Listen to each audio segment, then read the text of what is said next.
Welcome to the eFIBA Season 2. Tonight we've got North and South America Regional Qualifiers Game Day number 2. If you got a chance to hang out with us for Game Day number 1 with the Regional, you know that it was a crazy day. Today's going to be jam-packed and it's going to be a lot of action, but it's not just going to be me that's going to be going through it with you. I got to go ahead and bring in my man Nate the Great from down under. Nate, what is happening? Good morning to you. India, thank you very much. A good evening wherever you're watching from around the world. We love that it's a global league and down under. We're up at 9 a.m. ready to go, ready to see what North and South America have to bring to us today. Well, you know, it's a broadcast that is worldwide. It's about 6 p.m. for me. I know we've got our folks out in Denmark that are way past their bedtime, but we got to go ahead and talk about the gameplay that's going down today because some nations are going to move on to the regional finals while some we will have to say our goodbyes to. So 2 days ago, however, we had Vince and Chris that guided us through game day number 2 for the European qualifiers. Let's take a look at how it went down. Vince, we're back! Europe game day number 2. Here we go again, mate. Hold on. Massive dunk over everybody there. With a great rejection by France. They didn't put any European players in that list. Turkey took that personal. Disgraceful dunk right there. The EU players can play 2K. This is Avengers versus X-Men, man.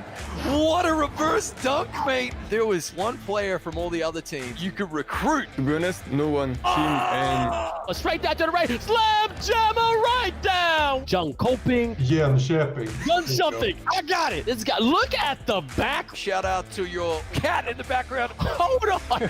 Swag. They need points. Oh no, there's a breakdown and that's the 3. Because he's right to the lane. Left blue. Game, baby. Today was insane. Mwah, I loved it, man. Nate, like we said, this is game day number 2 in the America qualifiers, but I mean, that was just a jam-packed recap that we saw in the European. I mean, what was your thoughts on that? The biggest region that we have, by the way. Europe's just wild, man. And I tell you what, you got Vince and Chris as well. It just makes things that a whole lot more intense or hype. The shirt, the bow tie, the screaming. The interviews were a lot more different than what I expected as well. I've made a few notes for some of our special guests we have today.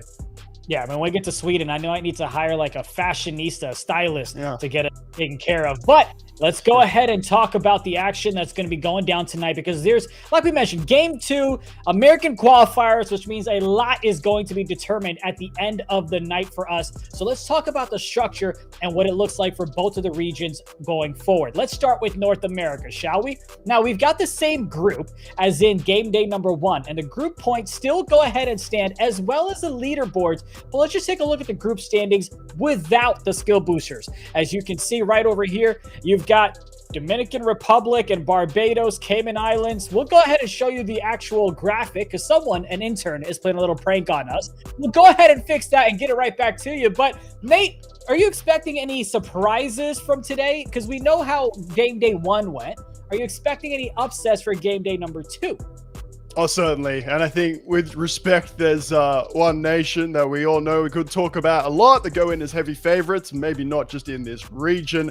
And yet, we saw from match day 1, anything that could happen will happen. Already you've seen today on broadcast, anything that shouldn't happen may well happen as well. eFIBA Season 2 has thrown up plenty of surprises. I'm expecting, particularly with those skill boosters, an upset or 2 today. All right, well, let's go ahead and talk about how things are going to be broken down again. You've got Team USA, that's number 1. You've got Dominican Republic, that's number 2. And you've got Puerto Rico, that's number 3. That's the top 3 that's going down. But Nate, let's talk about how it all plays out. Because from this, you can see the top 3 teams after the action today will move on to the finals later on for the North America side. Now, you're going to have the jam-packed action, but I want you to kind of break it down in terms of how it's going to play out because only top 3 will move on.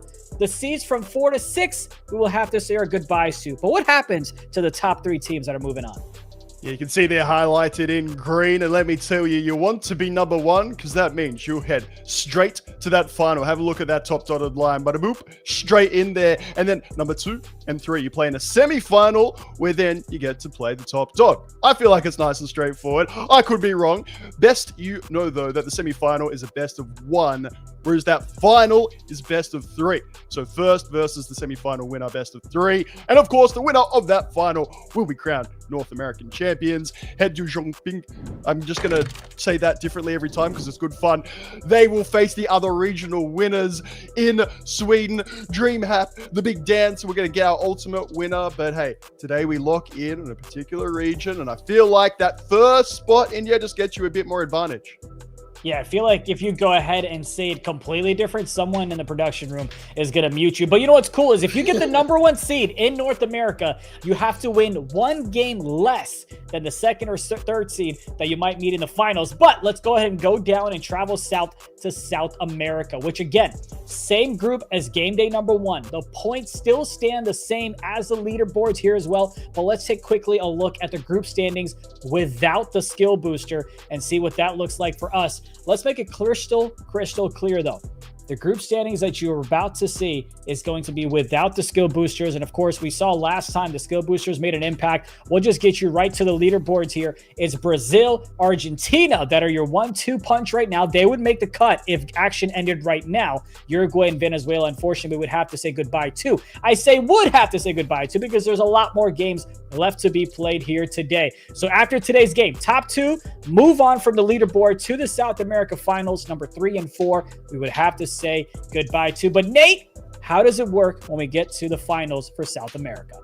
I'm back, baby. Again, have a look at green. That's what you want to see in 2K. It's what you want to see on this graphic. The top 2, you will proceed. Number 3 and 4, see you later. And numbers 1 and 2 will meet in a best of 3 finals. So they get that sort of proper chance to make sure they are the very best. Then, of course, the winner of that final will be crowned your South American champions. They'll head to Jönköping. There we go, a little bit better.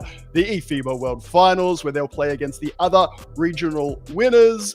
We're looking forward to it. So again, just because we've got different nations, different sort of amount of nations in the different regions, we just need to do it slightly differently, make sure everybody gets the fairest chance possible. Yeah, it should be a lot of fun. And, you know, let's go ahead and talk about why you and I are here. Because we always want to put the community first. Nate, bounce pass Thursday. Alley-oop to you. What does that mean? Fam, I often wonder why I'm here I wake up like, really? Again? But it is all for the community. Why does eFIBA Season 2 exist? Fam, of course, I say Season 2 because we're just on the journey together. We're just getting started. And if you want to see things getting bigger and better, well, hey, today you can talk about the sort of games that you're keen on seeing. We're going to give you options for those as well in terms of co-streamers. Fam, we want to know what questions you've got. If you've got questions around builds, if you've got questions for the interviews, and particularly big today, you're going to hear me yelling about it a lot alongside the SBs, is the survey, fam. We really do want to hear from you all. This will shape how the competition looks. Are Indy and I doing a good enough job? Should we really just take a break? Are we talking too much, talking too little? Exclamation mark survey in that Twitch chat right now. You can win copies of NBA 2K24. You can win those eFIBA hoodies, fam. I don't have one of those, and you could have one. You could also win some FIBA basketballs. Exclamation mark survey. I want to see it in the chat right now. Won't take you long. Shape the competition the way that you want it, and also get a hoodie before I do.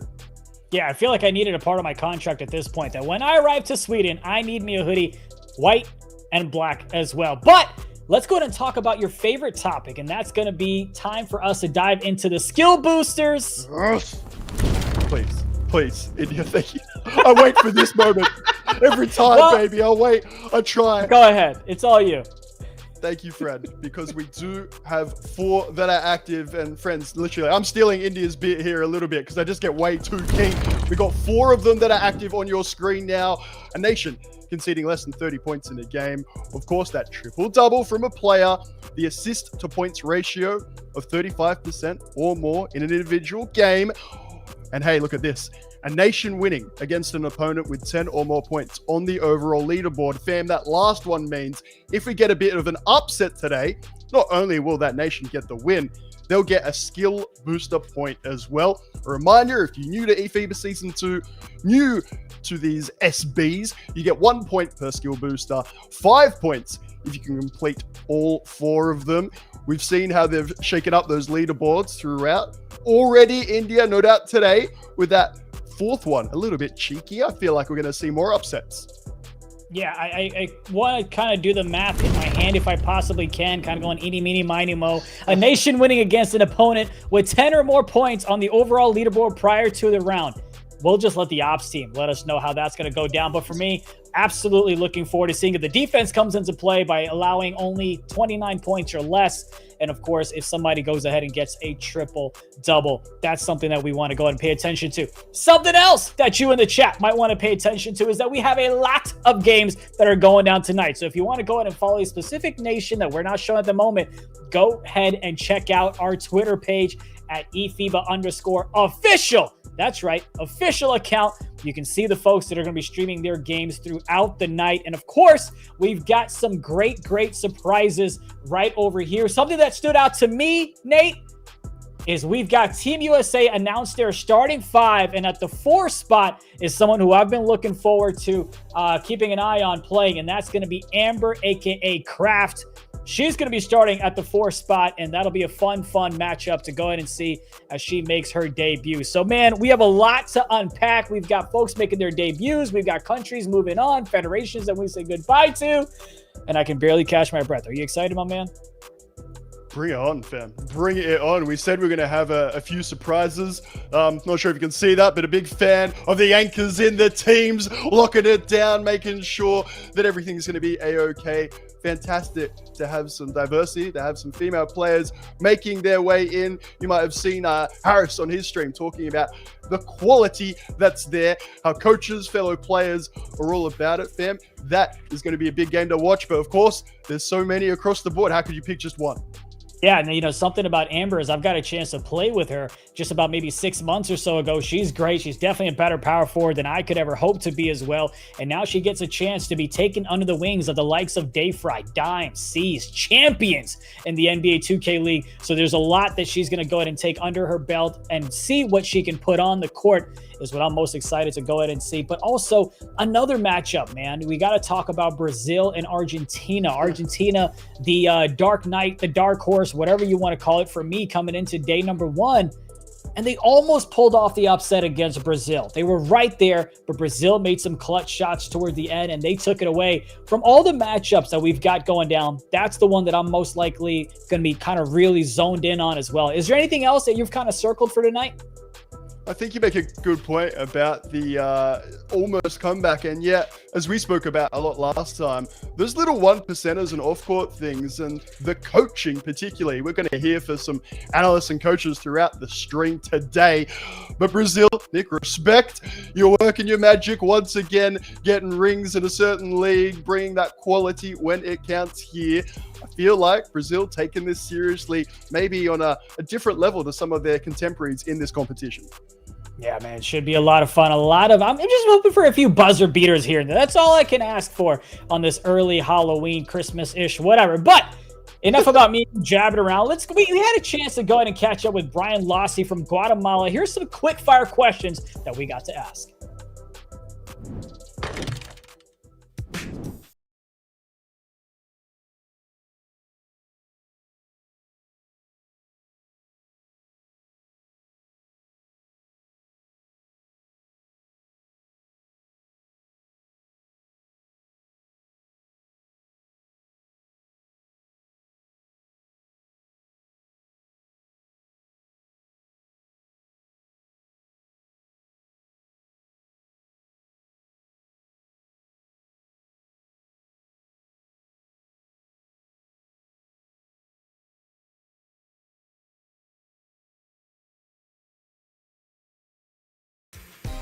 I can do this with my tongue.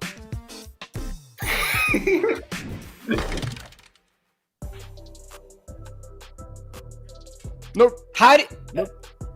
Nope. I don't know. I don't even know what to say to that one. I'm not even sure.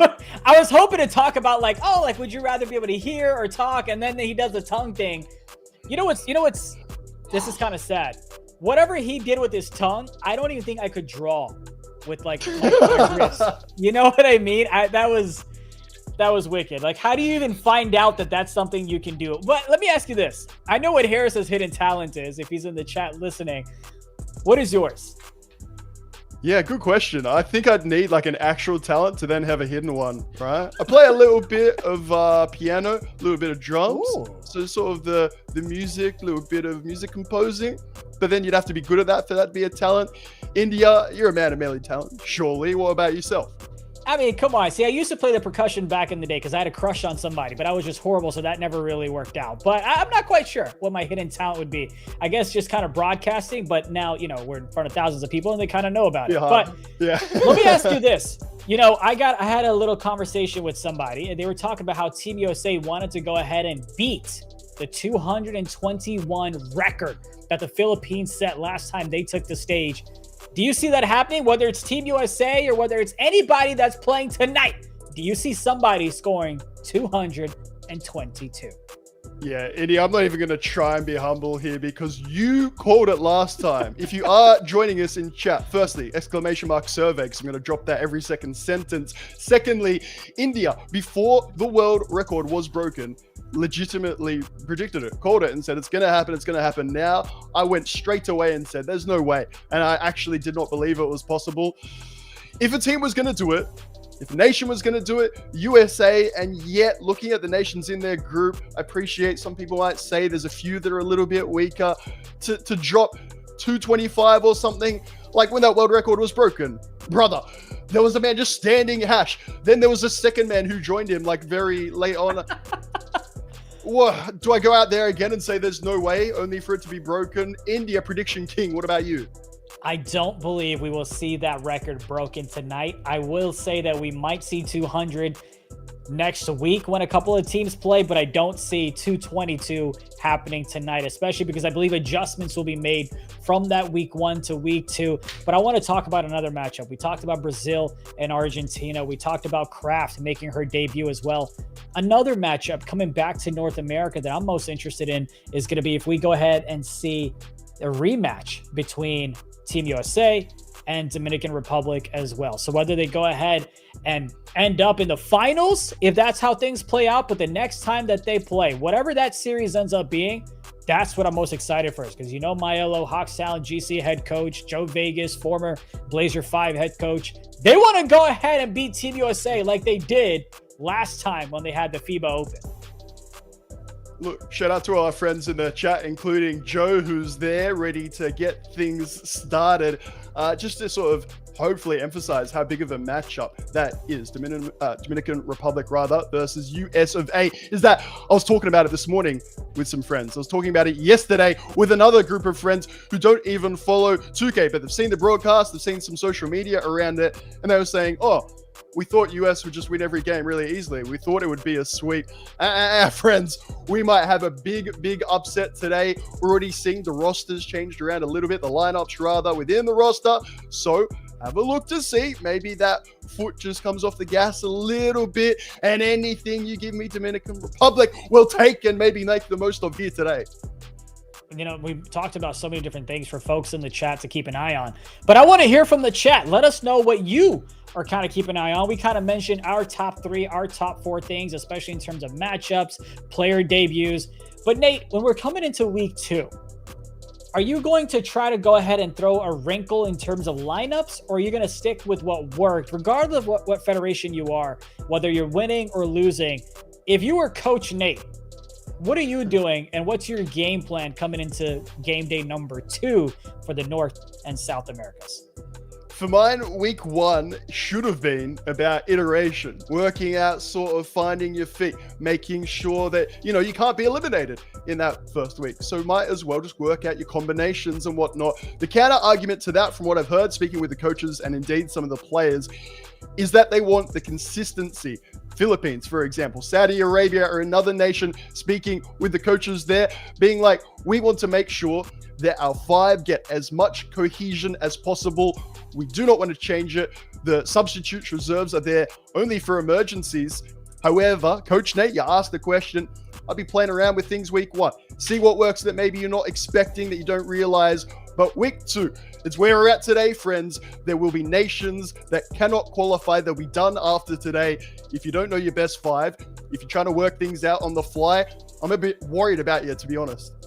Yeah, and especially if you are have you been losing, right? If you're on the outside looking in, maybe it's time to go ahead and make some adjustments. Try to throw a little bit of a wrinkle, a look that the offense or the defense or the opponents has never seen, and kind of see what sticks with everything you're throwing at the wall. We'll see what adjustments are made. But I mean, you just got to continuously look at which teams come off to a fast start. The first two that come to mind to me would be Dominican Republic and USA. And on the South America side, you've got, of course, Brazil and Argentina as well. So it should be a fun round of matchups. You know, Nate, you and I enjoy upsets. We're neutral. We're not biased one way or another, but we like upsets when they happen. Do you see any upsets coming into tonight, whether it's the juggernaut of USA going down or Brazil who just squeaked by? Yeah, I gotta be honest. You'll see me now just look to my right. We got lots of monitors. We got lots of notes, fam. So yes. When the tongue thing happens, by the way, that's something you can never prepare for. I don't have a note on that. For here, talking about upsets, particular games that I've highlighted that just for me, maybe it could be a little bit interesting. It is maybe when we're talking about the standings and the way that things work in North America, particularly, it is top 3, fam. So if we're saying that we think the US of A are sort of in there like swimwear, I said I wasn't going to say it. There it is. It's probably a lot. I start thinking about second, about third particularly, and maybe you get that momentum run. So I'm looking Puerto Rico, and in terms of an individual matchup, I really want to see how they go against the likes of Guatemala, against Cayman Islands, but I think it has to be for mine that big fixture. Number 2, Puerto Rico, Dominican Republic. I feel like that might be absolutely pivotal when we're looking at the standings, the leaderboard, with skill boosters added on at the end of the day. That's mine, India. There's a long way to get my answer there, but it's an analytical process for you. You know, you mentioned all the screens that we've got. We've got about 4 here. I've got like my notes printed out here. I've kind of got them on a napkin here as well. And then I was looking around, I saw this cute little duck. I forgot that I even had this. We could. It's pink, kind of like our logo here. So I guess we could call this the unofficial mascot. But anyway, we're killing time because we're waiting for the games to start and the players to go ahead and lock and load. But you brought up skill boosters, and I feel like there's one specific memory that comes to mind when it comes to skill boosters, and that's where Saudi Arabia had just dominated the Middle East. However, they didn't end the night number 1. And that's because Lebanon had overtaken them because of the skill boosters as well. So it's so key to go ahead and get those skill boosters any chance you get. And I feel like the easiest ones, and I say easy because you and I are hanging out here, we're not the ones playing the game, is to go ahead and at least try to go and get a triple-double. You're going to play all the games tonight. I think the center spot, would you agree with me that the center spot is the easiest position? Still hard, but out of the 5, it's the easiest position to get a triple-double, or do you disagree and you have another one you want to talk about? No, it has to be. Has to be. I know that power forward can step up, but particularly the way that eFIBA Season 2 has been playing out, respectfully to all the smalls involved, where's your third category coming from? If you can do it in points and assists, fair enough. But to get 10 steals, I'm sorry, we just don't see that. Even with the steal heavy meta that we've got still in 2K24, it is the big man, your number 5, your center, who is going to be key to get that triple-double. It will give you an extra point. The skill boosters, they do add up. And I love what you're saying about Saudi Arabia. Hopefully you got a little video on them coming out sometime soon, because I spoke to Coach Rayan, and he wasn't frustrated with the skill boosters. He was just adamant that his nation was number 1 and that it wasn't yet fairly represented. So he said that he and the team have learned a lot from that first game week, and that they're going to be heading into game week number 2 ready, rocking and rolling, not just to take maximum points from results, but to get all the skill boosters too. Shout out to our nations today. The other regions are looking at them. They're starting to take them more seriously. Make sure you do too. Well, here we go, Nate. I'm 5'7". I'm sitting on my ankles, so we're going to go ahead and start the gameplay so I can adjust. Nope, we're still on camera. I'll wait till we're off camera to adjust my legs here in a second. But you've got Uruguay taking on Brazil. Brazil stayed undefeated after game day number 1 was all wrapped up. We will see if they continue the momentum or if Uruguay comes out strong as the underdogs to go ahead and take the game as we start game day number 2. What do you think? Upset in the brewing, or do you think Brazil continues the domination? As we were speaking about, I've been really impressed with Brazil's professionalism, the way that they've not just started off here in game week number 1, that their preparation leading in the sort of qualification process to get to their players. They were the first, or one of the first nations, I should say, to get a coach and start even those conversations and whatnot. Shout out to Nick and the fellow coaching teams that have been reaching out, making sure that there's opportunities there. We really saw in clutch moments when it comes to running plays, in key moments, inbound plays particularly, little things, 1%ers I like to call them. Brazil really stood up and made sure that everyone knew they're number one, the ones to beat. So I don't know, India, I feel like, again, you're the prediction king. I'm learning from you. I'm a little prince in waiting. I'm going to say Brazil should be favorites and they should come out with the W's. Could Uruguay maybe focus on a skill booster or two, if nothing else? I think it'll be definitely key to go ahead and come out hot, come out strong in the first quarter as you try to see some post moves right there. Can't get that one to go very late, 20% covered. Here's Brazil looking to make a move. Defense gets back for Uruguay. Dotting the right side is Icy. He missed a shot on the elbow, but that's why you just take it to the house with a dunk to get a 2-point lead. But yeah, if you're Uruguay, you got to come out to a fast start, Nate, because you don't want Brazil to go ahead and come out to a fast start. Then you're kind of mentally like, oh man, here we go. Then you kind of give up subconsciously, and then before you know it, it's a blowout before we even hit the third quarter. So you want a lot of buffer room as you go into the second half if you're Uruguay. I'll take anything, to be quite honest, even if you were sort of level heading in. It's a bit disrespectful. We don't want to be there's one nation, they can't be beaten and whatnot. We also want to be as honest as possible from what we've seen, what the form guide tells us, and what you see with your green beans all over the place. You love the kids as well. I know there's been a lot of chat about, can I get these IRL? Brazil have been near the top of the most requested. And hey, India's sort of pleading, I think, with Uruguay. Can you make sure you don't let things blow out too early? From the inbounds, have a look at the big man all over him to start off with. The intensity, the hustle we might have seen from some Timberwolves is happening here in the Brazilian outfit. And of course, you do have your first shot that goes down for USA as they go in and take a 3-point lead. This is United States taking on the Cayman Islands. And of course, this is the debut of Amber, aka Kraft, as we see a bit of rotation coming in. Of course, they're both blue. Different shades of blue, but still blue, dabba-dee, dabba-die. Love that song growing up. That's the right side, unguardable with the 3-point shot. Knocks that one down, 6-point quick lead as we're just a minute into this one. Just as a kid, you were a fan of that one? It's a classic nipple tie. India, I'll play it a little bit later today if you want. Yeah, for sure. Why not get DMCA? That'd be great. I want to get this stream done for copyright, but it's going to be in my head the rest of today. I just hope you know that. Nice cut there by C's coming in from the right side.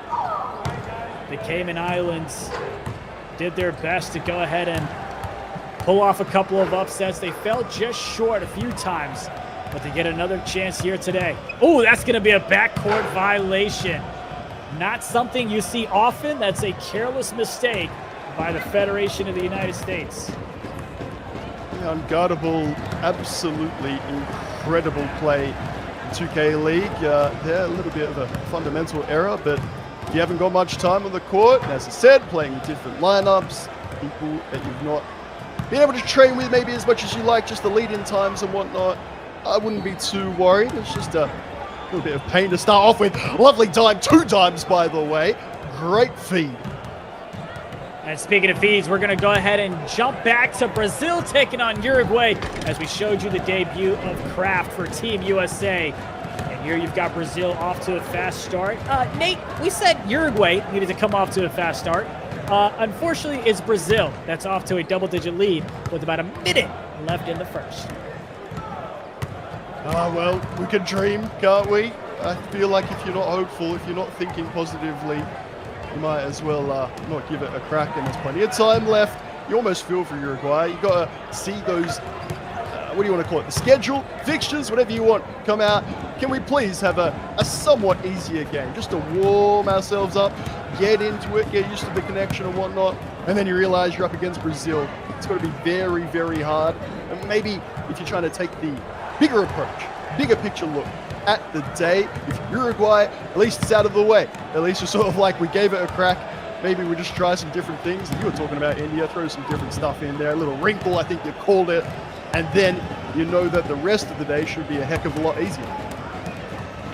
Yeah, I mean, especially if you want to go off to a fast start. If you're Uruguay, it's kind of tough to have Brazil as your first matchup. But again, you're going to have to play them eventually, so you might as well play them first, have your film room and everything that you tried to dissect before the game. Try to take advantage of it here at tip-off. To the right side, Brazil trying to find a little bit of space. He's got his takeover. Oh, nice little move. Shot from the top of the key. Knocks that one down. It's 22-9. 1.3 left in the first, and that's going to be the end of the first quarter as Brazil comes out with a dominating hot start to take a 22-9 lead. Love it. A little bit of momentum to end the quarter. Yes, please. When you start getting not just players with shooting take, but your bigger men with shooting take, it makes it so difficult to defend. Goodness me, the spacing, and then you start being like, all right, I'll play nice and high. The easy twos, and the score just rolls on and quickly. Uruguay already facing a monumentous task so early on. Let's see if they're able to go ahead and chime in. And of course, we've got so many games going on at the same time. We will do our best to go ahead and keep you posted on all of them. As we've got Argentina playing Venezuela. That one should get you an update here shortly. Then you've also got Guatemala taking on Dominican Republic. You've got USA Cayman Islands. You've got Puerto Rico taking on Barbados, excuse me. Almost got me fired on that one. Woo! Got the left corner, but they go ahead and get the jam. Let me ask you this. Do you play big man or do you play guard? Yeah, I've been very adamant about the quality of small big men. So this sort of absolutely ruins your question there. I've been using a 6'7" center, which must just sound disgusting until you realize I'm on 7'3s. Decided to get back into pro-am a little bit. I had my first 7'3 matchup last night. It was 2 points short of a triple-double India. I love watching the big men get nasty in the paint, but for me, it's about that initial positioning, screens, helping out your guards, and then of course you can get a block or two on the other end. I don't know, that's the way I like to play the game. It was interesting, just about maybe 30 seconds ago, you had a pass go all the way cross court to the right side, and the taller offensive player caught it over the guard like it was a Randy Moss type of play. But they weren't able to convert for a possession as they got blocked inside. But here's 𝐂𝐶, wide open, left corner comes to help out, doesn't get dotted up in the left side. 𝐂𝐶 still looking to make a move. He's got the dribbling skills, no question. Shot goes up. That one's not going to be there, but offensive rebound back. Takes the midi from the right side. Cash money, 29-11. 3:20 left to go in the second.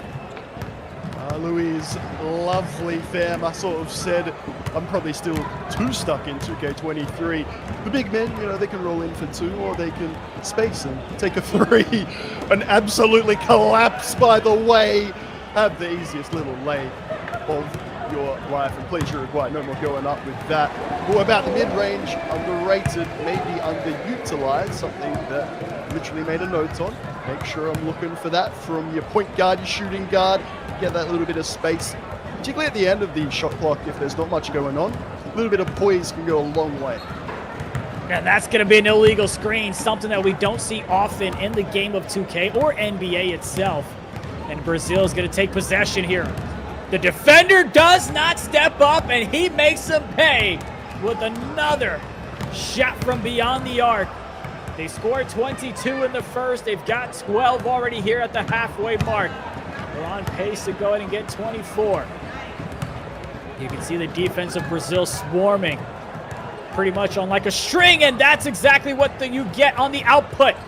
You get a steal one way that leads to a basket another way, and that's what you call great defense there, Nate. That's why your smalls can technically defend the paint instead of waiting for that matchup where you're going to be absolutely not necessarily outclassed, I guess, just you're too small for this. Stand in front, fam. If you trust your interceptor, your reactions, you don't need to worry about that right stick spamming upwards that we used to have. The easiest three that you'd like. Have that 𝐂𝐶 popping up once more, 39-11. It is to say, Smalls, if you're watching, maybe you can learn a little something, get your positioning right, look for the steal, and you too can defend the paint. Let's go ahead and update the folks at home with the Team USA and Cayman Islands game. It is 27-8 with about 3 minutes left in the second. But we are locked and loaded into this one as Brazil looking to continue their hot start from game day 1 to game day number 2. Oh, Brazil almost had a steal. Look at the defenders collapsing inside the paint, which is easy enough for the offense to go ahead and dot it, but they can't knock down the shot. Uruguay has found the open space, but they haven't found the jump shot green bean just yet, because that's going to be a foul right inside 2 minutes. The next foul will get them to the bonus and have them head into the free throw line. It's so difficult. And by the way, that's going to be the easiest 3, no doubt. We've learned Ice's green animation to know that that is cash money in 2K24. Your shots aren't going. We've talked about shooting slumps and the rest of it. You really need to maintain your spacing. For Brazil, they don't even care. They have left 2 or 3 wide open shooters on the collapses. India is rightly pointing out, fam, there's not even the sort of question, will you make the shot? Brazil want you to. They want you to try and go for the 3. Do you have your confidence? Do you have the timing? They're saying, nah. Well, after this quarter ends, so at the half, we will jump to Argentina taking on Venezuela. We're going around the world. You don't need a visa. You don't need a passport. Just hang out with us, and we'll show you all the games from North America and South America as Brazil 42, Uruguay 13, USA 31, Cayman Islands 10, as Brazil continues to pass the rock. And why not? When you've got a man like that knocking down shots, you feed him. Say, please get points around the players in the AOB. And this is me. If I said it's about the community, I'm spot on with that. It is also very much about the players and these teams, the federations. Get around them on social media. Luis particularly, making sure everyone knows about the results. Kalu, respect, because there's been sort of additional content that's been made as well. I think the Brazilian 2K community is one that's been maybe not underappreciated. It just does need more of a spotlight. If it's not even just about the quality, and it is the content and the passion for the game, something I really love about the region. I love the big jam in the paint as well for 2. Yeah, I wish I could dunk. I could barely touch the net without breaking my back, but that's another conversation. But here's Brazil. It looks like great contest there. The ref doesn't call a foul. Looked like he might have gotten his hand hit, but nonetheless, right before the buzzer, it's Brazil. Knocks down the shot, almost gets a 50-point half. But that's going to be the end of that one. Let's go ahead and switch over to Argentina taking on Venezuela, as Argentina's off to a fast start here as well. And Argentina, again, in the 2nd seed coming into tonight. We'll see if they can hold on to that for a chance to face Brazil. But, of course, they'll get a chance to play them before that. We'll see how that matchup goes. Matter of fact, after this round ends, round 2 in the South Americas, you're going to have Argentina take on Brazil, Venezuela take on Uruguay. So it'll be a fun preview once again of what could be our South America regional finals that'll be played on next week. One thing you might not know watching on about India and I is that we do like the upsets. We do want to be proven wrong. We are going to talk about it as it is. Brazil, Argentina, number 1. Number 2, we fully expect to see them in that best of 3 finals. Hey, if you think we're wrong, Twitch chat. Number 1, exclamation mark survey. Number 2, let us know if it's not Brazil or Argentina. Who do you think it will be? Who are we not giving enough credit? Because I don't know, having a look at the scores, all the monitors, my eyes flashing around the place. It's a bit hard to tell another story. Right now, India, both Brazil and Argentina looking very, very good early on, particularly defensively. Couple of shout outs in the chat. Silva just spamming up the Brazilian flag. I absolutely love it. Pure Blood, appreciate the love. I'm sure you're cheering on Kraft as a female player yourself. I'm sure that's great to see representing Team USA. Greatness, welcome to the stream. And yes, Sessions' mom, aka Lance's mom, we will do our best to go ahead and switch things around. We'll show you Team USA as much as possible, especially when they face Guatemala for a rematch. But here we're kind of locked in at the moment to Argentina taking on Venezuela. Matter of fact, Sessions' moms, you can actually, when Team USA does their co-stream, you definitely want to go ahead and check out where they're streaming, because that'll be some fun matchup. Nice little hook shot there, Nate. Love it. Not something that you see a lot about. A lot of people were frustrated that sort of post-play hooking was a little bit OP. Conventional 3 from the corner gets you an extra point, gets you a better result. We're seeing an AI, by the way, already. I really hope we're not, but always makes defending a little bit trickier. Yeah, especially because, you know, the AIs, I remember when I used to play the Combine, if the opponent had an AI, all you have to do was just kind of stand at the hash because they wouldn't step up and contest, and it was just easy buckets, wide open as we see another out-of-bounds play. That baseline is just tricky now. You don't have the angels there, the wall of out-of-bounds, whatever you want to call it, to protect you. You just easily can step out. Which I really like. I can't stand that in any type of game when you've got that, I want to call it like a realism. It's just, it feels artificial. You sort of know you can just sprint and that there's no punishment. Like I said, I'm playing as a big. I appreciate that there's a lot of stumbling out of bounds. Fam, just time your runs. Make sure if you're asking for that ball and you're going deep into that paint, you get it a little bit earlier. Otherwise, just a little bit of contact, a little bit of bump, and you're right, India. There's no guardian angel to help you anymore. Nice shot there from the right side. Yeah, not even a little bit, especially if you catch that ball in motion as you're about to go out of bounds. You just try to get a little bailout pass to save yourself. As you see a nice steal there, looking to go the other way. Great defensive stop for the time being, but he finds his open teammate on the left side.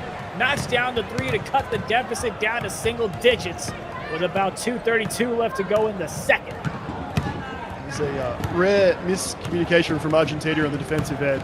Just letting that man go uncontested. Two men going. Man with the ball. I do like Argentina's ability to get a quick two, not just in this, we're not even halfway through one game, to be fair. I'm more talking about game week 1, when they did concede, even like a momentum play, a highlight play, because I was a bit surprised they had so many about them. Went back and watched the VOD and sort of had a look and was like, what could you do to fix it? It seems like their best response is just to go straight down the other end, find yourself the easiest two, and make sure that you've forgotten all about it. Short-term memory, India.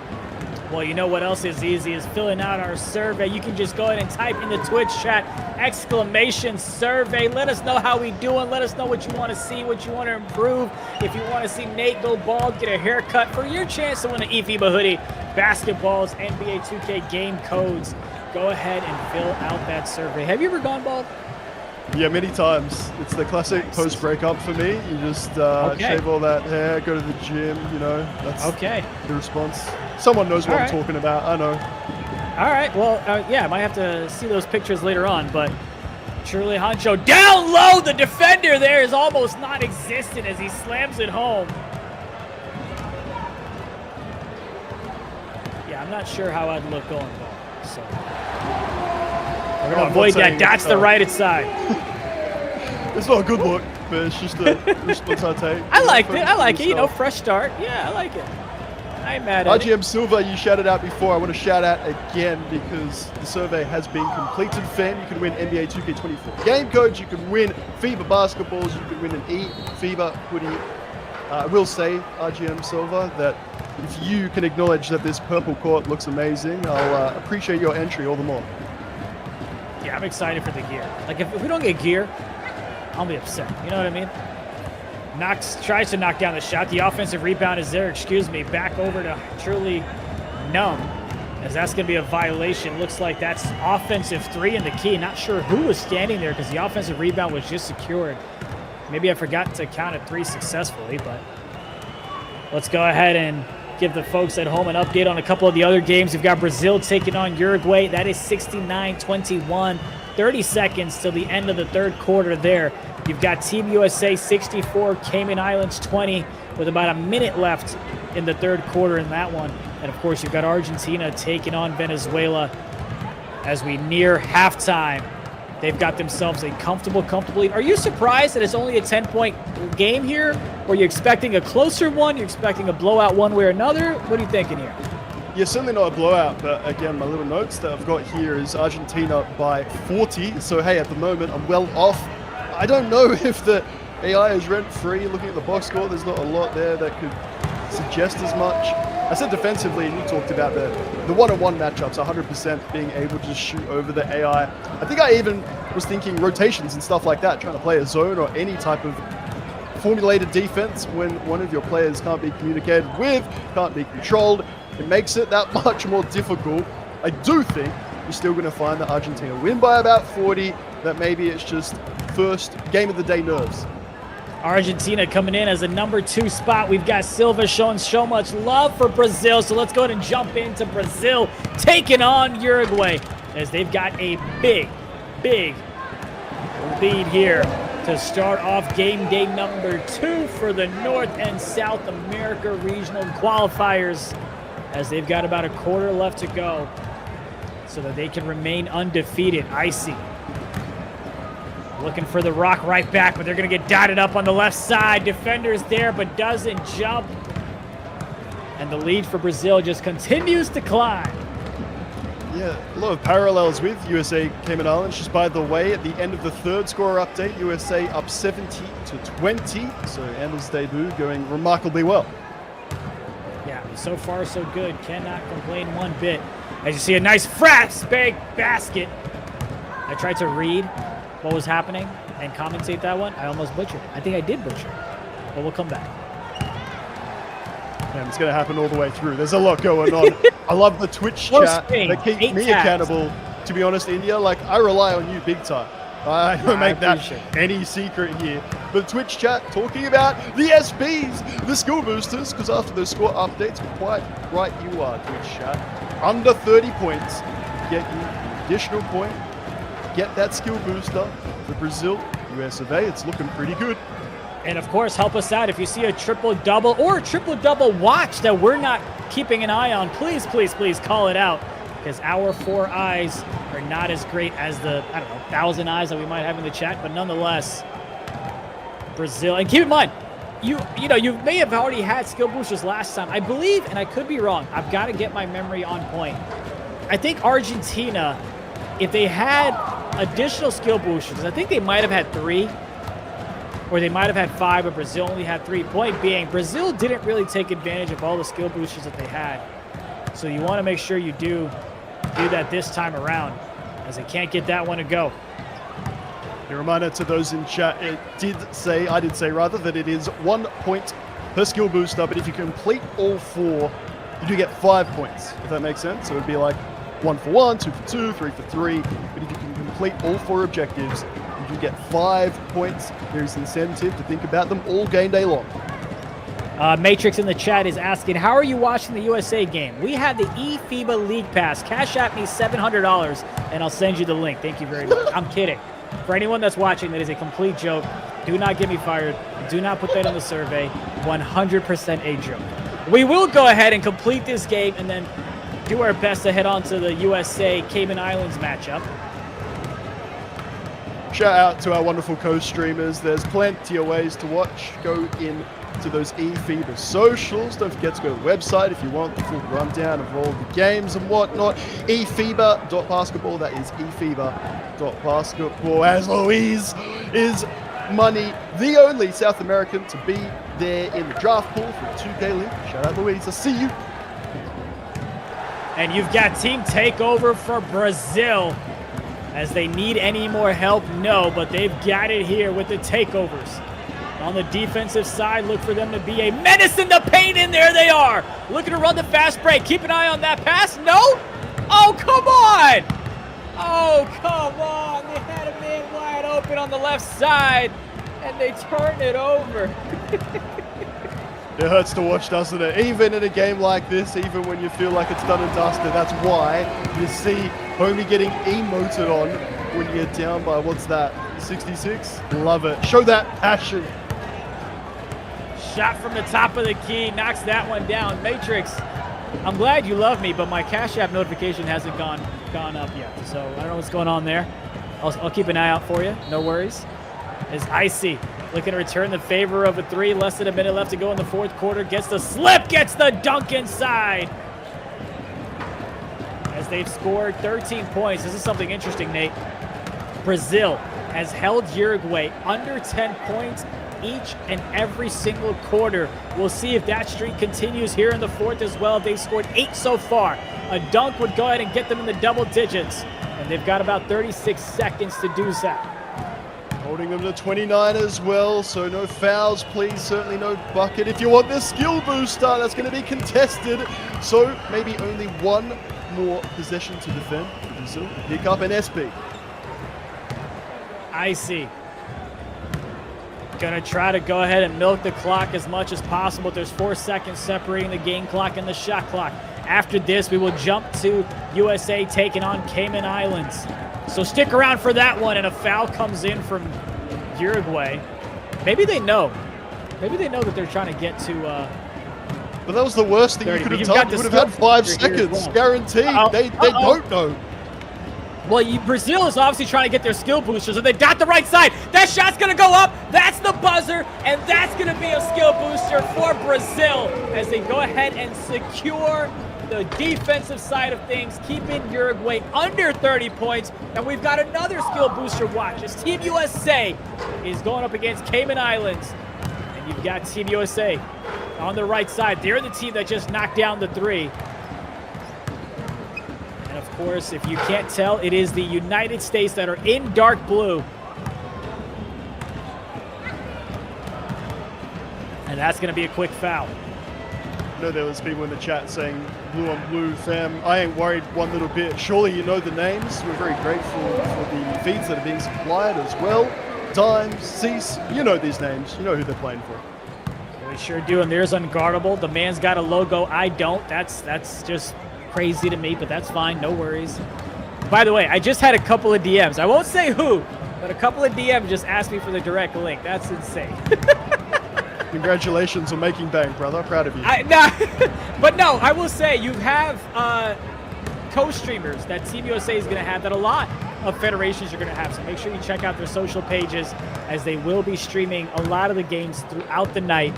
So make sure you check out our socials at @eFIBA_official as we've got about 4 seconds left here. And this is going to be a chance for another skill booster for Team USA. As they go ahead and hold the Cayman Islands under 30 points. As we're going to go ahead and jump around the world, going down to South America. As it's Argentina taking on Venezuela. Comfortable lead for Argentina here. So far, Nate, the federations that were favorites on paper coming in are continuing their domination as we start game day number 2. Yeah, looks like I'm going to be wrong on Argentina by 40, so shout out Venezuela in Twitch chat. Keep me honest, keep us honest throughout. Please let us know who we should be paying more attention to. But in terms of the actual results, even the skill boosters aside, because US of A securing one by holding Cayman Islands to under 30. We'll talk about them a bit more and a bit later, but shout out to 𝐷, because there is your first ever time to represent the nation. You get the win emphatically.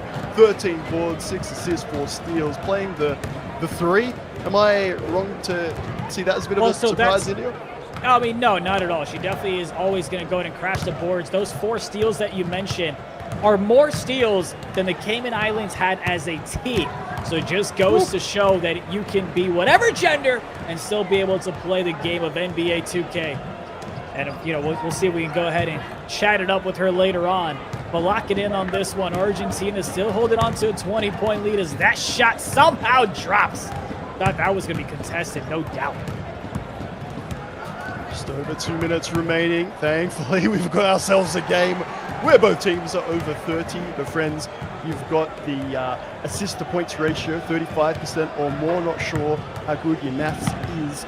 Can we do that on the fly? We're very grateful for our excellent team that we got behind the scenes. Got a little bit of a tour as well as to what it looks like. So many people working very, very hard late into the evening, early into the morning to bring you eFIBA Season 2. And you know I love India. How the skill boosters just add that extra element. Means that the chat, everyone watching needs to watch until the very end of the broadcast to see where your nation finishes up. I'm like every time they throw the box score up, I try to pause it. Got the right side. Thank you. Oh, come on. I can't make this shot for you, but I can tell you who's open. Easy for me to say. But no, every time they go ahead and pause and the box score comes up, I try to take a sneak peek and see who's on triple-double watch. As you see them just kind of slowly bringing it up the court. There's the AI player that you brought up last time. Bounce pass situation there. Aaron passes all across the court. Trying to pressure them into an Aaron pass. Backing them up from the right side. Not something that you see always. As that one's not going to go. Defensive rebound. Looking to push the pace all the way to the left corner. But that one's going to get stolen away. And the chat wants an interview. So tell you what, all greens, no whites. You get what you asked for. And we've got an interview now with Amber, aka Craft, right now. What is going on, Craft? How are you? I feel great, man. We just walked away with the victory, man. I feel great. Well, look, I'm going to go ahead and start things off. You go ahead and represent Team USA. You go ahead and make your debut. You get the win. What does it feel like for you to represent your country? It's just truly a blessing, you know. Just being able to receive this opportunity and play with the elite level of, you know, professional athletes that I'm playing with, and just being able to learn with them every day. You know, I've been able to take away so much from this opportunity, and it's just such a blessing just to be able to compete for my country. Amber, a pleasure to be able to speak with you. A massive congratulations on a big achievement, because it's going to go around the world. I'm not sure if that's sort of sunk in for you just yet. It isn't just here on stream. You're going to see all over social media, LinkedIn, everywhere else, that your achievement here today is big across all esports. Have you been able to think about that at all just yet? I actually haven't. I've been really just trying to soak everything in and just like looking at this opportunity for what it is. You know, I am one of the few females to have this privilege, but you know, I just want to show that I'm worthy of the opportunity, so I can pave the way for more females to come after me. I'm glad you brought that up, because that's where I want to go. We had a little lady play in the FIBA Open representing Team USA, but you're the first one to do it with the new format of eFIBA season number 2. You had 4 steals, which is more steals than the opposing team had altogether. What type of preparation goes into your gameplay here? I'm sorry, can you repeat the last half of your question? Sure. What type of preparation do you do before you hop on the sticks? So, well, it's really just loading up the game, understanding the game that's in front of me, 2K24. A lot of guards are not able to score right now, so just like we've been able to be in practice and just have a game plan as far as what we want to execute in. And so just like understanding the game in front of me, just understanding that, you know, not a lot of the guards are going to be able to 3-hunt heavy off the rip. So that's why we kind of had a game plan, like they have to be able to shoot the ball. As you can see, like they were just attacking the room and throwing cuts. So it's just like, I just knew when to press the button. It just was something that I'm kind of used to at this point. Love it. Respect that you crashed that glass, as I thought that you might as well, dominating on the boards. Is there something about the builds? Am I missing something about you at the 3 and Cease at the 4? Can you clear that up for me at least?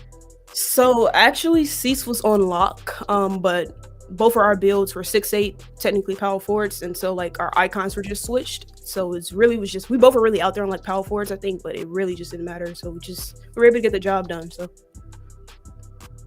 now, you know, you and I have talked quite a bit, Craft, and we've kind of talked about, you know, sometimes my niece watches the show, and I'm sure a lot of other women and female gamers watch the show as well. What message do you have to them as they pursue playing on the world's biggest stage?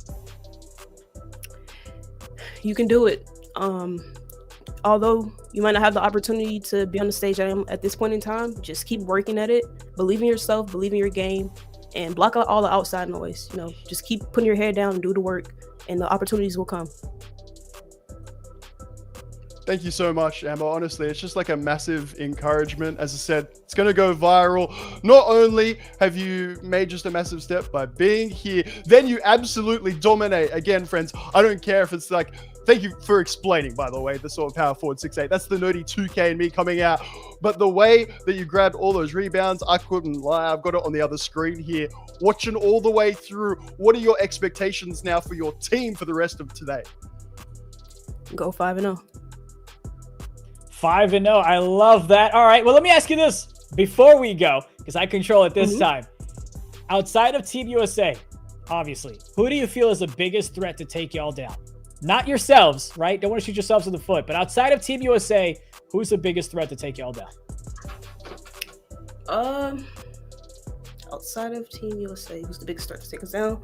Of the teams I looked at, I would probably say Dominican Republic. They have a really stacked lineup. You know, they have Jay Snacks, Crizzy. You know, they have a bunch of great players over there, a bunch of professional athletes. So they're a tough team, but I mean, I'm still taking Team USA. I mean, hour today. So. Yeah, now you definitely want to go ahead and rock with that. Well, you guys did go ahead and beat them in a close matchup next time. We'll see what the rematch looks like. But Amber, so proud of you. Congratulations for representing Team USA and getting the dub. We look forward to watching you a lot more.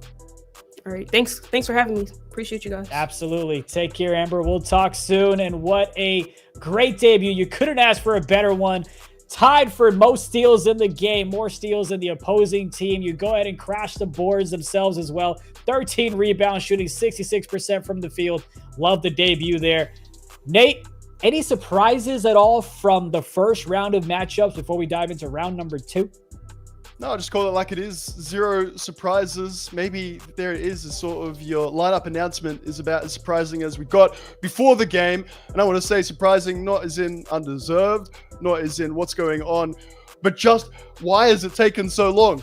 When all of us watching India, I know that yourself, Harris, have had the opportunity to watch Amber and see the quality not just within actual gameplay, but within scrims and hearing from fellow players and whatnot.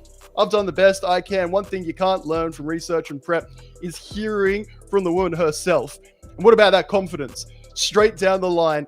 That is mentality. That is at this level something that you need. I cannot possibly imagine how difficult it's been for her representing, trying to carry agenda, all the misrepresentation, all the missed opportunities for probably no good reason. Well, we can put all that done. It's crossed out. It's over. And look at that. Women can ball. Women can play 2K. Absolutely crushed it. Well done. Yeah, absolutely. Something I want to quickly point out before we move on to the next segment is that we're highlighting because of the historic moment that for herself there representing Team USA and representing women as well. However, she has the skill set, man or woman, to go ahead and have an opportunity to play in the NBA 2K League as a professional. So it's making sure that we highlight both aspects of what her pursuit is going to be like. That was one interview. We're going to go ahead and jump into another one, this time from South America, as we've got 𝐂𝐄 𝐓𝐇𝐄, who is with us now. How's it going, 𝐂𝐄? How are you doing, guys? I'm good. Thank you for having me. Absolutely. Appreciate you spending some time with us here representing Brazil. We can obviously see that your team is a favorite coming in, defending champs. So the most important question to me is, how do you make sure your team doesn't get a big ego and that you keep them grounded coming into these matchups? Yeah, there's no ego in here. Like, we just got Nick Gartrell like to head coach us. So it's a big addiction to the roster, and I'm pretty sure we can see already how Nick does things to these guys and put them in another level. So the expectation in here, it's high, and we are planning and hoping that we can still like be in the South American champions. Tell you what, you've talked him up. I feel like I'd already talked Nick up a lot, so he's going to be loving what he's hearing now.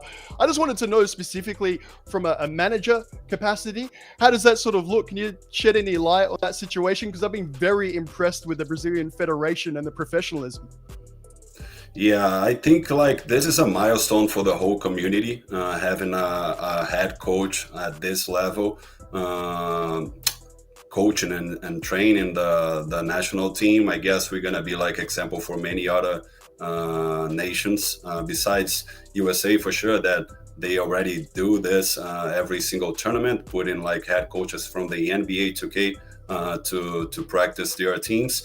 But this was the first time like bringing for like even for real basketball in Brazil, having an NBA head coach training a national team. So we are making history in here, and we are very pleased that Nick took the job. You know, you're playing Argentina, who almost went ahead and pulled off the upset last time. In just a few moments, you're going to go ahead and play them again in a rematch. How much is at stake here for y'all, not just from a points level, but also from a mental headspace that you want to make sure you continue staying favorites? It's a big rivalry in here in South America, as you know. So we are super focused on like playing our game, you know, putting on the court everything that was trained and practiced. So we are still confident that we can beat them whenever and wherever. So we're going to go for it. Love it. Love the confidence. And I'm sorry, 𝐂𝐄, you're not going to ask about it. The skill boosters have been a bit controversial. Is that something that you're paying more attention to in game week 2?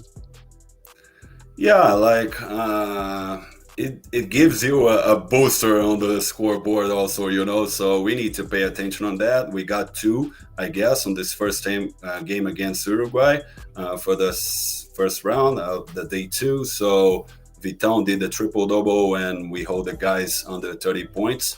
I'm not sure about the ratio thing, but we're gonna like try to make all the skill boosters to get like those extra points. Well, look, we want to always highlight players that other folks may not be familiar with. So before we go, if you could add one player from your region that is already not on the Brazilian team, who would it be? If you've got one. If not, we can come back to you next time. Yeah, that's a hard one. Like, I'm not gonna put any Argentinian because like of the big rivalry. So I guess like we can make another Brazilian players into the roster next time for sure. Not any other country. Yeah, you don't want to spy on your camp. I get it. I respect it. Well, thank you so much, 𝐂𝐄. I appreciate you for joining us. Best of luck with your game against Argentina, which starts right now. Thank you, guys. Take care, my man. And here we go. You've got the matchup. It's Argentina, number 2, taking on Brazil, number 1. Nate, well, who you got? Gotta go with the favorites. You gotta go with Brazil. It's no disrespect to Argentina. They would have hoped for a more convincing start against Venezuela under that sort of margin of victory that maybe I expected. And you were hearing from 𝐂𝐄 there, by the way, the manager for the team. You've got the coach, Nick, who has got about more mentions than any of the nations here today. Would be loving it. Have another scoop of cookie dough and enjoy yourself. And hopefully lock in to watch your team dominate, though coming from behind was Argentina with the first bucket of the day. And you've also got Uruguay and Venezuela that has tipped off. It's Venezuela with a 5-2 lead again. Make sure you follow us on eFIBA_official to see where you can watch those co-streamers to catch those games. We'll be going around the Americas here tonight as Icy passes it to the left side. A lot of traffic there inside. And just to recap, if you're joining us, Argentina had the lead, I believe, going into the fourth quarter when these two teams faced off last week, but unfortunately they couldn't hold on to the lead, and Brazil came out victorious, and they stayed undefeated. As Argentina, very, very early lead, looking to pile it on as that one's going to be stolen away. Great defense there by Brazil, trying to attack the rim. Will the defender get there in time? No, they will not. As Argentina has a turnover that turns to 2 points the other way. Can I get like nerdy? Because you know that I could just like yell and scream throughout the whole Please. thing. We got quality from the start here, India. So if I go off too early, you know, it's all over for me in this whole broadcast. What do you make of the switch of camera that doesn't like pivot? It's just a direct cut. I find it like weirdly jarring. Does anyone even know what I'm talking about there? Twitch chat, someone back me up here. When you lose possession or possession changes hands, that sort of camera straight cut, it's just quite disorientating. So you're talking about whether the camera swings or is just a hard switch. Yeah, there. Right? Right there. I'm like, whoa, Yeah. It feels like a brand I new game. prefer the swing. Like, I don't like change in my life to the point where I didn't upgrade my iPhone because I like the home button that much, right? So I want to know what's happening. I want the turn of the camera. I don't want a hard switch because then I get lost in the matrix. Oh, Eddie, that's such a better answer than I could have ever anticipated. Thank you. I've done it myself for what it's worth from an actual gameplay perspective. It does mean instantly you can control the way that you want to. But yeah, just the visuals there, absolutely jarring. Thank you, chat, letting me get that out of sort of my brain so we can lock back into the game because Argentina still with the lead, Brazil with the 2 in reply again. Both of these nations winning their first games of the day. Luis, who as I mentioned was the first, only ever South American in the NBA 2K League draft pool. He hit 35 points last game, fam. 15 for 15, 5 for 5 from 3. That's right, he did not miss. Between these two teams, Argentina and Brazil, let's go ahead and nerd out a little bit. Coming into tonight, that means not including the first round of matchups, Argentina averages approximately 70 points per game. Brazil averages approximately 75.67. So it's Brazil that has a little bit more offensive output, but their defense is that much better as Argentina gives up about 36 points per game, Brazil about 31.67. So the point differential is 10 points in favor of Brazil, but so far it's Argentina that's still holding on to the lead as we're closer and closer to the end of the first quarter. But we've got to keep an eye because we've seen this movie before, Nate. where Argentina has the lead, but then Brazil makes some clutch shots down in the final moments, and they go ahead and just take it home. Argentina right on cue, though. They go ahead and get a nice little steal, trying to get a little bit more buffer room, and that's going to be a quick, smart foul. Not quite in the bonus. The next foul is going to put them at the line. Some really good steals in the lanes, friends. It's pretty basic stuff, but it's working a treat. The confidence to just stand off your man a little bit, to not worry if you're going to miss the steal and get that freeze animation that I know you can't stand. At the other end, Truly Numb has been left alone time and time again. Gets it, horse it, green it. Don't even worry, fam. Slam it down. Argentina are cooking in the first. Definitely making their impact well known here. Brazil off to another slow start. They, of course, dominated in game 1 against Uruguay. Brazil trying to find an open spot. Dribble move there, but the defense, just gets crabbed behind, but he can't get that shot to connect. Smart decision not to go ahead and flank that pass out to the left side. The lanes were covered for the steal. Couple of dribble moves, pulls up from the right elbow. Can't get that one to connect. A couple of back-to-back misses from both squads, and that's going to be the end of the first quarter as it's Argentina 14, Brazil 6 in this pivotal matchup between the number 1 seed and number 2 seed coming into tonight, game day number 2 for the South Americas. Lovely dribble, lovely shot selection and shot timing to get Brazil underway in the right way, according to them, at least here in quarter 2. Truly Numb pulls up, but does not want it. Has been wonderful in the paint, grabbing the boards. One thing that I did notice, Brazil did a little bit better, just getting that second player in. Quite simply, when it comes to securing the defensive board, more numbers that you got there. One can box, one can get the board. However it is you want to do it, it's a little adjustment, but one that has already seen. Brazil just tidy up things a little bit. Numb is absolutely ruining lives on that screen, by the way. And even with a 2-on-1 in the paint, the bounce goes his way when it's going your way. It truly is on all fronts. Eyeball Toto, lovely handles. What do you got at the end of it? The end of the 24. Little pull up, blocked in the face. That is a great defensive set. Shot clock violation coming in with the block. It was a 4-point win for Brazil over Argentina. It was 39-35 in favor of Brazil the last time these two teams played. The score at the half was 23-18 with Argentina having the lead. And as we mentioned, Brazil came back and stole the game late in the fourth quarter. They outscored them 11-6 to take the dub. And here is Argentina. Got to get it past half court. Just barely do with about a second left before a violation. And that's going to be a quick foul. Reached in on that one.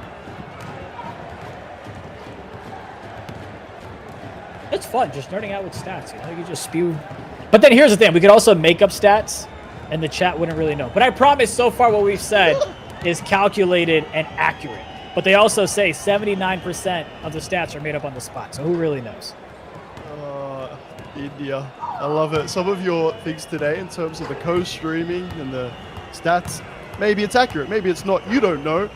Also, exclamation mark survey. Get yourself a hoodie. It's all good. Yeah, there you go. Make sure you take that survey. Let us know if you like the nerdy stats we put out or if you just want us to stop. Let's see. You've got, so let's go and update the folks about what's happening around the Americas. So you've got Guatemala and Cayman Islands. That one is just getting underway. You obviously see Argentina and Brazil in front of your screen. That's 14-11. You've got, let's see what else we got. We got Venezuela taking on Uruguay. Venezuela's up 19-9. Now let's see if we've got any other games going on at the moment. I don't see them. But if I do, or if Nate does, we will be sure to go ahead and call them out as the United States is taking on Barbados for round number 2. And you have Cayman Islands versus Guatemala. And you've got Puerto Rico taking on Dominican Republic. That's the 2nd seed taking on the 3rd seed coming into tonight. So that'll be a matchup to definitely focus on as we go through the night. Agreed, good sir. Again, just confirming that USA, to answer some questions in the chat, not yet tipped off, but try and keep you updated. We don't have enough monitors, we don't have enough brain cells, to be quite honest, to keep up with all the action in eFIBA Season 2. And yet I want to say India, I'm putting it out there. Can we get even more nations in Season 3? There's been a few people in the chat across different streams saying whereabouts is WXYZ Nation, fam, if your federation didn't sign them up, make sure you're onto them for season 3 so that they can compete in some big games like this. Argentina with the 4-point lead. Their 3-point timing has been on point. There are a lot more countries that we would love to have part of the tournament, part of the games. As you see a nice knockdown shot from the right side. Cuts the deficit down to 1 with about 1:30 left in the first. Argentina looking to string together a couple of buckets, but it's Brazil that's looking to take the lead. Can they save it? Yes, they can. And they're going to be quickly fouled, and they get a chance to take the lead here. Off the inbound. Looking to run a play. The center goes ahead and gets the slip. Nothing there, so comes back to set the pick. Trying to find the open space. Gets the crab, but dishes it inside. That's going to be a turnover. Had the chance to take the lead, but they fumble it the other way. And now it's Argentina. Pick and roll action from the top of the key. Trying to find some space. That's going to be a foul, which is going to be the first to give. The only one to give. The second one puts him at the line. Great that, just to break up a little bit. Did feel like Argentina just in a moment or two start, like I said, to find the transition bucket, the easy reply after the momentum play. It's going to be a deep 2 if it goes, and it does. Thank you very much. 19-16. Twitch chat, we got ourselves a stormer. Don't you go anywhere. So that was a nice little play call. They had the pick and pop, Argentinians did, where the pop went to the left side. Then the right corner defender dropped for some reason, which led to that deep 2. As you see a shot, and we're all tied up at 19 apiece, less than 30 seconds left to go. Who is going to go into the second half with the lead? It's Argentina with the ball, the team in white, Brazil in green. Back again, the pick and pop, got the takeover, not going to be able to utilize it. Numb with the slip, Numb with the dunk, Numb with the 2-point lead for Argentina. 14 seconds left here in the second quarter. Will Brazil be able to tie it up, or better yet for them, take the lead? Cut from the right side, gets the nice dunk, and it's a back and forth ball game. Argentina now. Keeping it away from truly numb, to be honest, at all costs. That is a dominating first half. I was going to say, watch out from the 3-point line. Fam. Then all of a sudden, just, that's the little bait. I've got shooting take. That means I can slip inside. You're not coming with me. 6 and 7. Very nicely done. Neatly done, I guess, to be fair, for Brazil. If you're not winning the battle of the paint, then your 3-ball needs to be going. And the Icy's only had the opportunity. 3 of them so far, making 2. It's just so beautifully, evenly poised, where maybe skill boosters, dare I say, could be pivotal if the result is a little close one way or the other. Maybe that's our big twist for today. So far, it's a back and forth ball game. Nice little give and go to end the second quarter, but now it's Argentina. Still got take for truly numb. Tried to run a play call for the right corner one more time. Nothing there. Wide open is Numb inside, and they regain the lead just like that.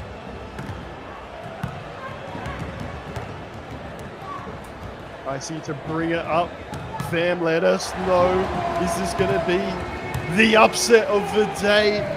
We're saying top 2 nations, and yet you heard the confidence from the Brazilian team manager himself. Maybe we're all thinking the same thing, and then Argentina come out there, led by this man. How good to see a big dominating. It's been the story of the big so far, dare I say. Truly, Numb probably would have made that count as well, but 3's worth more than 2. Center, you're just there to tidy up if I miss.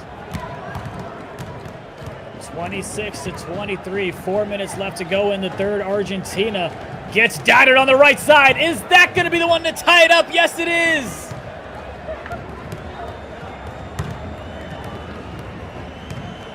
26 apiece, fam.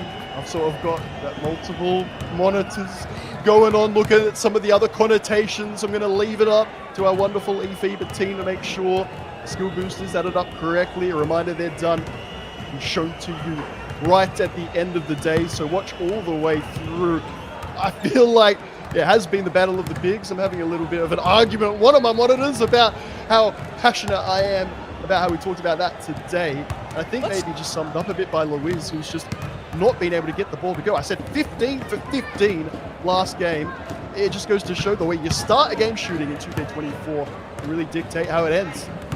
Let's do this. We all talk about the community and how we're here for them. So the first response that I see in the Twitch chat is who we're going to go with. We've got a build later on in the show that we want to show you. It's either going to be a guard build or it's going to be a center build. Chat, let us know which one you'd be most interested in. The first person that responds, the first thing that I see in the Twitch chat is the one that we're going to go ahead and do. Nate and I have a disagreement on which one to go to, so we're just going to go ahead and involve our community because we are here for you. As Brazil has taken the lead, up by 1, but Argentina wants it right back. Looks like Silva wants the big man build. Nate, you win. So that's what we'll show you later on in the night. Wait, he said guard and then center. No, you crazy. We're going center. Come on, Silva. Both. But sort of the gameplay, fam. This competition that we're here is a little bit more important because the lead has changed yet again. That was a contested mid-range, and yes, with shooting take, the quality of this contest, superb. It's been a back and forth battle, and I know folks want to know what's going on with the Team USA game. From my insights, from what I'm seeing, bird's eye view from the satellite up above, that game has not started. I promise I'll get you updates. But the Venezuela taking on Uruguay, that game's a little bit close, 32-27, just like this one. As they're just holding on to the ball, trying to run a little bit of a wrap situation. Pick and roll with this little fella. Can't get the defender off of him, so you've got to go ahead and reset it with the big man. 5 seconds to work with. Trying to find an opening, takes a shot. Is he going to be able to knock that one down? You bet he is! And we've got the lead extended to 4. Love it from Toto. That is confidence. I would argue that you have the confidence of the big man to grab the board. If it doesn't go, it just gives you that extra incentive to shoot. That's probably a little bit over analytical there. Nate, you've got to respect it from Toto. Is running everything fair. We talked about our shooting guards need to step up in 2K24. Stamina, shooting slumps, and the rest of it. At the moment, this feels like the throwback in the best possible way. Your center cleaning up, and your point guard just absolutely on flames, holding it for basically 23 of the 24. Coming down is Brazil. Looking to tie things up. Icy with it. You've got somebody, yeah, you've got the right corner that was just kind of hanging out there low in the paint. Shot from outside. Gets that one to drop. And just like that, we've got the lead right back in favor of Brazil. And by the way, folks, at the start of the fourth quarter, we'll give you an update on USA and Barbados. But for now, we want to finish strong in this third quarter. Thought he had the crab for a second. I'm not sure who Nem was setting a pick on. It was right behind the ball handler as he fades away from the right side. Gets that one to go, and Nate has been back and forth, but for now, the way it stands, it's Argentina with a 1-point lead. 9 seconds left for Brazil to do something with it going into the fourth quarter. Defense being played by Argentina. Got to get a shot up, and he fades away from beyond the arc. Oh, and he can't get that one to go. 35-34, Argentina up by 1 coming in to this fourth quarter. And a reminder, last time these two teams played, Brazil outscored Argentina 11-6 in the fourth. What will the result be this time? It's going to be big on the memory, if you like. I tell you what, those don't go away anytime soon, let alone when it was just a week ago. I rate that foul, by the way, the second by the same player when there's been a numbers advantage for your opponent. Then have Argentina learned their lessons?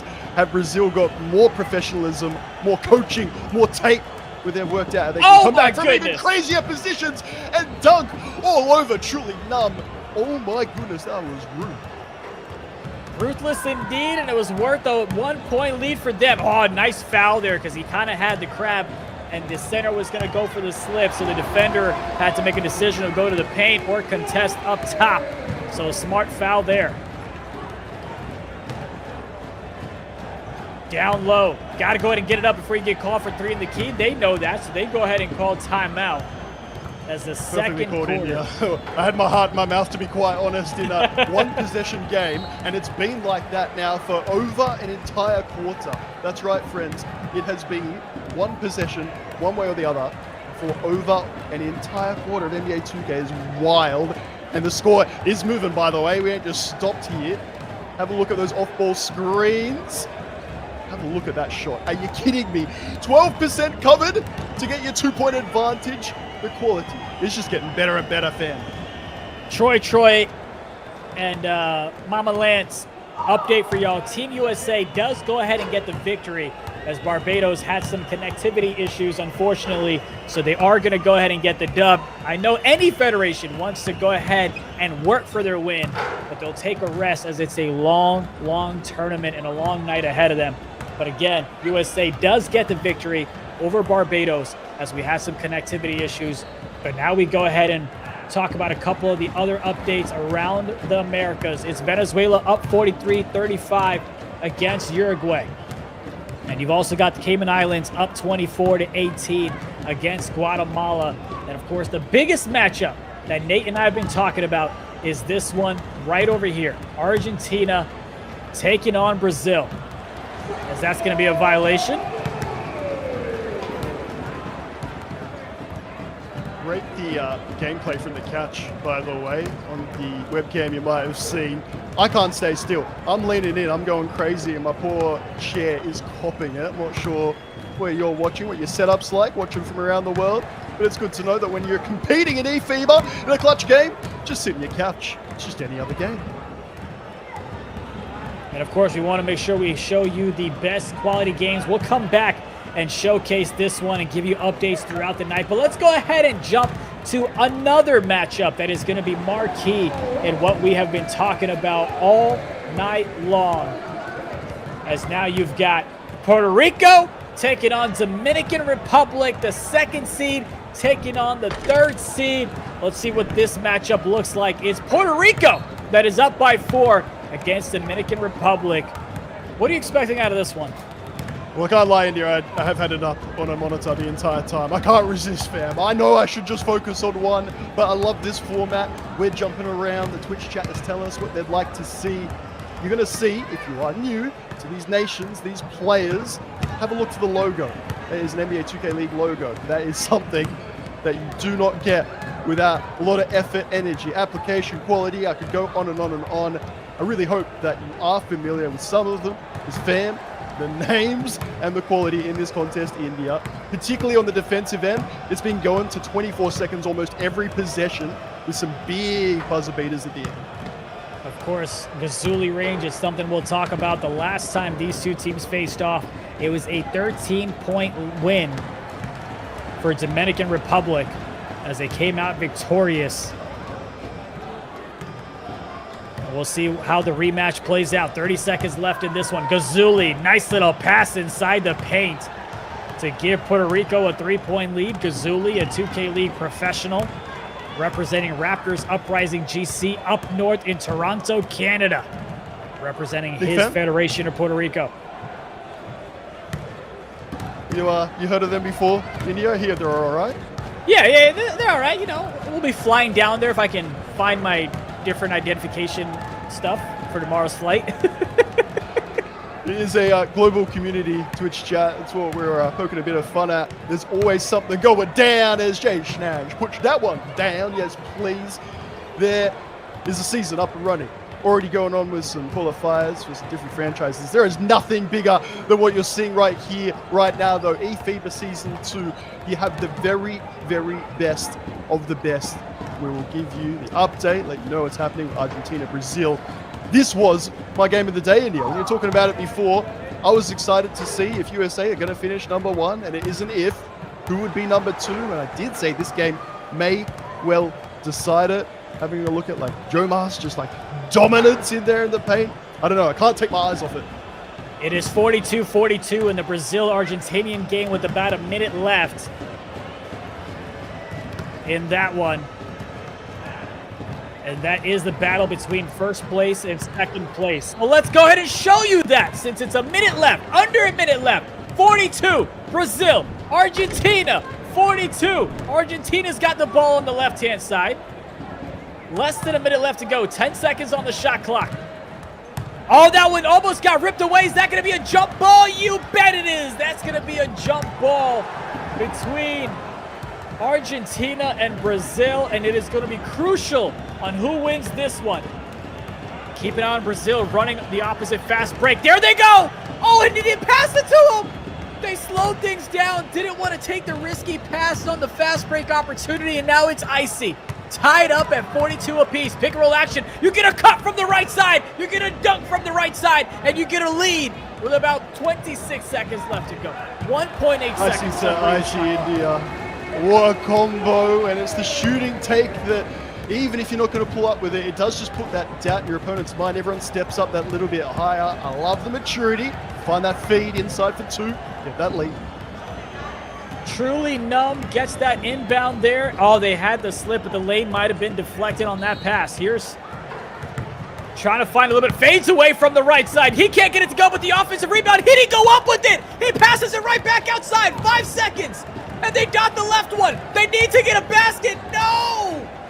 They can't get it to go. The offensive rebound. You were right there to go ahead and tie things up, but they kicked it out for some reason.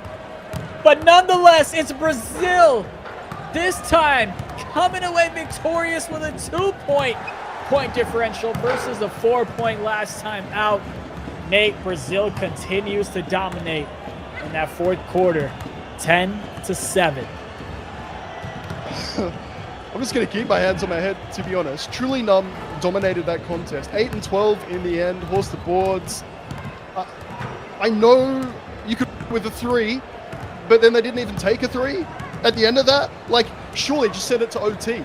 There was, what, 4 seconds remaining? I'm absolutely baffled. Maybe that is a big learning if we try and look at the positive for Argentina to look back. Sure, it's a big game. You want the 3, you want to win, you want the highlights.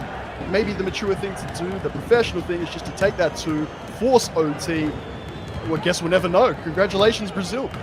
I know Nick, head coach of the Brazilian team, has to be sick with the fact that we didn't just go ahead and take the easy 2.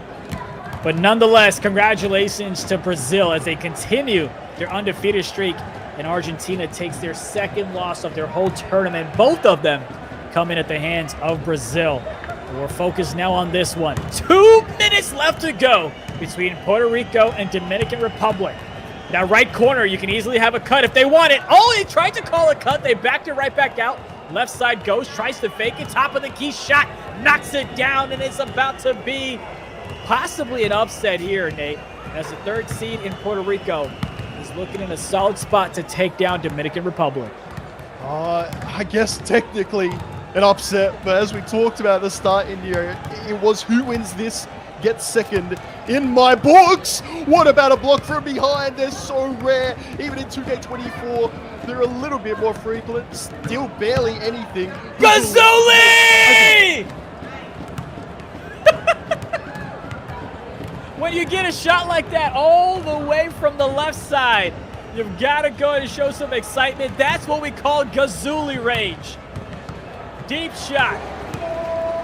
Extends the lead as they want to put a dagger in this one. That's the left side. Jarsity gets that one to drop.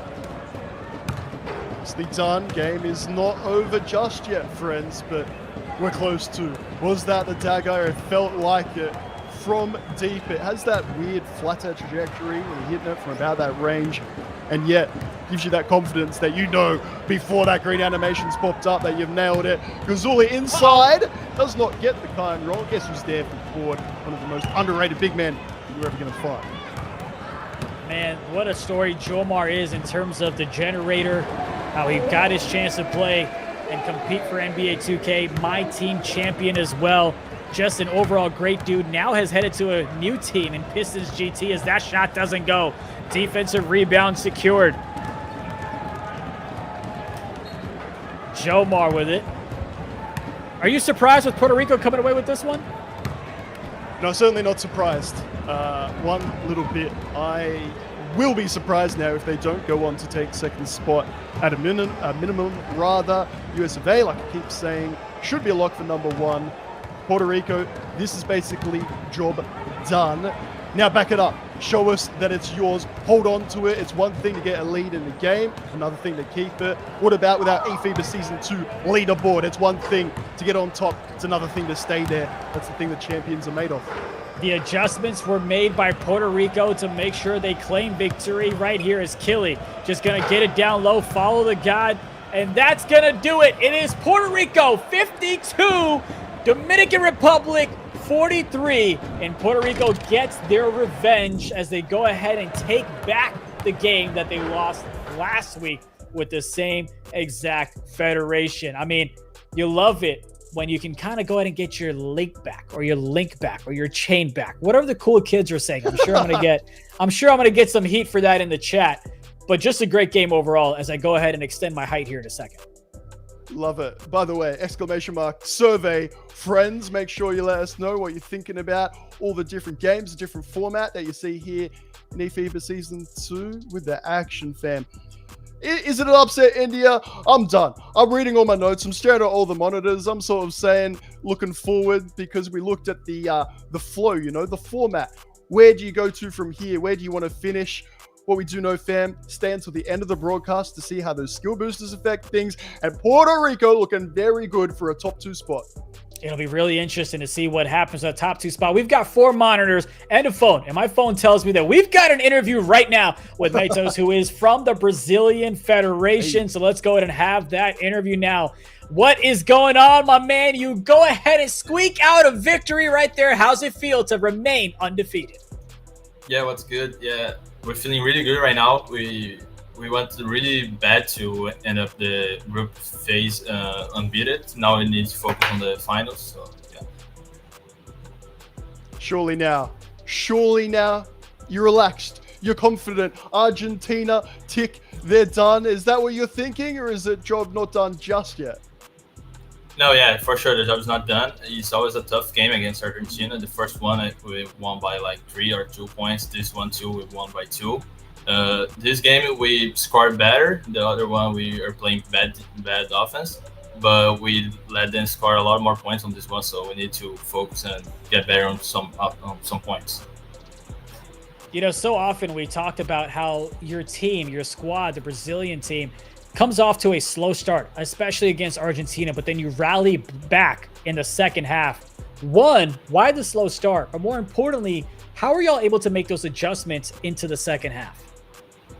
Yeah, we were talking about it. Like the first game and the one we played today, we started really bad. I think they were winning by like 8, maybe 7, I don't know. But we put on our minds that we are better. We could get the comeback, and we kept playing, so it all went good. Is there anything else then for me? Again, I got the box score open. I'm trying to make some notes, have a look at some adjustments. We hear a lot of players, a lot of teams just say, we missed our open shots. Is that how you're feeling after that game against Argentina? Yeah, kind of. We missed some open shots, so we think we could won by more. But it was a good game. We played good. All right, appreciate you. Thank you so much, man. I appreciate you hanging out with us. Congrats again on remaining undefeated, and best of luck moving forward. Thank you. Appreciate you. Bye. Absolutely. And I mean, just a great run so far from the Brazilian team. They go ahead and sneak out another victory in the second half, in the fourth quarter, against Argentina to remain undefeated. But you know who else is undefeated when it comes to making builds? It's my man, Truly Huncho, who is a content creator and influencer as well. What's going on, my man? What's good, India? What's good, Nate? What's good, eFIBA family? How are you guys doing? We're doing well. I appreciate you not wearing the eFIBA hoodie this time so that I don't get jealous. I really do appreciate you being aware of my feelings in this one, man. Listen, we called you in because you are the 2K builder. You know exactly the ins and outs of everything. What's a good build in your eyes? A good build is basically like an all-around build. They got to be able to do everything. In 2K terms, we call it a demigod. And yeah, like a demigod, that's a dream type of build. A build that can do everything, like a Victor Wembanyama build in the game, right? That's the demigod. All right, now calm down. calm down, fam, because I know, Huncho, I'm a fact-check you. That's my role here. You can't even make the Wemby height, friend. Are you seriously telling me that we've got Wemby-like qualities in one of your builds? I definitely got some Wemby-like qualities in my builds. But you got to make it 7-1. You got to sacrifice. So all right. Well, I'll tell you what. Let's see exactly what that build looks like. Let's take a look. This guard build can do everything in NBA 2K24. This build can dunk, shoot, dribble, and play defense. And today, we are going to teach you all on how to create this build. Get ready to dominate on the court. You want to start out creating a 6'3" point guard as a 175 pounds with a 7'0" wingspan, which will mainly be a slashing build, you think, but just wait. Put stamina to 94, vertical to 82, strength 50, acceleration 94, speed 88, perimeter defense 85, interior defense 63, steal 85, block 29, offensive rebound all the way down, defensive rebound to 55. Pass accuracy 58, ball handle 87, speed with ball 77, mid-range shot 64, three-point shot 79, free throw 57. Look at these badges, so far quite crazy to be fair. Driving layup 80, close shot to 60. A three-point only 79? Why only 79? Go ahead. That was my day one build in NBA 2K24. So we were still kind of figuring out like what's the best guard build. And can you repeat your question once again? Well, I just want to know what adjustments you would make. I mean, I saw the 79 three-point shot. Would you beef that up a little bit now or no? No. I will keep it at a 79. Like you will go higher for limitless range, but limitless range is not working. We know that after a month now. We actually spoke. I actually spoke to Mario in the last in the eFIBA stream, and he also said like within a month we will find out what the meta build is right now. So yeah, I will change a lot, but I will keep the 79 3 ball. So the changes I will make is I will make it a 6-6 build, so you can get more attribute points. And I would invest those attribute points into having a 93 driving dunk, so you can get Hall of Fame Bunny, one of the most overpowered badges in the game. I will get a 93 ball handle, and of course, I will upgrade my defense. I will upgrade my defense by a lot because the steals, yeah, I want to pluck the ball away. And my perimeter defense, I would also upgrade that. But I would lower my acceleration, for example, because we found out that isn't working. So, with a 6'6", demigods are the wave this year. All right. Well, I did hear that you would make no changes to that pass accuracy, Huncho. So you're clearly not dotting your teammates whatsoever. Do you think you can use this build on 5s as well? Depends on your playstyle. Like I'm bringing the ball personally to you, so I don't need the pass accuracy. No passing, just hand delivered. I'll call you up. We'll arrange a meeting spot, package it up nicely. That's the only way Huncho's giving you the ball, fam. Okay. Exactly. Got an ISO for 23 seconds, and if it ain't working out, I'm dotting the ball away. I know people like you. To be fair, there's a lot of people in the Twitch chat. That would be all about it. I understand. Well, let me ask you this. Let me ask you a prediction. Because getting to Sweden is just a part of it. You got to go ahead and win in Sweden. Give me a prediction of who you're expecting to see in the finals. The last two teams, the last two federations remaining. Who you got? I got to go with Brazil. And, I mean, it's tough. I will go for Brazil for real. But I will pick like a European team. So it's gonna be between Spain, France, and Turkey. And in my opinion, I think Turkey is gonna become the biggest in Europe. All right. I know we talked about the beef the last time out. No North America team in there. No juggernaut Team USA. Don't you think I didn't notice that? But that man is truly Huncho, truly brave to make that prediction. We'll see how it all plays out in about a month, buddy. Appreciate you hopping on. Appreciate y'all for having me. Take care. Nate, no Team USA in that prediction. No Puerto Rico. No Dominican Republic. It'll be really interesting to see how it goes down. Matter of fact, I'm getting texts right now from people that are watching. I don't want to show it live, but they're saying boo on that prediction. Yeah, I'm hearing a lot of boos across the board. A lot of people saying, I'm never getting that ball from you. The 3-point isn't high enough. I also know that when Huncho says anything with his cheeky smile, then I just believe it anyway. So, hey, in this moment, let it be blissful. Let it be joyful, Huncho. No US of A. But speaking of them, fam, if we're going to sort of put them down a little bit, the co-stream is live right now. We've got a bunch of co-streamers bringing you eFIBA Season 2. If you want dedicated feed, you can head over there. You might as well do it now, because according to Truly Huncho, they won't be in the final. They won't. And the reason I'm laughing is my phone keeps blowing up. And this gentleman says, Great Britain on top. You can say it on stream. There you go, Dirk. There you go, Dirk. I just said it for you, pal. But let's go ahead and talk about the Americas today, because we want to take a look at the group standings for South America. We just saw Brazil take on Argentina. They go ahead and get the dub one more time. So they remained undefeated throughout the night here thus far. They do have another matchup coming up, but it's Argentina in number 2, Venezuela 3, and Uruguay struggling as they haven't won a game tonight, and they round out number 4. Any surprises for you here, pal? No, so we're sort of on track as it stands, and the way that we're going to find out if we get a bit of difference there is Venezuela have stood up on game day 2. They've got big games where they can really change things around, fam. You know I'm going to talk about the skill boosters. If Brazil have more or less secured number 1, you heard that their whole team is basically locked in, saying job's not done yet.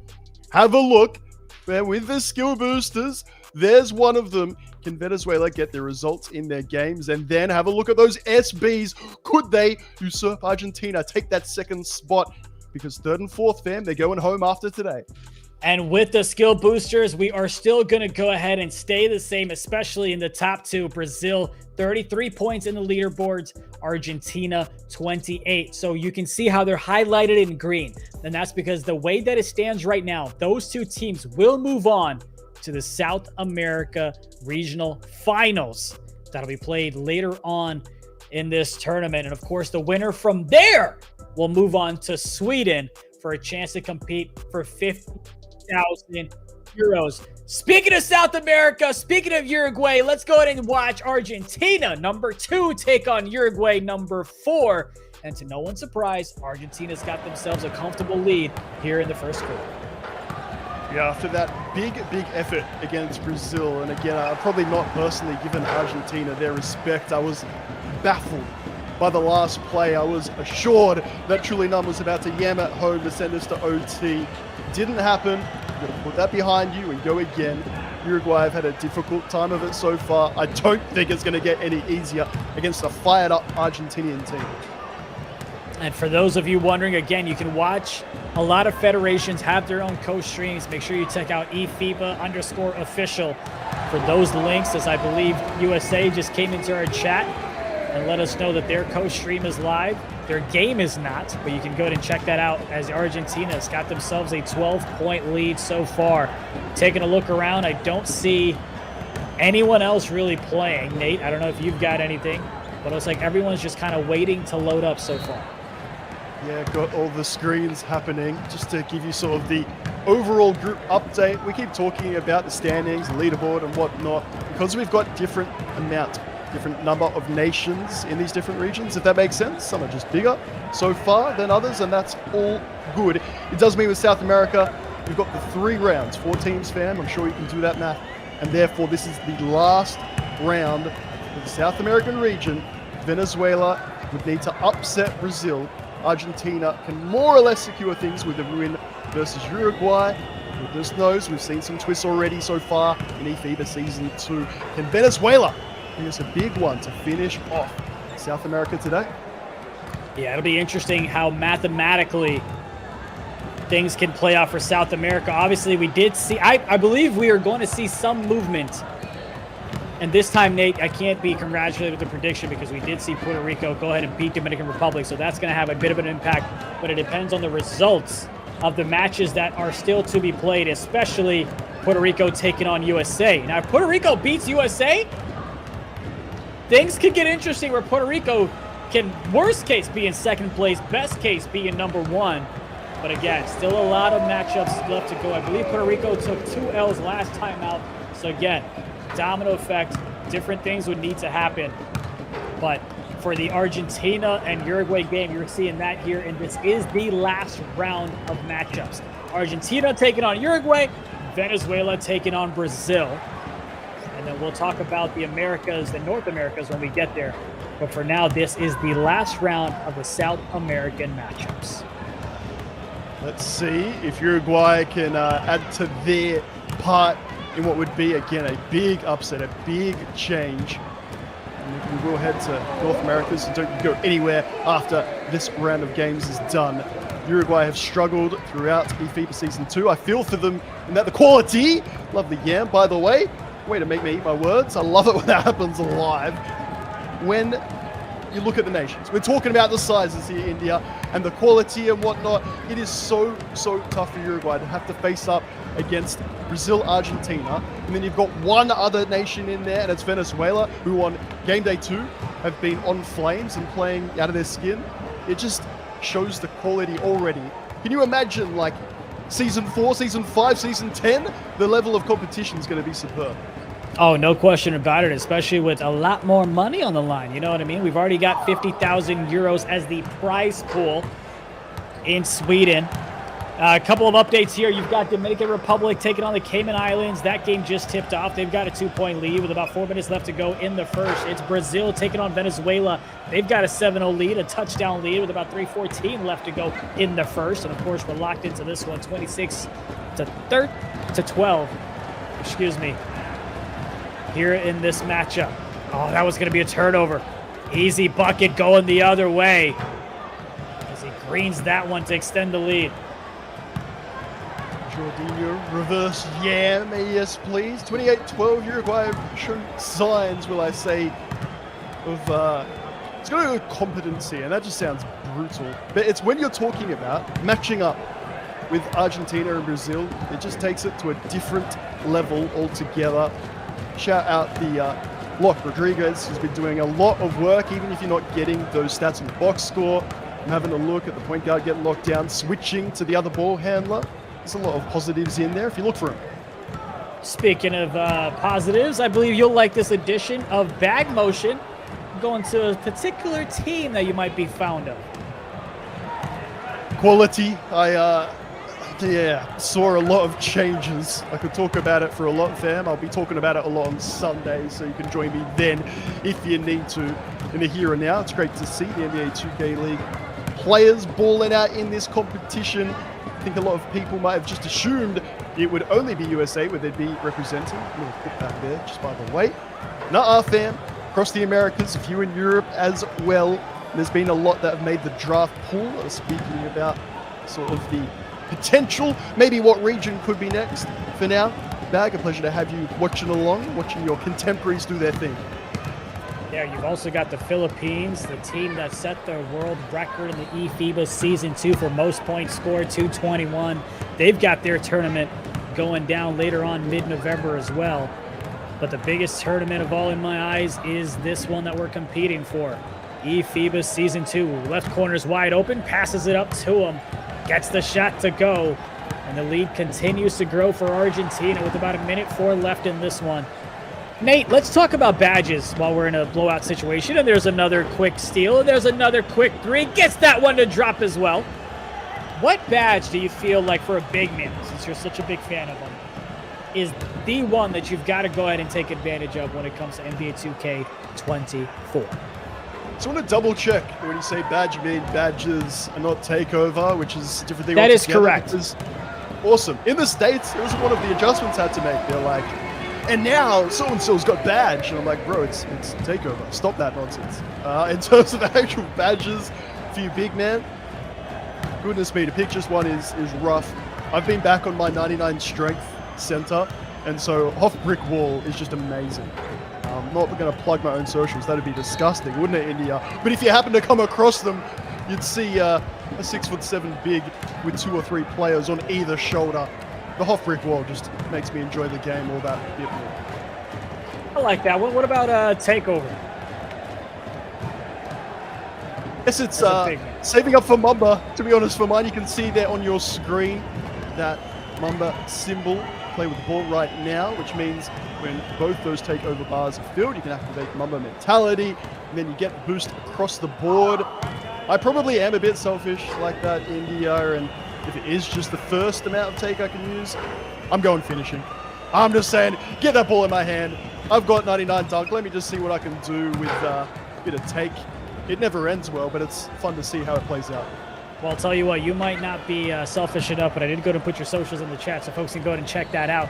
We're going to dive into this box score here. It's Argentina 42, Uruguay 23. Quite a bit of struggles coming in from the 1-2 punch of Uruguay, as they have gone 2 for 9 from beyond the arc. The team as a whole is 5 for 14, so really struggling when it comes to shooting. 9 turnovers compared to, get this, Argentina, 0 turnovers for Argentina coming into the third quarter, and that's what helped them have this big old lead. But before you go ahead and talk about this one, let's go ahead and jump into the Brazilian matchup. But Argentina, Nate, 0 turnovers as we watch Brazil. Yeah, I feel like you've guaranteed a turnover as soon as we go to this next game. Just by the way, in my experience, when I make a call like that, I found a fun stat, just goes and gets ruined. Here with Brazil. Venezuela, I did say this is where the big upset would need to occur. Venezuela would need a big win, and yet hearing from the different Brazilian players and management that we had today, they seem absolutely locked in. I tried to bait them a little bit with the interview questions. I'm sure you would have noticed. No bait taken. Spit that right out. We are here with the job not done until round 3's over, until we see ourselves on that leaderboard at the end of the day. Nothing is official.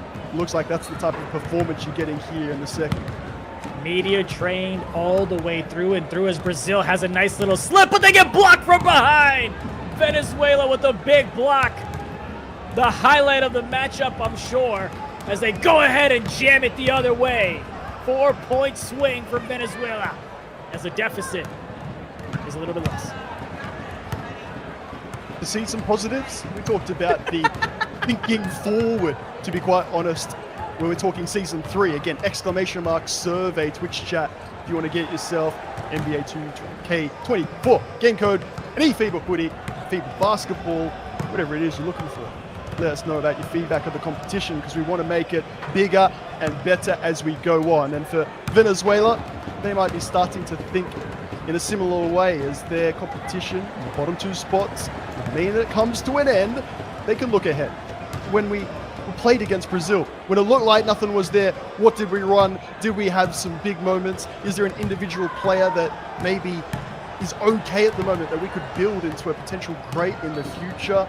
You've got coaching staff, analysts, so many people willing to help out in the 2K community. Looking forward to seeing where some of these nations that didn't come in as favorites go in a few seasons' time. I can hear Nico typing into the survey how proud he is of you for mentioning the survey. Shout out to you for making sure we stay 10 toes down as Brazil knocks down a big shot from the right side, expanding their lead into this one. Venezuela had the highlight block, but there's not a lot to show for it since then. Run right around the corner. Lovely little lay. Nice and simple. Simple games sometimes, India. Oh, yeah. 2K, you know, sometimes people complicate 2K more than they need to. They try to get too cute with this. You see a nice little play call run by Brazil, but it's going to lead to a turnover. And that's going to be a quick foul. Is that going to be a... The backcourt, India, I'm raging. Every positive, every lovely thing that they've done, a big block. It makes me not want to get excited, because that's 3 times in a row where they've done just something brilliant. Just with like a simplistic error. It is why I'm talking about the future, I guess, when it comes to Venezuela. There are moments of quality, but consistency just not there yet, perhaps.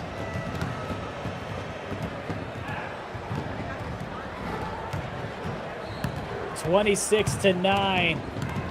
Nate, let me ask you this. We've seen Brazil go ahead and win Game 1 against Argentina. We saw them win Game 2 against Argentina. What do you think happens if those 2 teams meet in the South America Regional Finals the next time they face? Oh, I tell you what, you'd be odds on firstly for them to do so. That the 2 nations, as I believe Bagmotion might have said in the chat, they always have great games. We're not even just talking about eFIBA Season 2, although it has truly lived up to the billing. Will the coaching make a difference? I feel like, again, Nick got a lot of plaudits, as well he should. And then, to be honest, it was an Argentinian mistake. Is the only reason we didn't go to OT there. Would Argentina, third time's the charm, that's the saying, right? Maybe that's the way forward, is to learn from your mistakes, slowly but surely. I'm sure adjustments will be made, especially for Argentina, to make sure they don't give up the lead going into the second half, going into the fourth quarter, as Venezuela crosses double digits, 11 points for them. Edward is just getting bumped around by the defense of Brazil, trying to find some space. He can't, so he dishes it out to a teammate down low. Brazil has already gotten a skill booster of holding their opponent to 29 points or less, but they still want to continue dominating from the couple of points of victory against Argentina. Kicks it right back out, top of the key, shot, gets that one to go. And I know folks are asking for the, my apologies, real quick. Folks are asking for Team USA score. That game has not started, but Team USA did win their first one against the Cayman Islands and the second one against Barbados. They got the victory because of technical difficulties there. But as soon as their matchup starts, we'll give you updates, and you can also go to their Federation's Coach stream as well. That's all I had, to be honest. India, continue on. I was going to do the exact same thing, but not as well. I got you. Anytime. You take care of the surveys, I'll take care of recaps. Foul with 3 seconds remaining, and that's why you keep one just there in the back pocket, just in case. Professionalism, respect it. See you, Nick. See you, Brazil. What do you got, though, to defend this last little bit? Double team on the man would take. Makes sense. 13 points at the half only. Brazil's offense maybe not as fluent as I expected and as we've seen today and last game day, but if it is just sort of business as usual, get the job done. Your point guard's only taken the one shot and he's got 9 dimes. Maybe it is just an opportunity to try a few different things in their last game of the day, knowing that victory's basically secured. Troy, you go ahead and have all the power in the world. You want Team USA score, I'll do you one better. Happy Halloween, whatever you want to call it. Here's Team USA taking on Puerto Rico. They've got themselves a 2-point lead as we've just tipped things off there. The last time these two teams played, USA dominated, came out victorious. Puerto Rico, however, came out and got revenge against Dominican Republic, so you know they want to continue that here against Team USA.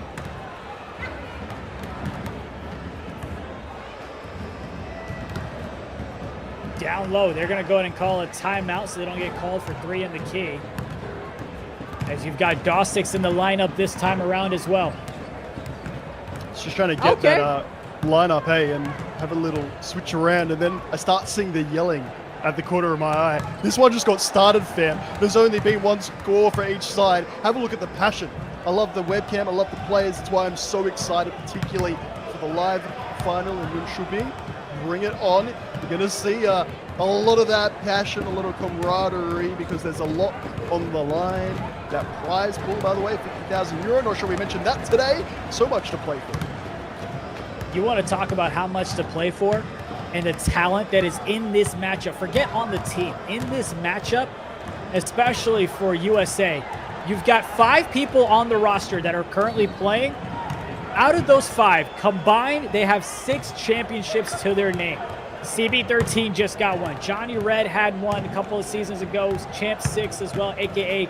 𝐷6, that boy Dimes, and of course Super C's, who's playing the 4. He's back-to-back champion. So a high caliber team coming in for USA. But of course for Puerto Rico, you've got Killy, who was a 3v3 champion. You've got Jomar, who dominates no matter what game mode you have. He's won a couple of banners, won a $250,000 tournament as well. So great talent on the court that you're seeing for both teams. Certainly wouldn't want to just put the pin in this game at all. After that momentous victory, Puerto Rico might be dreaming of what else could be possible here today, let alone further down the line. And for USA, sort of still starting off their day in a way, bit of momentum hard to get with different lineups and things changing around, and then some games that have maybe had an issue or two can all just be that mental side you'd expect them to deal with as professionals, but who knows? Could that be a little bit of a tipping point in favor? I wish that went for Puerto Rico. 𝐿𝐷 wide open shot from the right hash. Not often do you see him miss that one, but he does there. A bit of a struggle fest, if you will, for Team USA and Puerto Rico for both squads offensively.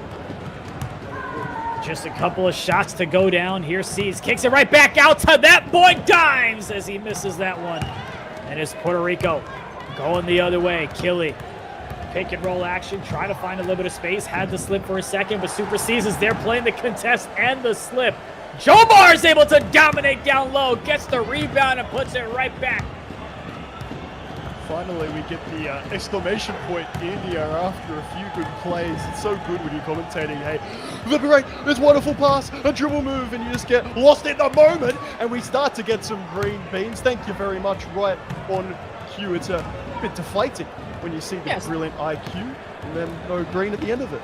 Yeah, exactly. You kind of build it up, and then you get a clank. It's just not fun. Nobody likes that. Of course, you've got a couple of other stars on the Puerto Rico lineup that we haven't gotten a chance to go in and highlight just yet. Nice little move there, gets the open shot, but he can't knock it down. And now it's United States that go in and take the lead with the jam. The last time these two teams played, it was a 22-point victory for United States, just dominated, mainly in the fourth quarter as they outscored Puerto Rico 19-6. 𝐿𝐷 from the free throw line, can't get it to drop. Couple of missed shots from him here tonight.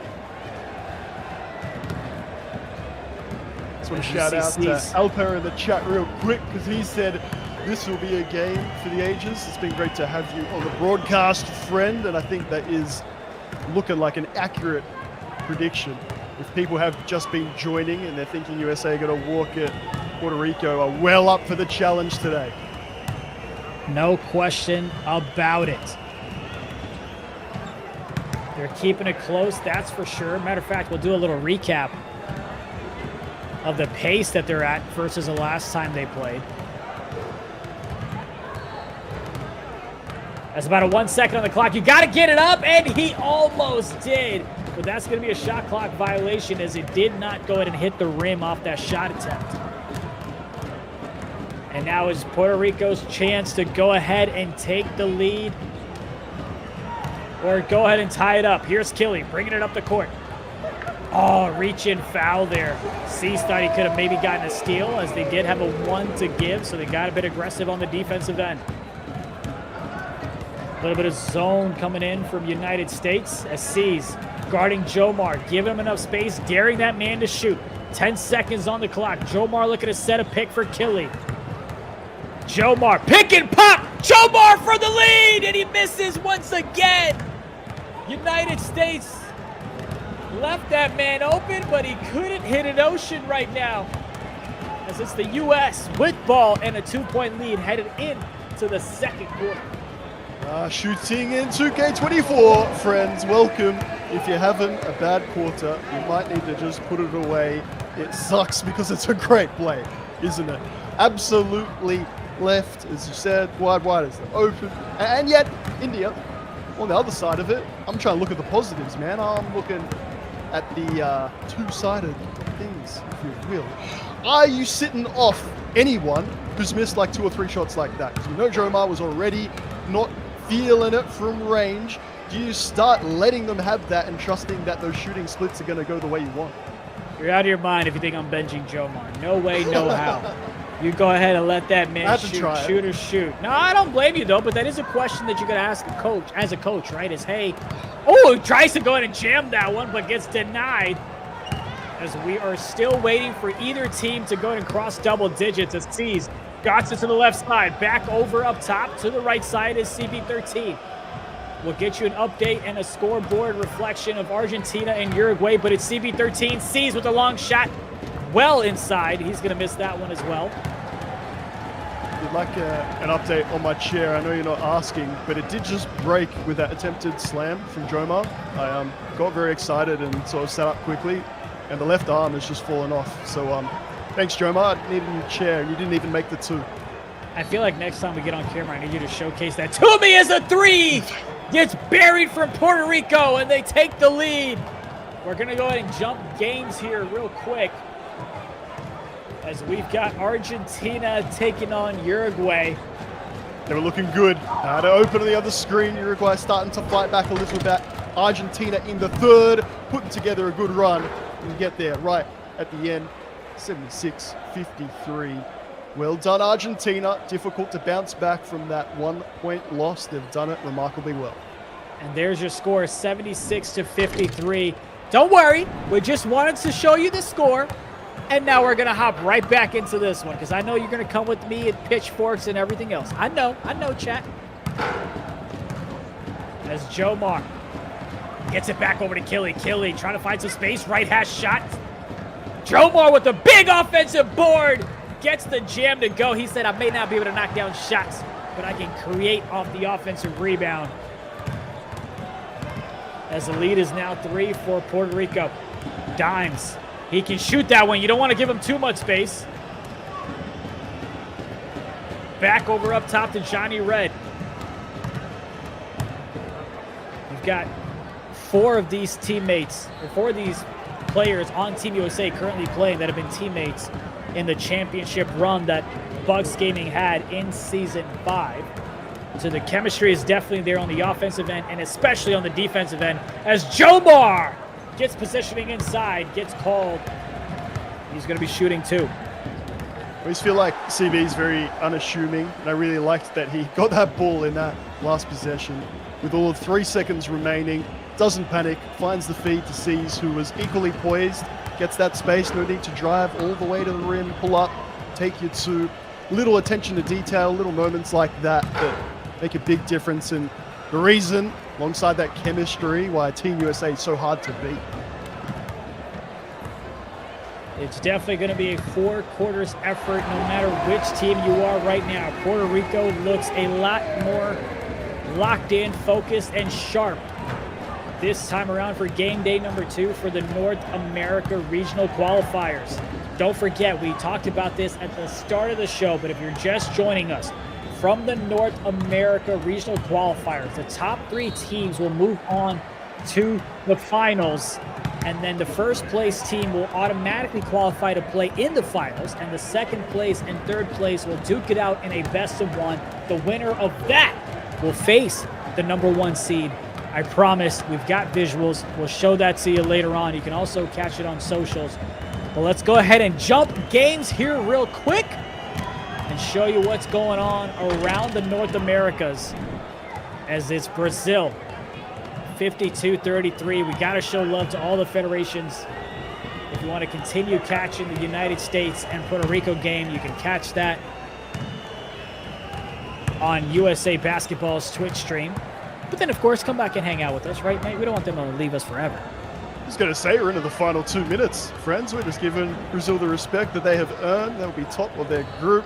Almost skill boosters. Hook shot. Have something to do with it. Have a little look. But then, they are number 1. They won their clutch game. Least we can do is stay with them until the end here and celebrate one of the nations that, if it wasn't on everyone's radar, if they weren't high enough in those power rankings, you've heard it from Huncho, you've heard it from a lot in the chat, from the players themselves.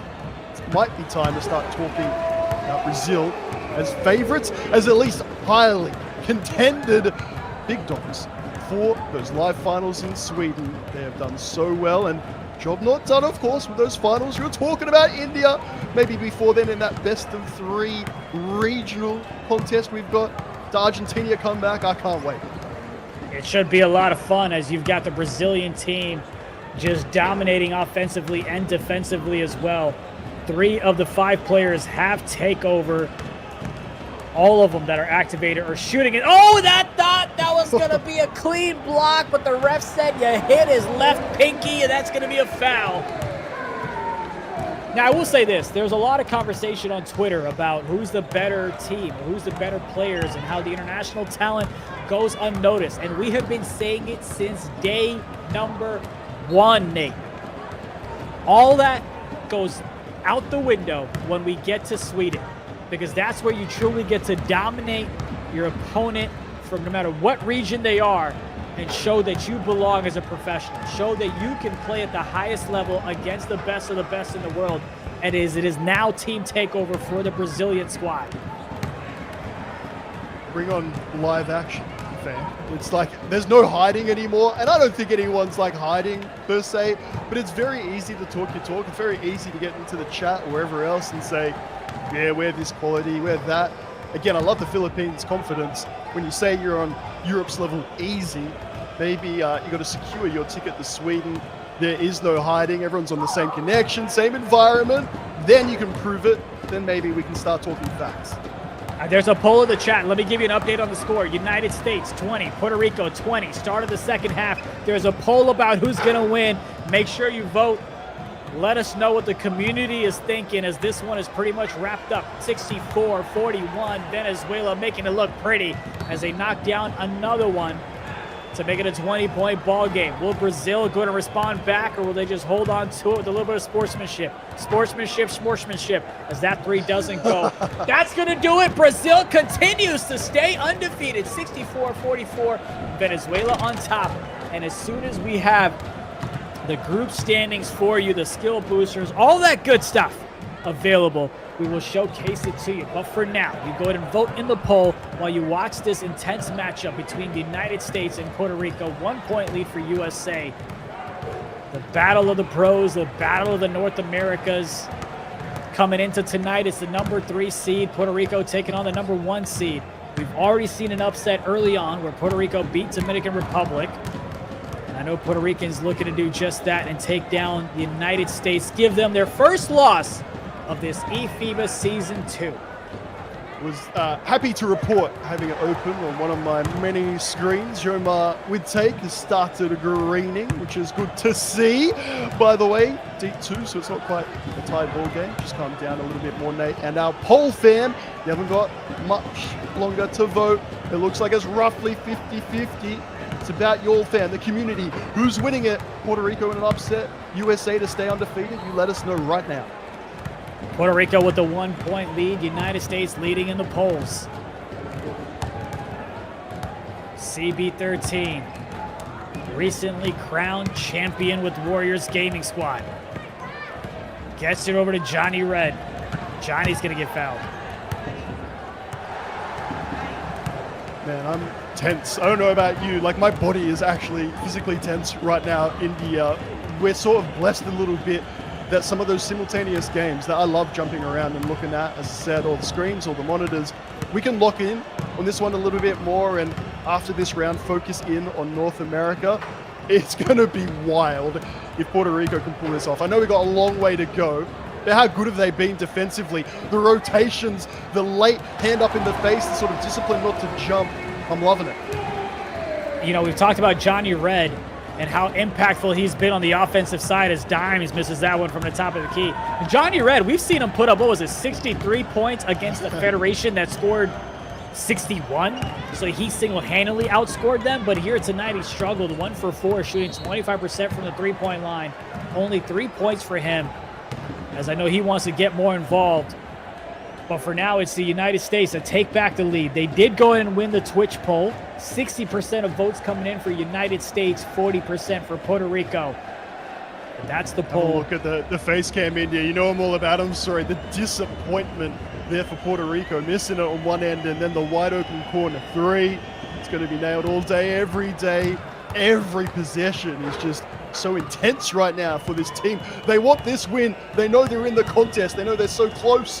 Young star, top of the key. Puerto Rico get their lead right back. Back and forth we go. 2 minutes in the third quarter. CB13. Yes, that man did get paid. You see a play call there. Beautiful jam. You had the left corner open as well. But they decided to take the easy 2. Shout out to 𝐴𝐿 Gaming. I know he's getting involved with the Las Vegas squad.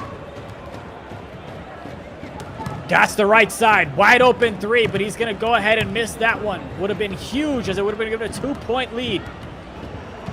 C's trying to get in position from the right side. Goes ahead and tries to go for the rebound.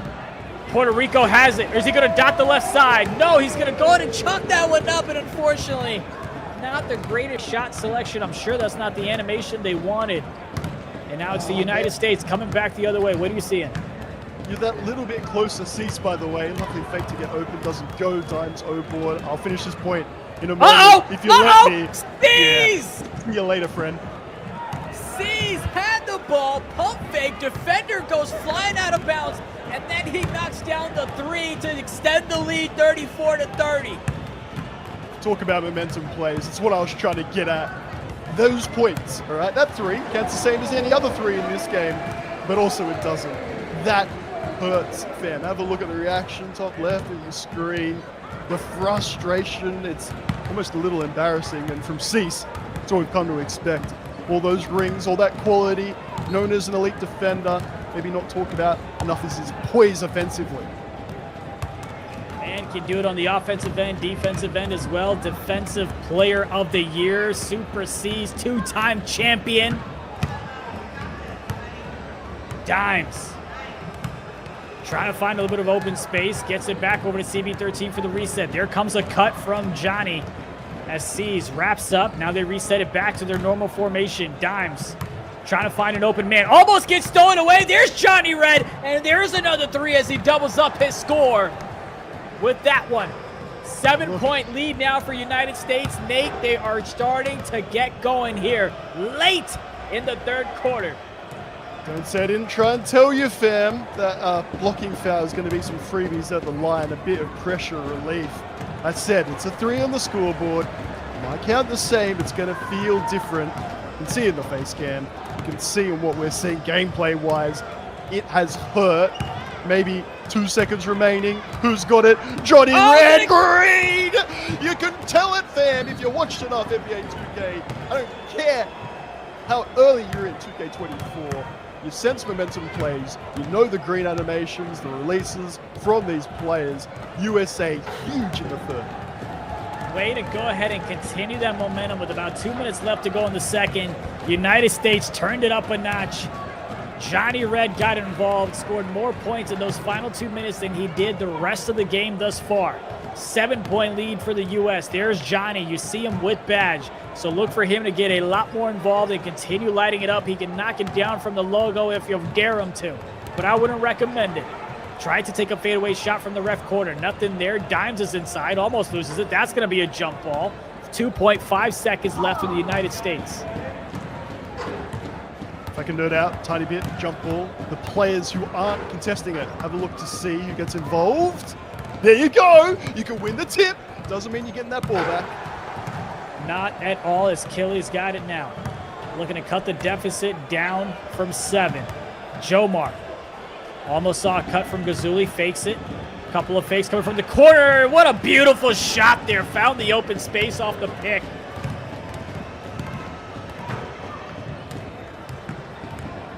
See if CB can steady the ship a little bit. No, they're up by 4. You want your star point guard to show maturity. Instead, takes that early end of the shot clock. What's Killy got for us in response? Yeah, he's got to be careful there. Good timeout, in my opinion, as he almost went out of bounds, and you already know how that goes for them. All greens, no whites. That's a Johnny Red saying. I'm curious who's behind the account. Is it a family member? Is it a mysterious friend, a stalker? Let us know. Yeah, really, if it's the last one, then you definitely need to let us know. Uh-oh, loose ball. United States has it. Johnny Red, bang! All greens, baby. In the chat and on your screen, the big momentum play, fam. A steal, we make it count. It's great timing. It's great timing in terms of when you've activated your take. In response, you force a big shot. You're already scrambling back in defense, fam. You know US of A, you know how this goes. That's a great timeout again. This man was running to hug the fans. He surely was. Johnny Red. The man had 3 points when we called him out. Now he is leading. He's the leading scorer out of everyone on that court right now with 12. Coming out hot. Looking to continue that streak. Not going to be able to drop that one. The United States starting to come away with it just a little bit. And there's another steal. That boy Dimes. Not going to go ahead and push it up the tempo. Don't want to risk a steal. Gets it to Johnny Red. Trying to create a little bit of separation. Sees with the cut. Goes right back to the right side.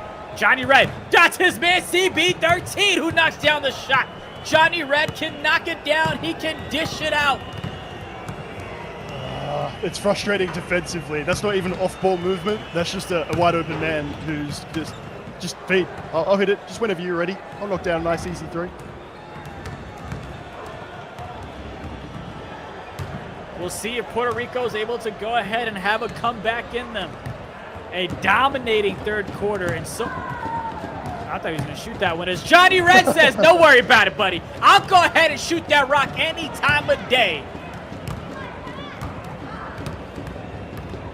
I don't know. It's like the Twitch poll, and I think that excellent start from Puerto Rico in the first. I don't want to get too reflective too early. I know this game's still alive.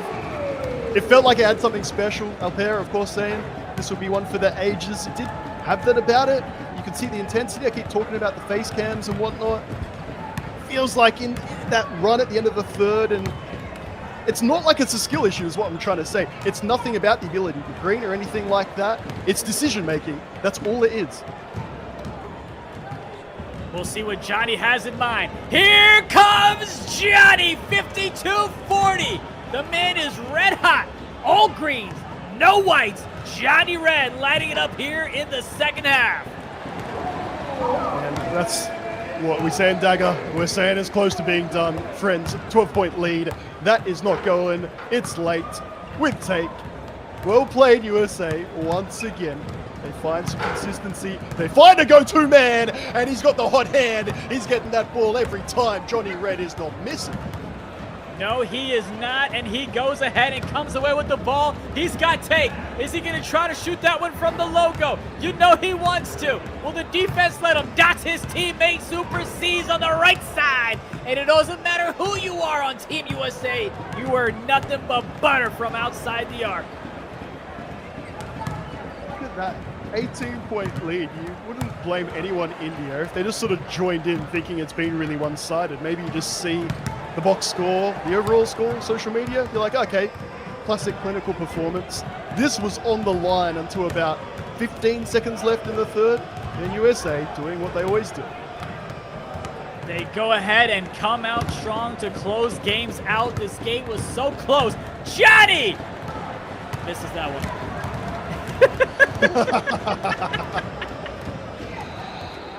He'll take an assist. Casual dime, just to give dimes 2 more. Shout out Puerto Rico fan. Like, we're a bit deflated, and I'm sure the team is hurting right now. You compete with USA for 3 quarters. It is no mean feat. They were looking good. They had the Twitch chat hyped. They had me breaking my chair quite literally. Friends, that is a great effort. There's a lot of positives in there.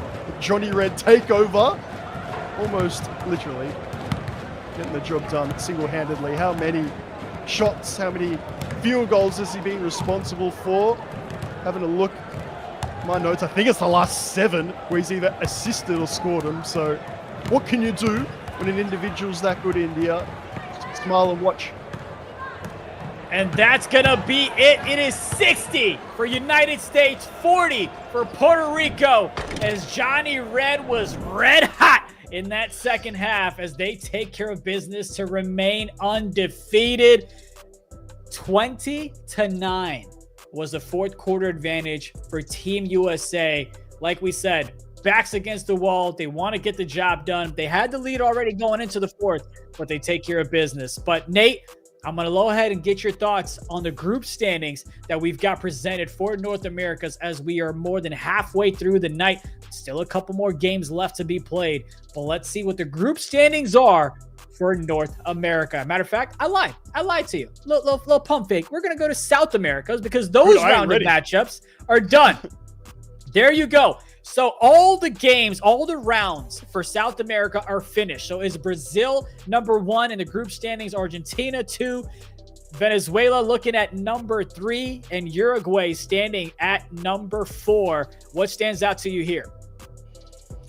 Job done was the call from Brazil. Is that job done, friends? Is it job done? Skill boosters, don't forget them. I'm going to talk about them forever and ever and ever. That's why it's designed as such, with the points per placing, as you will, encouraging all teams to play all their games until the end with those different objectives. Will the SBs change things around?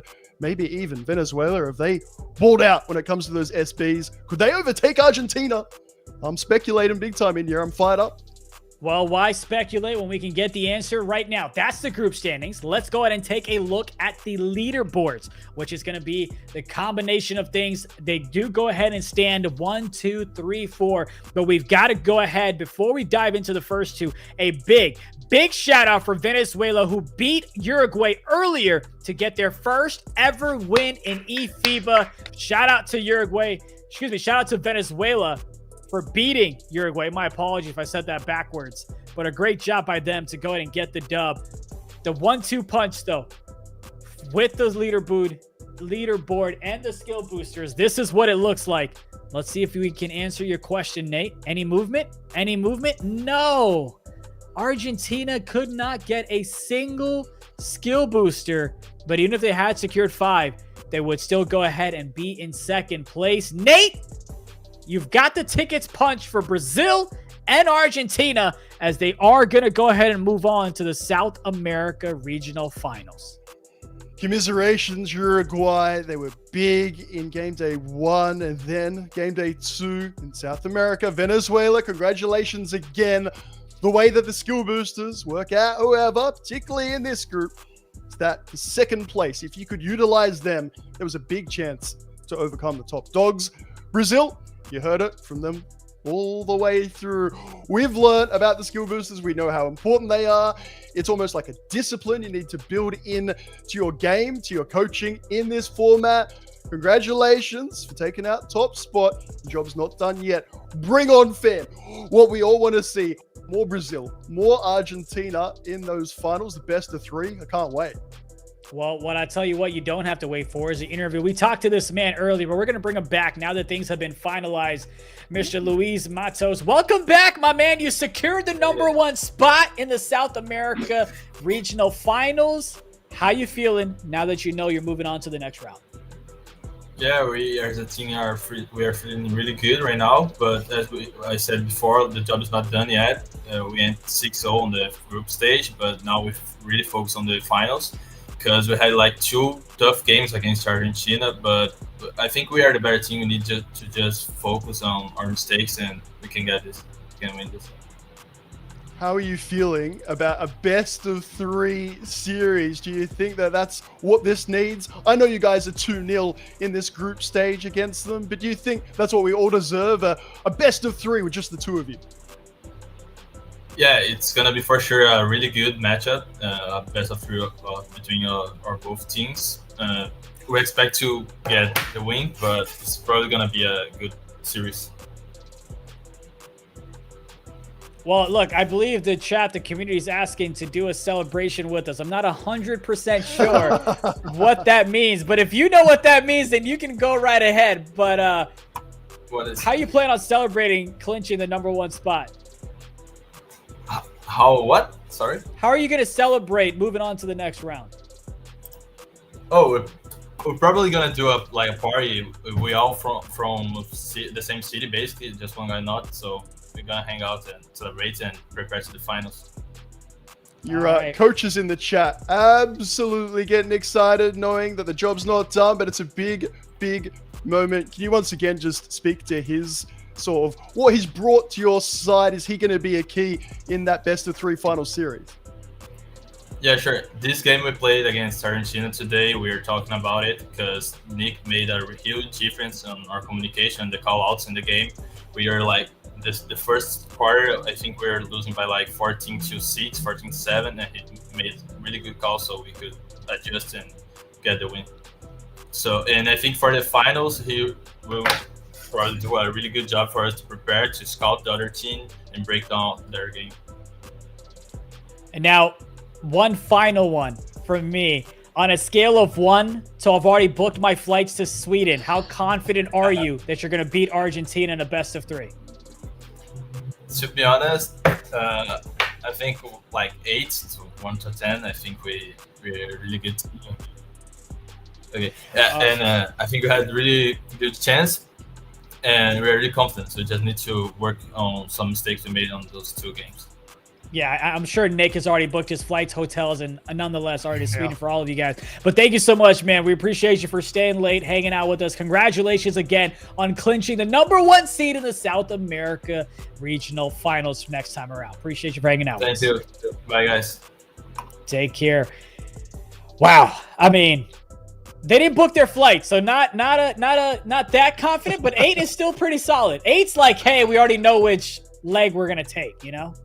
Yeah, I feel like if I got called net out of 10, I'd be feeling good for the rest of the day. So we take those chances. If you're Brazil, really good to hear about the coaching and how that can make a big difference. I want to see the response there, though, India. What about for Argentina? What have they got? Maybe a bit of coaching, a little bit of film review. Where could they go right, considering it was a 1-point game? And I feel like the interviews, our whole mood, so many things could be different based on just one shot.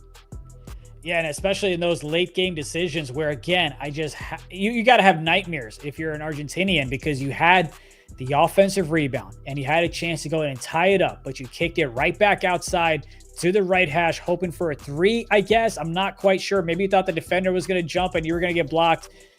Hindsight's 2020. Easy for us to go ahead and criticize with a bird's eye view, but we will shortly have an interview from the Venezuelan team as well. But so far, just incredible. Let's go ahead and actually talk to Frey Ruiz from Venezuela. How's it going? What a great tournament for you guys. I'm sure you would have liked the results to be a little bit different, but what was it like to go ahead and get your first win against Uruguay earlier here tonight? It was pretty good. Well, we felt pretty good. Starting today, we had like a different attitude. We were doing pretty good. We started the game like we were beating them pretty good. I'll say emotions get in the way, and then they almost tied it up, but then we pulled through. The team was together. Today we played like a family, so that was a different thing. It was better than day one. Day one, 2 tough losses against Brazil and Argentina. It makes it a little bit harder to go in the third game and pull up, but it was pretty good. Love it. That's beautiful to hear. We were playing like a family. Is there something that you guys did beforehand to come in with that vibe today? Yeah, beginning today, we were, practicing. We weren't actually playing. We were taking up shots, and we were having fun. We talked about it and we were like, doesn't matter what happens, we'll stay together because, it's only a game. We're here to have like, a different vibe. We want to compete, even though we know we're not probably the best team, but we pulled it through, and then we took like a good W. Talk to me about the mindset. You mentioned that, you understand that you may not be the best team in your region, but that you still have a little bit of fight in you. How do you all as a team kind of have that camaraderie to say, hey, look, we may not win the whole thing mathematically, but we still want to represent our country? How do y'all get to that mindset as a team? Well, it depends pretty much. I'll say it depends really on the person. Well, out of all of us, I know we all like to win, but sometimes you have to be clear that you're not always going to be the number one. And then you got to learn from the losses, so that way you can actually pull a win. We learned from Brazil, we learned from Argentina. We learned a lot on how to play the defense on the fast break. That helped us a lot against Uruguay because, this year is a little bit harder to shoot. So not all the shots you're going to take are going to be a green, like probably last year. So if you go back on the defense, it makes it better for us to have another chance. Love it. You're already learning in this tournament. Can I ask, are you thinking ahead to season 3? Is it exciting? Are you already thinking maybe we can do even better next year? Yeah, we were talking about that after the game. We were like, maybe next year we can do better if we stay together. Maybe not beat Brazil or Argentina, but maybe beat Uruguay both times, Stick both W's instead of only one. Well, I'll tell you what, you've got the floor right now. You've got the family watching, friends watching as well. Any message you want to send them? Yeah, it's basically for the Venezuelan community. They probably don't understand much English, but I'll say that everybody that's watching from Venezuela and they want to play, give it a try. Because we're really short on people, so more people could give us a little bit of advantage. And then from the, it doesn't hurt to try, even though if you're not the best, we don't say like, oh, you're bad or anything. We'll take you anyways. We'll teach you how to be better. And then obviously if you think you can compete, then we're not gonna force you. But if you want to do it, we're not gonna tell you no. Well, I'll tell you what, I'm gonna go ahead and trust you here, and hopefully I don't get in trouble for this. But one of the beautiful parts about eFIBA is that the culture, the worldwide recognition that we have. So if you want to speak in your native language and give a message to the fans of Venezuelans, please feel free to. Sure. So, para todos los venezolanos que estén viendo esto y obviamente no entienden el inglés, denle una oportunidad a la eFIBA y traten de jugar con nosotros. No importa si no son los mejores jugadores, nosotros les vamos a dar la oportunidad. Y siempre estén apoyando, que todos somos una familia. That's it. You know what? I didn't hear any curse words, so I think my job is safe. Thank you so much for hanging out. Congratulations again on a great season, and I'm sure you're going to come back with vengeance next time around, my man. Much love. All right, you guys have a good one. Peace. Take care. Much love to all the federations that are competing. And it's great, man. It's amazing to just see all federations across the world, as many as we can get, 61, compete at the highest level. And he's right. It doesn't matter if you think you're bad at the game. It's about growing, right? So hopefully we can see a lot more competition from the Venezuelan Federation next time around. Beautiful. I don't know, am I allowed to start crying this early in the tournament? That is what eFIBA Season 2 is all about. And right on all throughout that interview, to be honest, from you as well, India, that's what we want to hear. We need the questions to get the right answers. And the answer is, it is something we're going to compete in. We want to try and win. It's also just a game. And we really just went into today not scrimming, chucking up shots, having some fun with it. And it's that attitude that got them their first ever win in eFIBA. How incredible is it that they're already learning that now they're setting goals for Season 3? It's just part of what makes this competition so beautiful. You might cry after the care package that I know you just got delivered. So shout out to you for finally having access to that. I didn't want to say her name, but you did it. So shout out to her. You the real MVP. But we've seen South America completed. I'm going to ask you this question, for the next broadcast. But for now, you've got Brazil taking on Argentina, best of 3. Who do you think takes it for a chance to go to Sweden? Yeah, I'm really glad that we got the time before that happens. If it was again today, I would almost argue that Argentina would be feeling good to at least take a game, if not that series. I feel like those learnings that we heard about from the different Brazilian players is where we're going to see that separation. We're going to go Brazil in 2 in that best of 3. Would love to be proven wrong. Would hope that Argentina use the time before we get to that final to implement some more film reviews, some more coaching and the like. Nate, it's time for you to do the favorite thing about tonight's broadcast. I'm hoping you know what I'm talking about. It's not skill boosters. I like everything, so give me something. Exclamation survey. That's what we want you to type in the chat, in the Twitch chat. Let us know what you're liking. Let us know what you're not liking. We are here for you, the community, no matter where you are around the world. We want to make sure that we make this a great experience, a viewing experience for you at home. And what's great, Nate, is that you've got friends and family watching. I mean, you just had Johnny Red's family, you had Dosik's family, you had Gazuli's family, and so many others where we may not even recognize them in the chat because we're not familiar with them. But it's just amazing to watch your friends and family compete at a high level. It's got to be a great feeling. Yeah, I can't imagine how that feels. It's got to be all the belief in the world. And certainly, as we've seen, as we've heard from the players themselves, they can't be all about winning. You can only win some of the time. There's going to be some losses. It's unless you're USA, an eventuality in life. So what's your attitude like? Are you a bit down? Does it sit with you? It's those people that can help you bounce back real quick, and then just makes the wins all the more sweeter, fam. If you're a family member or a friend of those in the chat, let us know. And of course, thank you very much, India. Exclamation point survey right now in the chat. You can win yourself a copy of NBA 2K24, a FIBA basketball, an eFIBA hoodie that India and I do not have, fam. That's probably the reason why I didn't come front to mind, India. I'm still just a bit selfish. That's quite all right. That's quite all right. I know you and I are still going to try to go ahead and get some gear, but we are about to showcase. Again, we're just waiting for the players to load up. I know y'all want to see gameplay. It's time to dive right into it as this Dominican Republic taking on Barbados. And Barbados coming out with a quick 3-0 lead. Looking forward to it. We can see on social media. If you haven't had a look, check it out. There's been the clipped video, the graphics as well. is how this region will play out after today. Friends, top spot is big. All right, there it's going to be for you. That'll be no surprise. Sadly, we're going to say farewell to a few nations as well today. Is the two sides of it. Who will it be? Barbados, is this their last chance to pull out on broadcast? Let's find out. If you're not aware, it's Barbados. That is the team in yellow. Dominican Republic is the team in blue.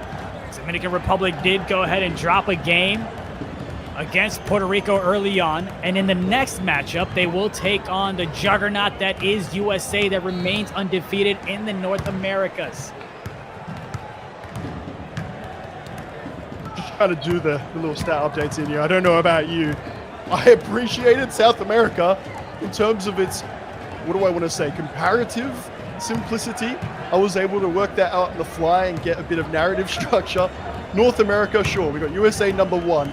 After that, friends, every game can affect a position on the ladder.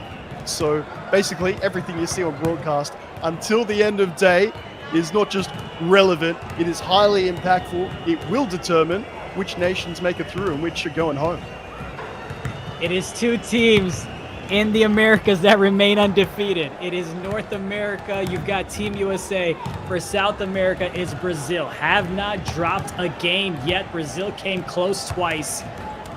As you've got a tie ball game here. You know, you had Dominican Republic that barely lost to Team USA last time out. So it'll be really interesting when we get to that game, what adjustments are made and if they're able to squeak one by and finally give USA their first loss of this tournament or not. To answer a question in the chat as well, confirming the games. Yes, we've got the simultaneous games going on where we like to flick between them. Little flick of the wrist, but really that up there. Just slightly different starting times. We do go from game to game to game, and we'll give you updates where we can. We sort of have a main one, if you like, before going across. See how things play out. In North America region, we have 6 teams. That means 3 games going on at once, give or take. Enjoy the chaos. Welcome to eFIBA. Glad you're enjoying the action. Appreciate you for joining us for this lovely broadcast, as is Dominican Republic that takes the lead. If you're Barbados, again, same thing. You want to have a little bit of cushion going into the second quarter, into the second half. So you want to expand on the momentum to start things off. Otherwise, if you're staring at a barrel of a double-digit deficit, you kind of mess up your psyche. Ooh, that right hash was open for a second, but they kick it out to the top of the key. Trying to find a little bit of space. Dots it to the right side. Defenders all over him. 5 seconds to work with. Thought he's going to shoot that from the logo, but we know limitless ain't limitless. And he's going to have to chuck it up. Great defense coming in from Dominican Republic, and they're trying to get the fast break opportunity, but that's going to be a turnover. Here comes Barbados. Right corner is open for a second. Now the right hash. Does a defender go ahead and drop? Came right back in. Oh, nice elbow shot, but he can't get that one to go. That one was open. Goodness me. That camera is just on like a swivel tilt right now. Back and forth, back and forth. Love that the defense seems to be stepping up the more that it progresses each match day. Right on cue. Nice strip, nice jam, nice and easy. Collect your 2. I think maybe we're just blessed with some ridiculously high-scoring games. India, last time you and I were here for eFIBA Season 2. Today, the defenses are getting on top. Those scores are like on a trajectory downwards, if you like. Not for a lack of quality, just the defending. Everyone's locked in, everyone's fired up. Yeah, you want to make sure that you can kind of continue that same momentum when you're playing higher quality teams on paper, right? Because sometimes I feel like what happens, Nate, is when you're playing a team that you don't believe is up to your own tier, your own caliber, you play a little loosey-goose. You might go and try a couple of cute things. Some may work, some may not, but if they don't, it's okay because you got a nice little buffer. You know you'll be able to make it up. There's plenty of ball game left. But you don't want to carry over those bad habits into your marquee matchups because that's where you can really get in trouble.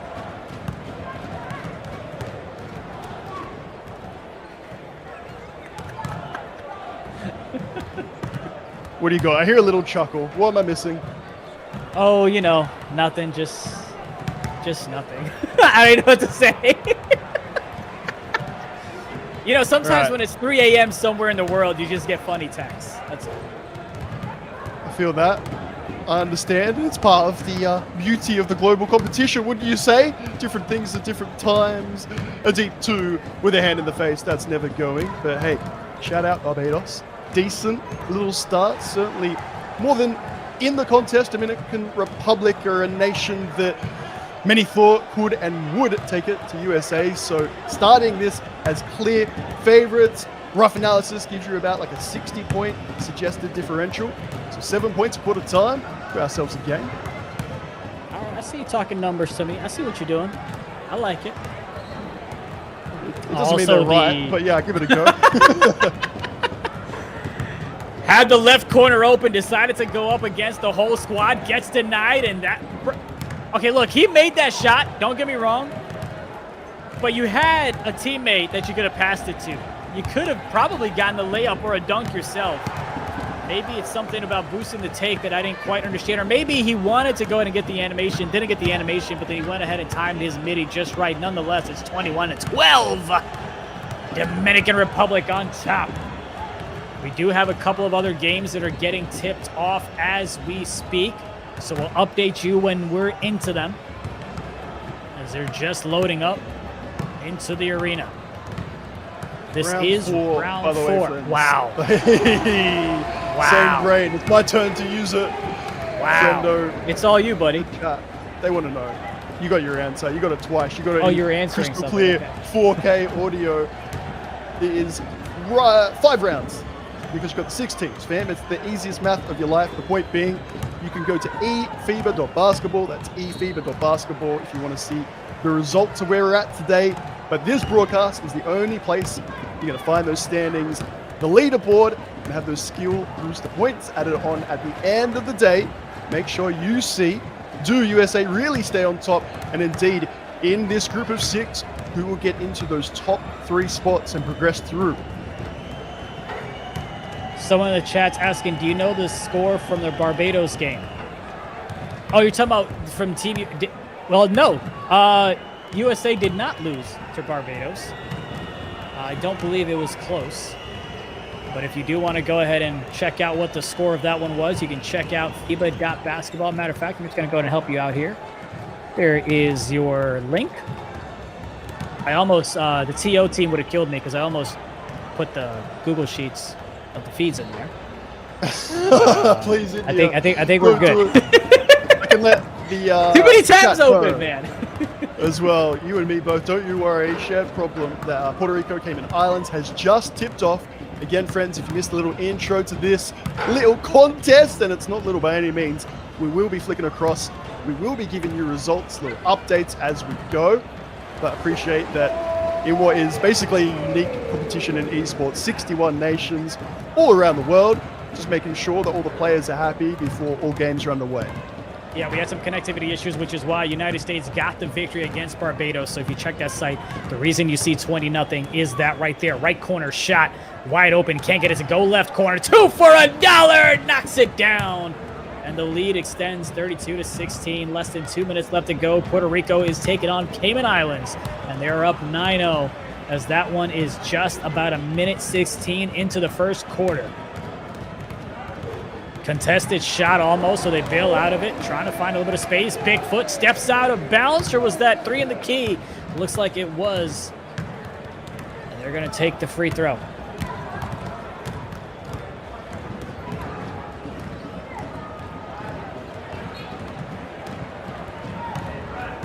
Got a couple more games just starting.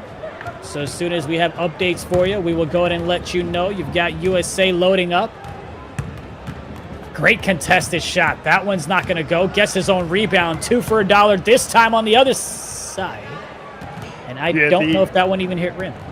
It did not. And it sucks when you're only slightly late. I said this last time I was on here. You feel like, please, Ronnie, I deserve better than what I just got. My opponent's greening it at the other end. He won't even let me hit the rim.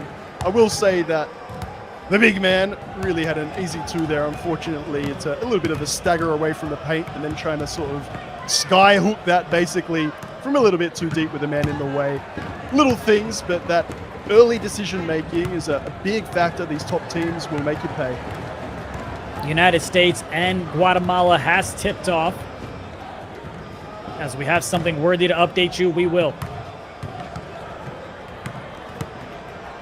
Pick and roll action from the top. A little bit too deep, but they're going to go ahead and get the steal. Now they're looking to take advantage of it. Yeah, pump fake is all you're going to do from that range. And they go ahead and do what, Nate? Surprise. They step out of bounds. 2K24, it's the little things in here. It really is. I'll be saying the same thing when we're in YouTubing. Absolutely.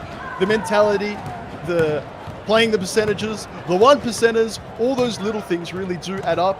And to be honest, any little game, if you're playing rec, and certainly at this level, when the quality is so consistent, it's decision making, it's keeping you calm under pressure, it's just making sure you're not too close needlessly to the edge of the court. It can be that simple, and it can be emphatic. Big jam to make it public, 40-17.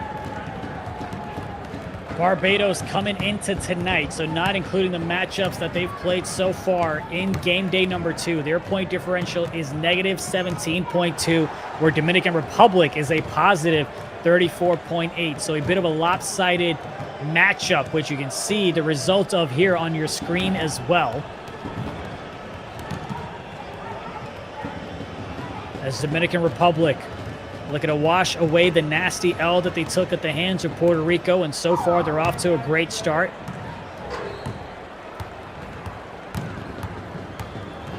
Let's go ahead and see what else is going on while you talk. 17-2, sorry, India. Yeah, because again, same brain. We're just taking it in turns here. Cayman Islands still with just the one bucket towards the end of the first quarter. So it's United States 10, Guatemala 0. It's Puerto Rico 17, Cayman Islands 2. Those are your other matchups that are going on in this round 4. Nice steal there by Dominican Republic. It is 3 on nobody, and they go ahead and get the jam as it's 42-17. Goodness me, I wonder how close any of these games will be. India, I was going to ask you, what do you think the closest of the trio will be? Because they're going one way and one way fast. You're talking about the trio between the top 3 seeds in North America? Oh, sorry, just in terms of the 3 games we've got going on right now. Looking at the fixtures, today looks like the biggest separation on the scoreboard. Goodness me, it's going one way and one way quick. I think it's all just going to be blowouts, to be honest. I mean, you've got Dominican Republic taking on Barbados. You can obviously see the score here. You've got Puerto Rico taking on Cayman Islands. That's going to be a blowout. And you've got United States taking on Guatemala as well. So that will be a blowout indeed.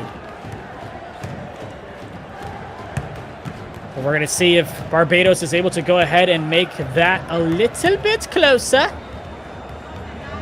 And maybe we'll get a chance to show you the Puerto Rico and Cayman Islands game as this one nears the end of the third quarter. Try to... Oh, they got the end one! 48-19. And he converts the free throw for a 3-point play. You know what we haven't seen today? Skill boosters, India. Anything like that, any little moment like that, my first bit of attention when the result is looking very one-sided. Who's scoring that extra point? Is that going to be the point that makes for a triple-dub? All of those connotations, the assist-to-points ratio could be massive if the result is going one way. The skill boosters keeping things very interesting indeed. You know what I just realized, and I'm okay talking about it since it's a bit of a blowout. Not a single team in North America has scored 100 points. Where in game day number 1, you had 1, 2, 3, 4, 5, 6, 7 times where a team scored 100 points or more. You had United States at that time break the record with 180, which we know was broken later on. But coming into tonight and the games that were played tonight, the closest team was Puerto Rico and United States when they scored 89 in their matchups. But not a single team has scored 100. What do you think that says as we watch game 2 or game day number 2 compared to game day number 1? Yeah, honestly, I can make it short and sweet just for once. It's a repeat of an earlier point today. Defensives have started to get on top. Then when there's more to play for, you just that extra bit locked in. The shooting woes of many players have been there for all to see. And I'm not talking about eFIBA Season 2 across the board in this game. It can be a bit tricky at times. Means when there's more on the line, can't necessarily green a shot any better, but you can react a bit quicker, get your hand in the lane, do what you need to do. I've seen a few more chase down blocks, and I've just seen another one, by the way, in the Puerto Rico Cayman Islands game. Everyone's locking in that little bit more. Yeah, I agree with you 100%. Teams are adjusting. They get the jitters out the way, the butterflies out the way as well. They try different lineups, whether it's the personnel or the builds. As that shot from the right side. Maybe, you know what, maybe now that I said that, we might see a 100 game. I don't know.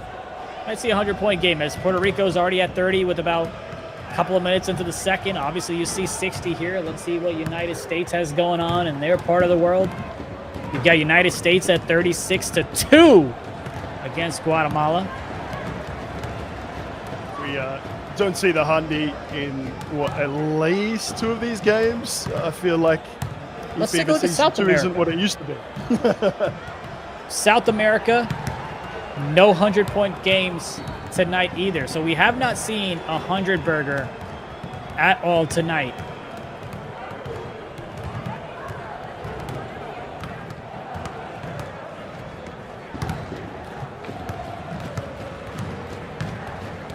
A little bit of fast break opportunity. Oh, great pump fake as you. Oh, and they get another and one. They had one earlier tonight, and they do it again one more time. As I believe, and I need to wait and confirm. Do they have team take? I can't see that clearly from the right side. Little update just as we go along, like we talked about, the simultaneous games and whatnot. USA fam looking good for a record on one end, and if not that, at least a skill booster on the other. Absolutely locked in, emphatic, clinical, only in the second quarter. You're going to enjoy what you hear when you see some of these individual stat lines at the end of that game. Yeah, it'll be interesting to see. I just want to see a quadruple double. You know what I mean? Ooh.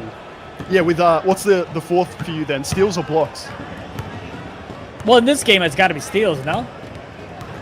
Yeah, I don't know. I feel like when the 3-ball's not going, then you just start driving on everything. Your big man can start getting a few quite quickly. It's probably less likely. It's definitely less likely, but there you go. It's the big man to me just sort of speaking it again in here. I want to see 10-plus blocks in a game. An unofficial Nate booster point from me if you can.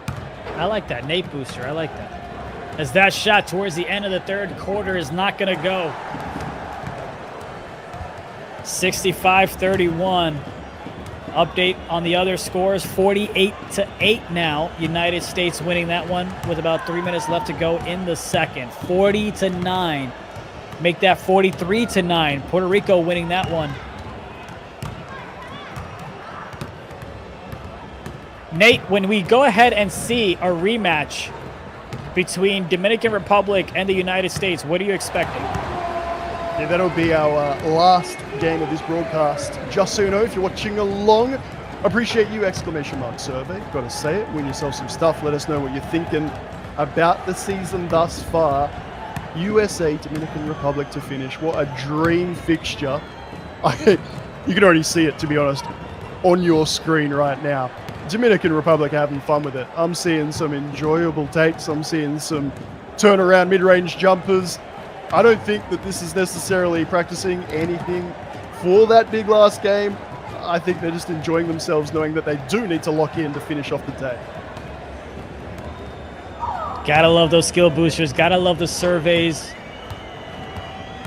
It'll be interesting to see who wins between those two teams. Obviously, the heavy favorite is gotta be Team USA.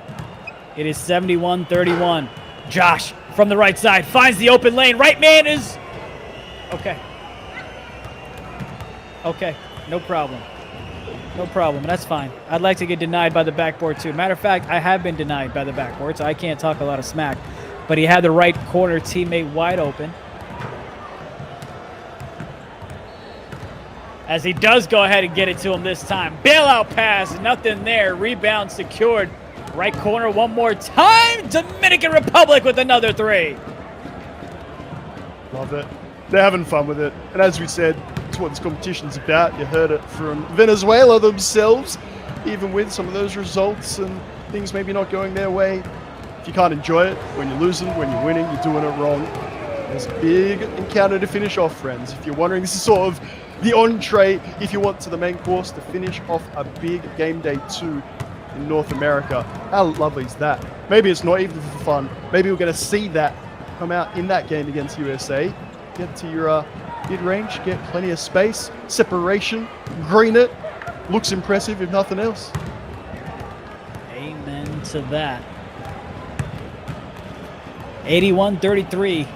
I know, folks, we'd show you other games, but those are blowouts as well. So we're going to try to go ahead and see if we get any closer action with about 2:26 left to go in this one. We're going to call it like it's the World Cup, Nate, as it's Dominican Republic trying to find a bit of space. They do from the free throw line as he knocks down that 2 to extend the lead to the math that I can't do right now. As they continue their dominance from whistle and thus far. It's almost a 50-point lead for Dominican Republic, now a 46-point lead. The United States winning their matchup against Guatemala 67-11. Dominican Republic is on pace to score the most points in the North Americas, actually, and also including South Americas for the night. I believe that record for tonight is 89. I don't think you can call it a record, but at this point, you make up things as you go.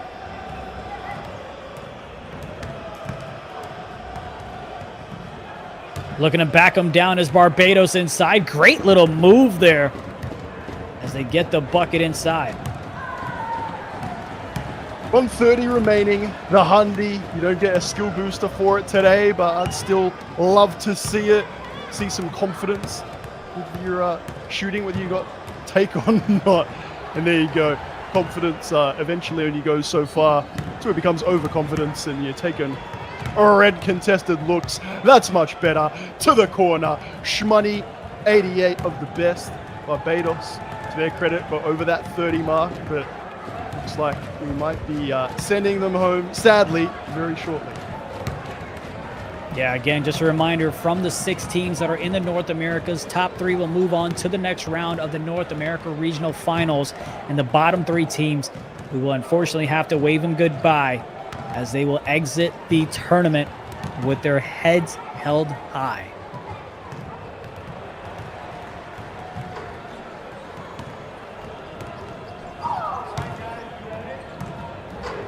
We will go ahead and show you another matchup between the Cayman Islands after this one concludes. And there's 92, Nate. We might see a hundo. Please, for Huncho, if not for me. What do we call it? The Hundi, the Hundo. I think you and Chris were debating that last time out. All I know is that we were asking for it. India, you're asking for it. You called it out. No triple figure score lines from any side today. We're very sure USA are about to correct that. Maybe a little bit too late for Dominican Republic. Maybe they're not as worried about it as I am. 100. That's what I like to say. 100. Got a couple of Mirrorball fans in the chat as well. About 3 seconds separating the shot clock and game clock. A deep shot coming in from Dominican Republic as they go ahead and extend their points to 95. No shot clock here, but Dominican Republic is not slowing down. As you can see, they still want the rock. They're playing great defense. Barbados looking to put some more points up for solidarity.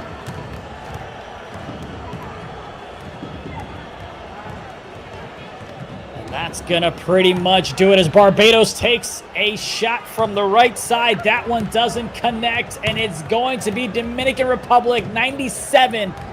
Barbados will go ahead and not be able to upset the powerhouse that is Dominican Republic. So we'll jump to this game, which is Puerto Rico taking on the Cayman Islands. See a little bit of flopping, see a little bit of spinner-rooney. Missed shot, right corner was open, gets it to the left. That defender kept on running. About 1:44 left in the third quarter here. Pick and roll action at the top of the key. 5 seconds left. Got to make a decision. Gets it to the right side. Right side finds a little bit of space as he wraps up. Takes the shot. Can't get it to go. Defensive rebound secured. LeBron, by the way. Love that. Just straight up. What's your gamer tag, friend? Which PSN? You just go straight to LeBron. Not sure if that's confidence and homage, but if you take that shot, you're going to make it. Cayman Islands in response. Yes, please. Go ahead and take that one. 51-20. XO LeBron is a champion himself, I believe from Season 4 with the Wizards District Gaming. So the man knows what it's like to win, and he wants to win with Puerto Rico as well. They already went ahead and pulled off the upset against Dominican Republic, so they're off to a great start here in Game 2. I believe it's easy to deduce that they will move on to the North America Finals, but we'll wait for the official word. Shout out to Vince, by the way. Hope you're doing well, brother. I'll be waiting. I'll be waiting for the official word. I've been scrambling to try and work out the equation. I think I'm just going to let it all fly until round 5 is done and dusted. Because getting rattled, mate. Getting fried here with all the permutations. Like, Yoma, even this scoreline overall, tell me I'm not wild for thinking that this should be much more of a blur. 53-20. I know we've got a quarter to play, but Puerto Rico just look like they're, I don't know, in second gear, just sort of casually going through the motions a bit. Yeah, no, you're not wrong there at all. Someone in the chat wants to know what was the score between United States and Guatemala. It was unfortunately a big blowout, and they're still currently playing. So it's still, I was going to say, it's still currently going on. It's 96-27, a minute 22 left. As they're going to go ahead and take that shot. Not going to go. We've got one more quarter of this one. Can the Cayman Islands go ahead and triple their score thus far and make this an interesting one with about a minute left to go in this ball game? It is going to be an interesting matchup. Now, keep in mind, we are in round number 4 of 5. So after these games conclude, we do have another set of games that are going to tip off, and it gets a juicy one. You've got Puerto Rico taking on Guatemala. You've got Barbados taking on Cayman Islands. And the matchup of the night, the one that you want to have circled, is the United States taking on Dominican Republic. And what we'll look to do is see if we can show you the group standings so that you know what's at stake going into the final matchup of tonight in game day number 2. Because you had Dominican Republic that came into the night in second place. Then Puerto Rico beat them early on into the night, so that shakes things up a little bit. It could be a battle of second and third, and the skill boosters could really come in handy.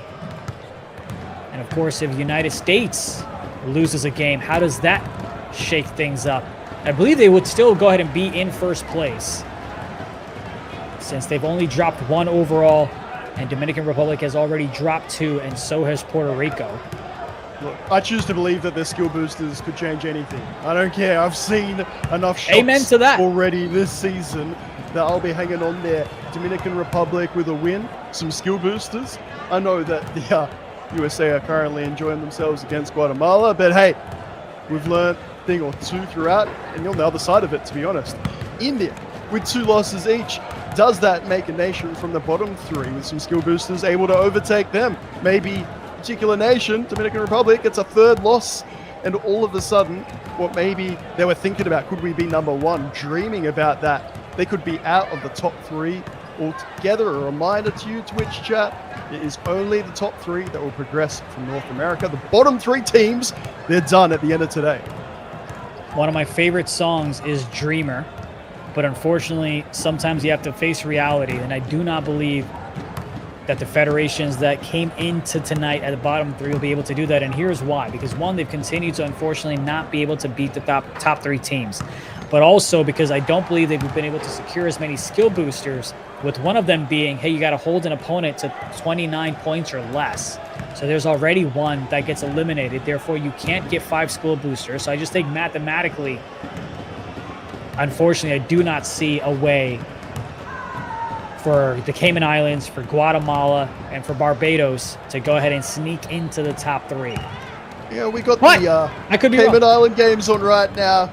India, and I guess I am dreaming a little bit. I've enjoyed, as you know, even just straight up the gamer tags. We were talking about them the first time that we were on here.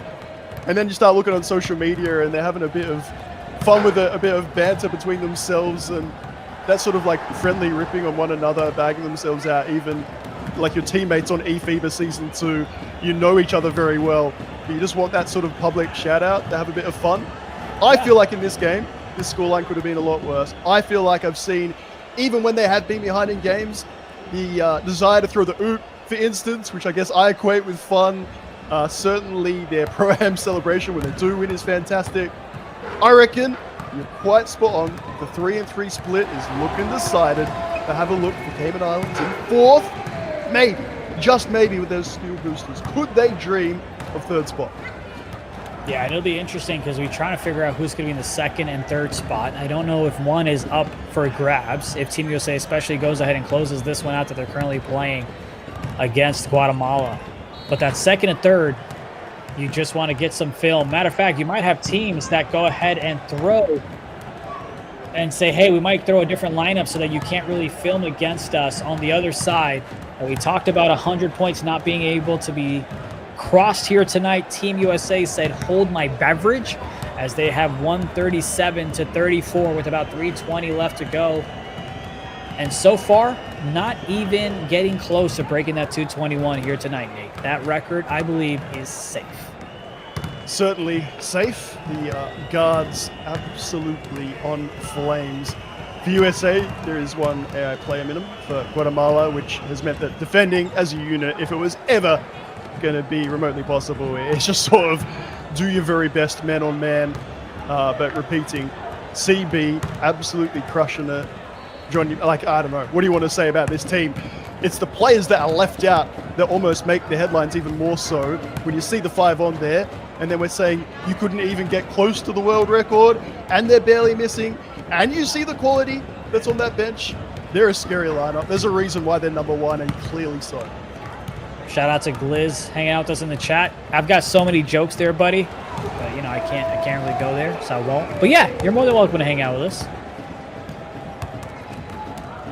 As we are almost wrapped up with this one, about less than a minute left to go. It's Puerto Rico 67, Cayman Islands 26, it's United States 146, it's Guatemala 40.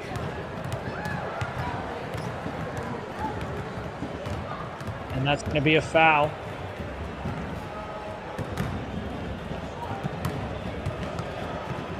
Jay snags the friendly smile as well. Always love just the simple smiley reply. Look, friends, we want to see these nations develop. We've heard friends from Venezuela and elsewhere when we were doing Asian region as well, that they do want to grow. They are looking to get better. Maybe if it's not as a player, maybe you can offer some coaching advice. There are other roles, other positions available. They're looking for the help. They want to improve. They're already setting goals for next season. Totally recommend getting on Twitter, get on social media. Firstly, follow eFIBA Season 2 for all your information. And then after that, reach out to the players themselves. I reckon you'll find there's a lot more that can be done. And nothing that can be done here if you're Cayman Islands, as they're going to go ahead and drop this game, as it's Puerto Rico that takes it 69-29. The Cayman Islands, unfortunately, just could not go ahead and cross. Oh, wrong one. Could not go ahead and cross double digits in any of the quarters. It's just unfortunate, but, you know, shout out to Cayman Islands for doing everything they could, and they've still got one more round to see if they can come away with a victory. There's time, friends. There's time. I still believe, we said, dreamers, it's probably a bit of a dream at this stage, but get yourself the skill booster points. Big last game. You never know what could happen in our last round of the day. All I know, new to the season for eFIBA Season 2, I've seen plenty of surprises thus far, and I'm already on the line with a few predictions that have gone astray. India, you're looking good for your track record. I can't take any more chances. Yeah, we'll just go ahead and set you up, but we do have an interview coming up. You've heard of this man before. Let's go ahead and get 𝐂𝐇𝐄, aka 𝐷ADDY. Hopefully I'm pronouncing that one correct. I've always known him as 𝐂𝐇𝐄, the player from Dominican Republic. I know he loves to have a little bit of trash talk, especially when it comes to the United States, so we definitely have to ask him that. Let's go ahead and get 𝐂𝐇𝐄 ready for the interview. But what are you kind of most interested in when it comes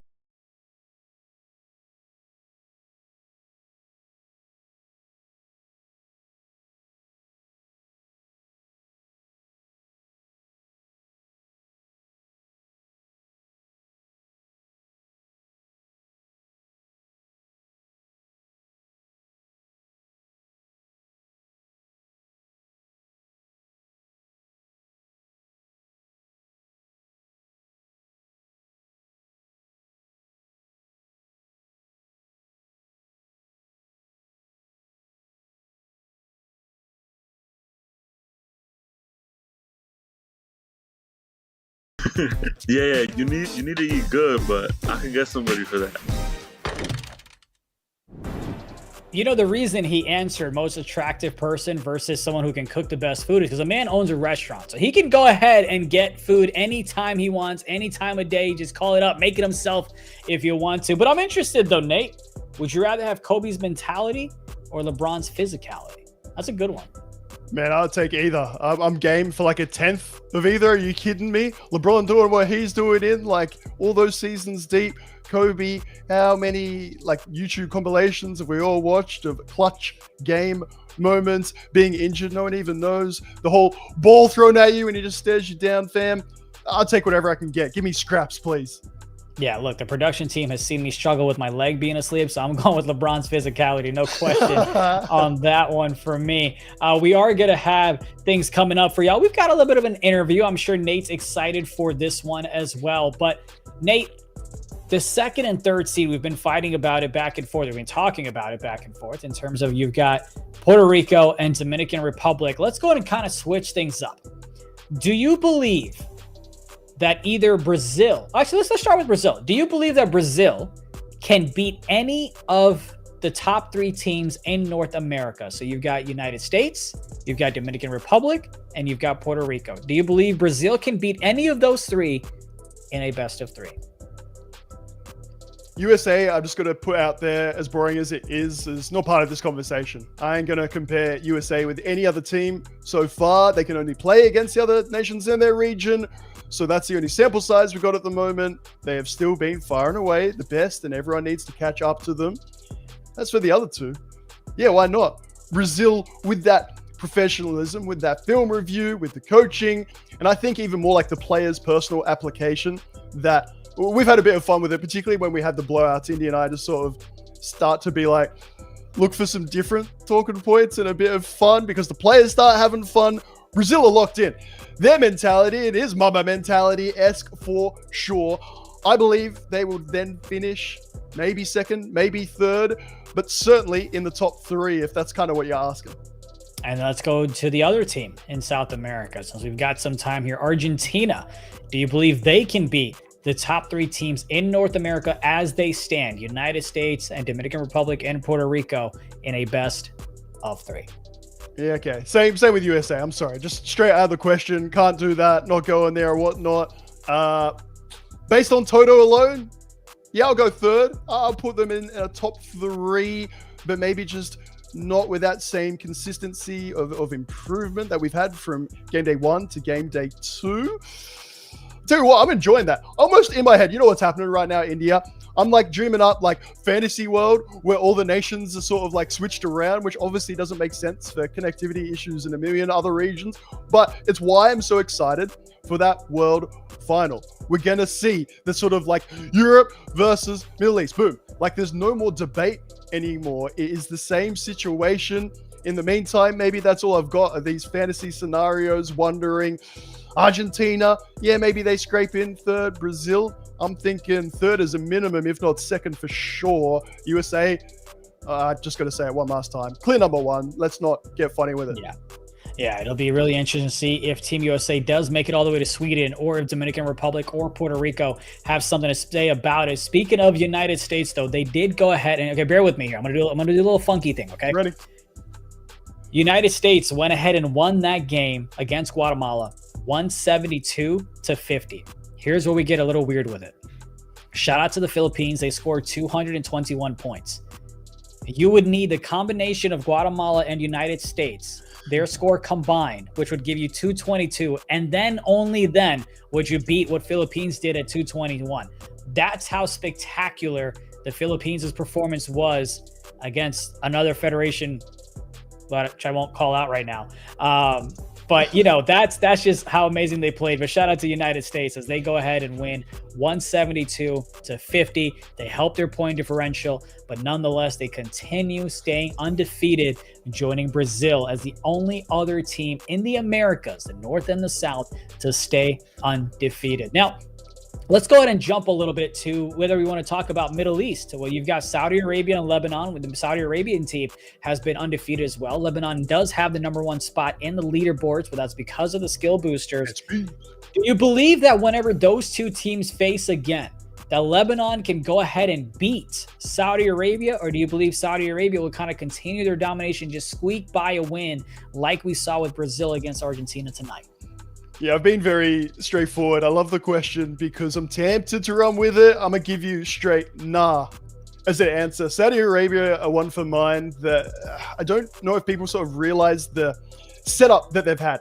If you want to run with me on this, it didn't even start for them with NBA 2K24. In August, they were holding training camps, working out sort of reaction times and different other metrics to work out who might even be good for NBA 2K24. I know that they're more known for football and whatnot. Fam, NBA 2K, Saudi Arabia, clearly #1 in the Middle East. They will be going through, in my opinion, quite comfortably, and they're going to cause a big, big stir over in Sweden. There you go. It's about as emphatic as a prediction as you'll get from me. All right, I like it. I'm not mad at it. Of course, you did have Saudi Arabia that did get a double-digit win against Lebanon. Shout out to YL, who plays on the Lebanon team, as he was a part of the coaching staff. Then he's now playing as a player as well. So that's great to see. Let's go ahead and slide our way to Europe. There's been this whole conversation about Great Britain and Spain, that little beef that you've got with Dirk and Ave Mario. They're good friends, but of course you leave all that behind when you hop on the sticks. If those two played again in a crucial match with a lot on the stakes, so let's just go ahead and say it's a best of 3, who you got between those two? What's the actual question there, India? Because honestly, the heat, the fire that I saw between them, I'm staying on the fence to finish. You can't make me choose. All right, well, I won't make you, but I will go ahead and have you talk to this man right here, who we all know very, very well. Let's go ahead and bring up Mitchell Franklin. It's kind of weird to call him that, so I'm just going to go ahead and call him Moody. Mr. Cowbell, what's going on, buddy? How's it going? Can't really complain. How are you guys doing? I'm doing well. I guess you can't complain when you become Coach of the Year. Congratulations, your rookie year. You get Coach of the Year. Great success with the NBL Oz gaming squad that not a lot of people expected. But let's go ahead and talk about Team USA, the dominating win. You've had great success in the NBA 2K League, but what's it like for you to be on the coaching staff leading the way for Team USA? Yeah, it's super unique. Like I was explaining in a different interview, it's you can't really describe it with anything else, because it's like your job's just kind of easier. As weird as that sounds, like you have the best of the best staff wise, Lance, Josiah, Brad, JB, Jeff, the list goes on. And then you've got the best of the best players. So they just kind of make your job easier day in and day out. But it's definitely surreal. It's really cool because I get to kind of learn. I'm kind of like a sponge, You see certain things the staff and the players do on a day-to-day basis. And you're like, let me jot that down in my notebook real quick. Let me save that for the next upcoming season. But no, it's been super unique. It's been super surreal being able to represent USAB gaming, and it's definitely an opportunity I'm super blessed and thankful for. Mr. Franklin, Nate here. Pleasure to speak with you. How are you feeling then? If it's a learning experience, if you feel like your job's easy, surely those expectations, then we have to win the whole thing, and anything less is going to be a disappointment. Yeah, how's it going, stranger? It's RG3 said it best: no pressure, no diamonds. We obviously know we're the favorites. We got the target on our back, but it's hard to not be confident, especially when you see how hard the staff and the players work on a day-to-day basis, as if we're the underdogs, or should I say down underdogs. But yeah, if you were in our Discord or in our practices or anything, you wouldn't think that we're one of the favorites to win this thing, with how hard everyone works, the time put in by the staff, the players, and everything. So it's really cool to be a part of that atmosphere and, really see the intensity. These guys really want it. So it hasn't been that difficult, in my opinion. Like I said, your job, it makes it way easier when you get the best of the best around you. But I think a lot of the players and the staff, kind of bring on the pressure, and, everyone kind of looking at us with a target on our back. So I think it's been pretty cool. You know, we got a chance to talk to Kraft, and of course she had herself a solid performance, helped, you know, tie the game actually with steals with 4, had about 13 rebounds as well. What can you speak in regards to her character and her skill set as well? Yeah, Kraft's phenomenal. I actually haven't, no offense to the rest of the females that have ever played, I haven't seen a player or a female as talented as she has been.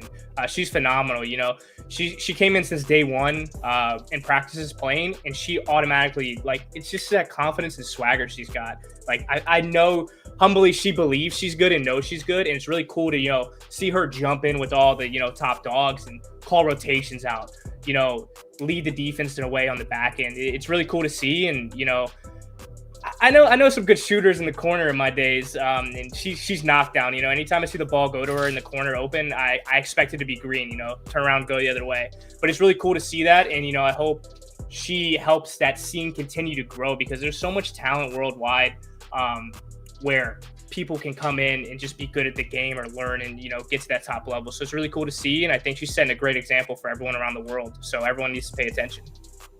Indeed, I think there's a lot more people paying attention after today. If I could just sort of extend on one of those points a little bit there, Mr. Franklin, the communication, that's something that we don't really get to see. We get to see the gameplay, maybe a face cam or two, but how vocal is Kraft? Is she in that position where you kind of need to be calling out everything as the anchor? Is that one of her major strengths? Yeah, she controls the back end well. I think it's one of her major strengths. And like I said, one of the things I think helps, you know, separate herself from the pack is her confidence. You know, she jumps into these scrims, like I said, with all the top dogs in USA, and she instantly is communicating with that confidence and swagger. You know, she's not afraid to say something to certain individuals or call out if she sees something, and I think that's really cool and unique. Just alone watching her call out rotations, and, you know, they be the correct rotations, and, you know, them be timely, I think it's really cool to see. And I think she should start making content, honestly. I think she should start, you know, expanding her socials and, you know, kind of be an example and set a foundation and, you know, help out any other female gamers or anyone that's aspiring to be a gamer in general, because she's been phenomenal, not only as skill-wise, stick skill-wise, but like personality and her communication. It's really good. It's top tier. It's if I say 2K League material. Yeah, we've got a few minutes till gameplay and for group standings to showcase as well. You already talked about how United States' favorite federation to go ahead and come away with, you know, the trophy in Sweden as well. Which federation do you feel has the best chance to give you the toughest challenge? We've seen Dominican Republic last time out. They almost got the dub, but obviously you guys went ahead and won as well. But which federation, whether it's in the North Americas or outside, is going to give you the toughest challenge and take away a game? Yeah, I'll name a few, but I'll give you the final answer at the end. I think DR, you know, not being biased, they got my point guard in BLI's game and point guard C's over there. He's been playing really well. And PR are two of the toughest, and they're in our group, which we've been able to weather and defeat them.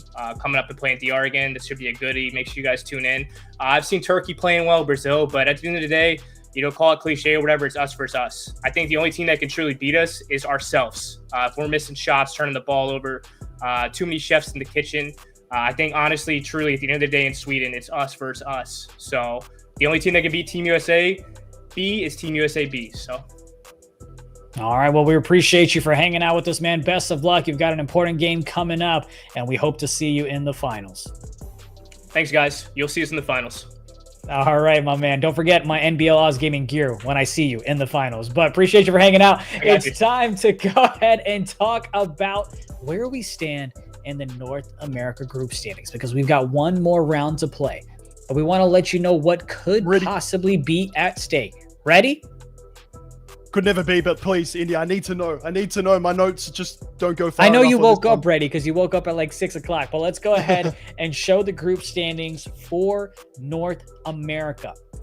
Coming into today, you had United States at number 1, Dominican Republic at number 2, and then you had Puerto Rico at number 3. And right now, just now, you can see that it's actually Puerto Rico that has jumped Dominican Republic to take the number 2 spot. Now, these are group standings without skill boosters. We'll show you the leaderboard here in just a second, but you've got Cayman Islands, Barbados, and Guatemala rounding out the bottom 3. And there's the United States with a staggering 53 points. There's Puerto Rico and Dominican Republic with 35 points each. And that's why it could be so crucial. We are going to go ahead and add the skill boosters here. So let's go ahead and add them up and see if we get a jump or not. Oh, and it's going to be Puerto Rico. Let's stay with it. Let's do the math. And you can see it's Puerto Rico that's got 37, Dominican Republic that's 36. And then let's talk, Nate, about what is still left to come right now, because you have Dominican Republic that is going to go ahead and take on the United States. And then you've got Puerto Rico that's going to go ahead and have their own matchup. Do you see Dominican Republic jumping back to number 2 with skill boosters or with wins, whatever might happen? Yeah, I think when we looked at those standings, the sort of procedure as to get to the finals and what happens there, correct me if I'm wrong, but I said at the top of the show, number 1 is what it's all about. And if you can't be number 1, just pop yourself into that top 3 for me. 2nd or 3rd will do. So all I can think of is Cayman Islands against Barbados. They go and get every skilled booster like that we've ever had, and then some more. And then Dominican Republic against USA. You'd think maybe they don't take the win there. I'm sort of hoping, dreaming one last time India for a 3rd versus 4th swap with Dominican Republic. Statement win against USA would mean the world to them and would shake things up, if not today, certainly heading into those finals with our top 3. And here we go. It's the United States putting their undefeated tournament rankings so far on the line against Dominican Republic that has already dropped a game earlier tonight to Puerto Rico, a team that they beat in game day number 1, but they dropped to them in game day number 2. They're locked in at number 3, but they want to climb up to number 2 if possible. And it'd be a great morale booster if they could take down the juggernaut that is United States. Trying to find a nice little dribble moves coming in from Seasons. He's going to take that shot, can't get it to go. Offensive rebound secured, and that's going to be a quick foul. With about 3:05 left to go in this one. Jay Schnags doing what he does best, by name, by nature. Was in the chat a little earlier. Much appreciated. Jar City knocks down the open shot there. Great job by C's for finding him there. You've got Jay Snags on this one. You've got Crazy. You've got Jar City. A lot of 2K League professionals on this one. CB13 on the right side. Thought about driving in, got met with traffic. That boy Dimes back over to the left. Johnny Red. He started cooking things up in the second half, and he starts things off with a dime to that boy Dimes down low. I think Mr. Franklin, the members of the coaching staff for the SUS team, thank you for your time, good sir. It was a really helpful point. The line about too many cooks, too many chefs, whichever one it is in the kitchen. Point being, when you've got this much quality, how do you sort of spread it out? How do you keep everybody happy? And I think for mine, when the ball is in CB's hands, everybody seems pretty happy. He's not holding it for 24, much like when he's playing for Warriors, gaming, just sort of going back and forth, darting behind the screen. He's there for his team. He steps up when you need him. I think that is the key, the way forward for US to not just dominate and keep dominating, but make sure they're being consistent in every game, because you're down here early. Are there any other keys to the game that we need to keep an eye out for, Nate? Yeah, where do you want to start? Talking about the 2K League talent on the floor, both sides. And again, got a chance to answer this a little earlier. Have a look at that logo, like the one next to Super Cease for your 2K League players. Get that nice, obvious indicator. And at the other end, Chastity for 2. Man, Keys, I'm just a ball of excitement, you can tell, a little bit nervous. And if I was Mr. Franklin, after giving that interview saying it's us versus us, this is not the start that you want right now. Be confident that everything will be okay, but it's a lot of game to play and a lot of confidence in this Dominican Republic side. I think kind of started things off slow against Puerto Rico as well, but we all saw them turn it up a notch and win, I believe, by 20 points. And if slow start means that they're up by 1, then I'd hate to see what a great start looks like from United States, as that's going to be a clear path foul. You don't want to give this team... Never mind. A chance at a freebie, even if it's not. Yeah. Take. Thank you, partner. I appreciate that. Look, I'm the one who put my foot in it earlier, saying it's the slow start, then a 5-point swing during my sentence, and 2 or 3 people get takeover very quickly. We know it about the US team. We saw it earlier today. Behind in the first, it meant little. Got a roll on and start grabbing everything and jamming it down. Dimes, one of the best we've ever seen, getting it done on the big stage here in eFIBA Season 2.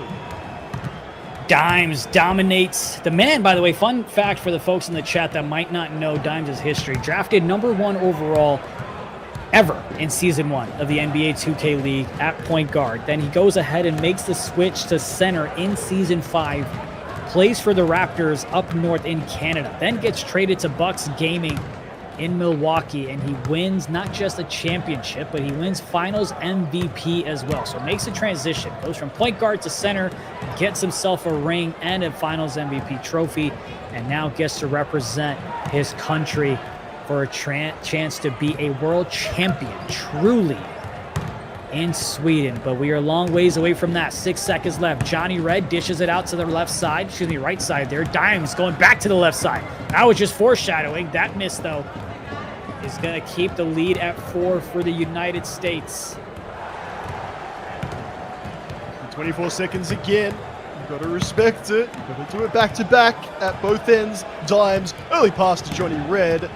Shot does not go. Very unselfish there, Dimes and take. Appreciate that lovely little rundown of the journey, because there's a story behind every one of these players.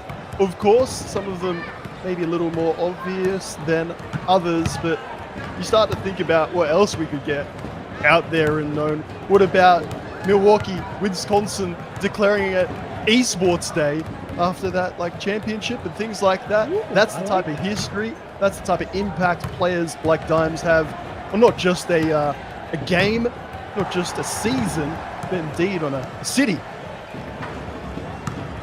You've got CB13. He is the only individual who has not been a part of Bucks Gaming on the roster of the United States. All the others have played with each other in Season 5.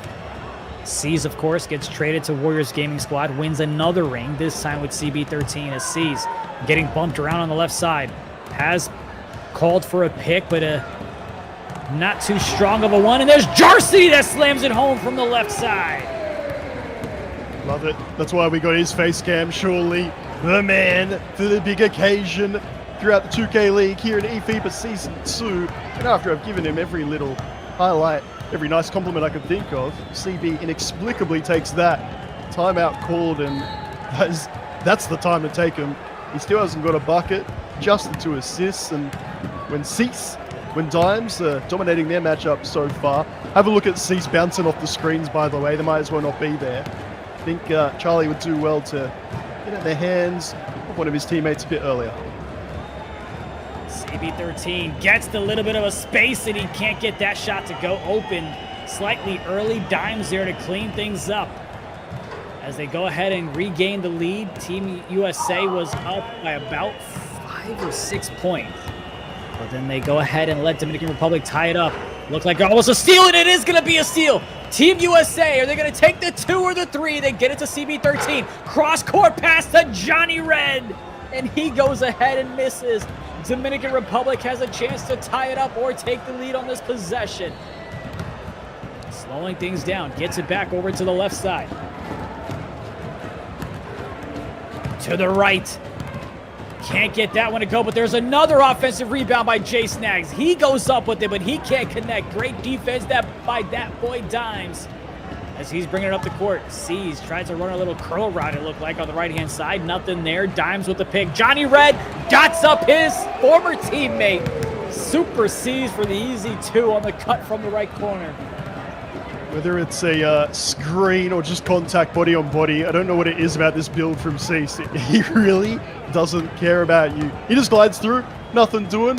I'd say on the defensive end, you certainly know that his body's there, but offensively, he's gliding around like Casper, loving it. 2-point lead here for United States. Back over to Johnny Red. Thought he had a little bit of space. Decides not to take that shot. You can see C's itching to get a cut. Johnny Red, what a move, what a shot. And the lead is extended to 5 with less than 2 minutes left to go in the second.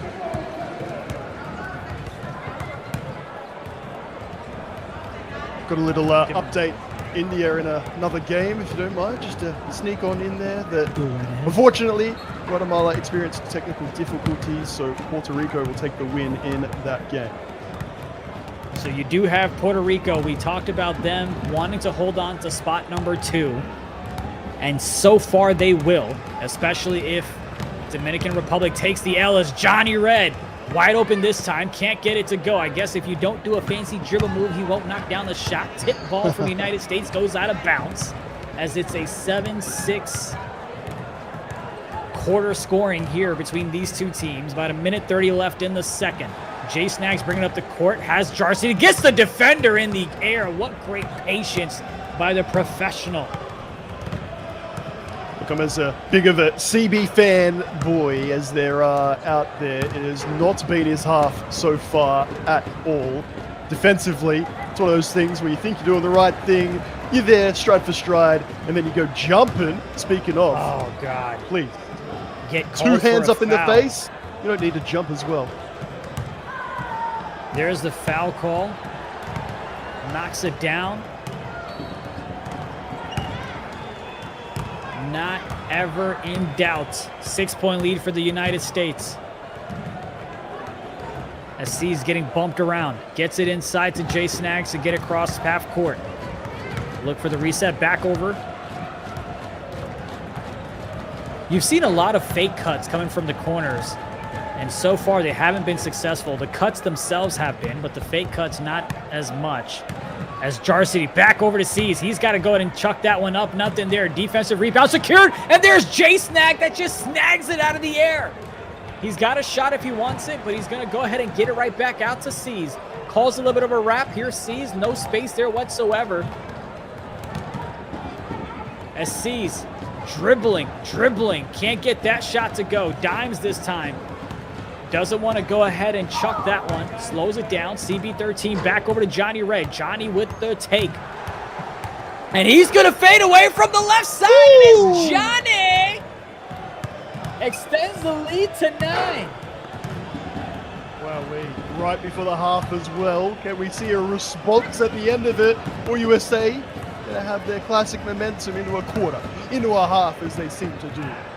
All the dang time. Foul taken. One give. Jay Snaggs, fam. Lovely green. Are you kidding me? How big could that be at the end of this? USA, some of your own medicine. Right back at you. It looks contested. I don't see if it was red, if it was contested at all. All I know is that I saw green and I liked it. 29-22 at the half. Game very much alive. The only player to have double digits in this ball game is Johnny Red, to no one's surprise.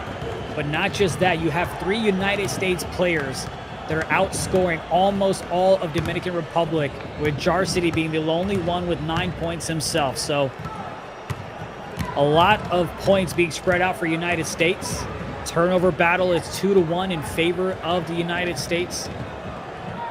Both teams, however, struggling from the 3-point line. 2 for 9 is Dominican Republic coming into this one. 5 for 12 coming into the second quarter are the United States.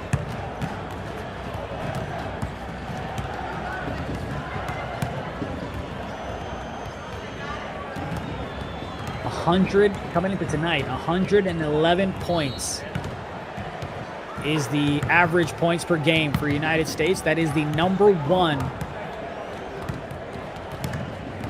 in not just North America, but also the region. But of course, that could change with all the games that we've got going on as well. Point differential of 64.2. That is insane, Nate. Wild and yet somehow completely understandable when you see Johnny Red doing what he's doing. That 3v4 is tremendous. Maybe defensively, there's a little bit that could be tightened up, but right you are, India. All the stats, everything you could look at, every allegory like, how do you stop the scoring? The Johnny Red takeover, again, figuratively and literally last game, meant that even when you felt like you'd done a good job defensively on 4 of the 5, there's just someone that steps up and takes that game away from you. Yeah, I'm trying to find stats that Dominican Republic is showing out a better than the United States, but it's tough to find even from the three-point line. United States coming into tonight 76% from the three-point line. Dominican Republic approximately 56. So they just dominate on all parts of the game, which is why they remain undefeated. Super C's back over to CB13, who gets it to 𝐷6. 𝐷6 knocks down the 3, so that play just went from CB13 to Super C's, back over to CB13, back over to 𝐷6. So the ball movement is A1 for the United States. Yeah, I love that extra pass. I could understand if Charlie wanted to pull the trigger rightly, would claim would take over. He's allowed to.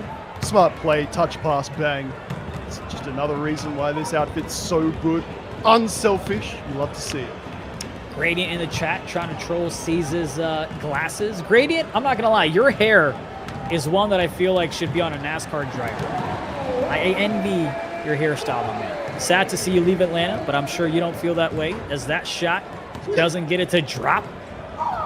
As Super C's tried to get the steal. Now he's going to try to go back and play defense. United States scrambling. Krizzy trying to make a play. Gets it back over the top to J Snags. J Snags being covered with 3 folks. Oh, try to go for it. The steal. United States almost paid for it. That's going to be a quick, smart foul to reset things. Yeah, you are, Gradient. Stop.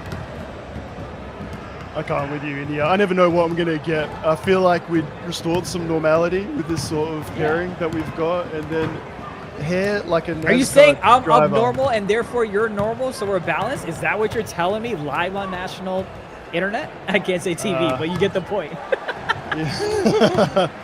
I ain't making any big declarations. All I know is that out of nowhere, the banter is top notch. Krizzy, oh, it looks so good out of their hand. Some of these animations, like I said, I feel like we've come to learn that we've been watching these players as regularly as India and I have, just like green out of the hand, all good. Oh. And then on the other end of it, J Snags, please. Caesar's right there. He's standing off you for a reason. Please don't throw that away. This big game, moving quarter, the third quarter. CB13 can't get that one to go. C's had the steal. AKA Super C's, AKA Supermodel, according to Gradient. As that shot from deep, he gets it to drop. That one was deep, and it gets the deficit down to 8 with about 1:14 left. Dominican Republic looking to get a couple more stops to end the second quarter strong. CB13 has badge, so keep an eye on that.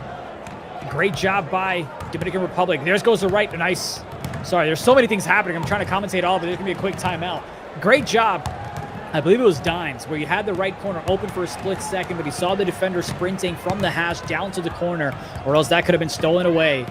And here's Dominican Republic playing great defense thus far in this possession. They've got to maintain it for 7 more seconds. CB13 gets it down low to 𝐷6. 𝐷6 back over to CB. Great contest. Oh my goodness, I lied.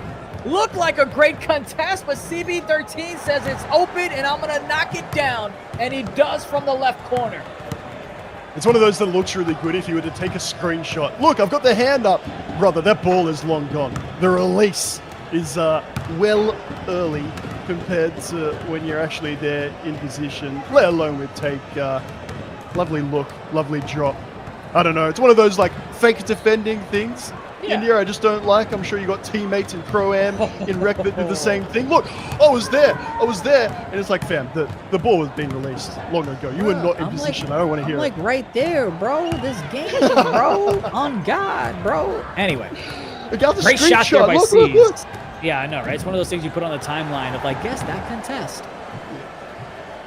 Watch the clip and you're like, that is a lie, but not the one you told. No shot clock here. CB13 has all the time in the third quarter to do as he pleases. Cut again from the C's. Oh, he had it that time. He had a little bit of spacing, but the arms might have been a little bit too long from the defender on the right side. CB13's got 5 seconds to work with. Oh, could have taken that shot. Johnny Red is the better option, but he can't get that one to go. And it's 44-36 coming into this fourth quarter. This is the last round of matchups for eFIBA Season 2 for North America. And there's the steal. Johnny Red looking to take it to the house, and he goes ahead and lays it up to give United States a 10-point lead. Right to the start of the fourth, if Dominican Republic believed there were any chance or every chance of making something of this game. The little things, we'll come back to it. Your professionalism, keeping your head, doesn't mean you need to launch right into your offense. Goodness knows against this USA team, everything needs to drop, and so Jay Snags will take 3 more. You need to make every possession count. Please at least bring it to the front court. Get your 24 well and truly underway every single time. Get those little odds in your favor. Dominican Republic looking to go ahead and give the United States their first L of this tournament. There's that boy Dimes. Right corner's wide open, still wide open. Passes it out to the left hash. There's just so many options for United States. Anytime you feel like Dominican Republic is coming back in the game, the U.S. just kind of says, double digits, buddy. We're going right back to that lead.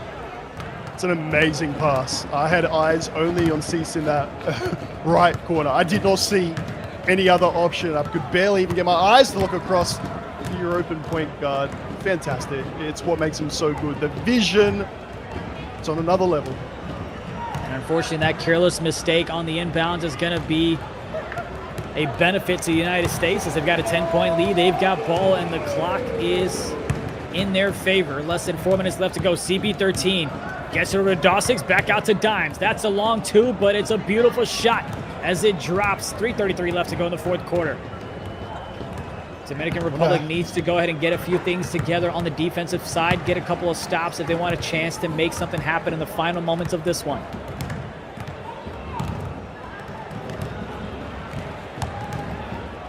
It's too easy, India. It's too easy. I'm sort of trying to contain myself just a little bit. I want to see the close game. I'm not even necessarily saying I need a Dominican Republic win here. It's that it's happening with players stumbling out of bounds, passing completion. You're never giving yourself a chance to get going. Look at the swiping, by the way. Dawsix is loving this encounter, let's put it that way. Yeah, no question about it. You see Dominican Republic kind of scrambling on what to do on the offensive side. That only leads to easy fast break opportunities for the United States as they go ahead and miss that one right in the paint. 3 defenders there. That's not going to help you out. Cease tries to take a gamble, doesn't get the steal, but he gets right back on the defensive side. Jay Snags now going up against Cease inside. Hands up defense by Cease. Tried to swipe, but nothing there really. Resets it back over, and that's going to be a tip ball. Cease over to Johnny Red as he finishes at the rim. The last time these two teams played was a 4-point victory for the United States, but this time it looks a lot larger. I know Crizzy actually came on the show with us and talked about how they just need to fix a couple of things down low late in the fourth quarter, and they could have come away with this one.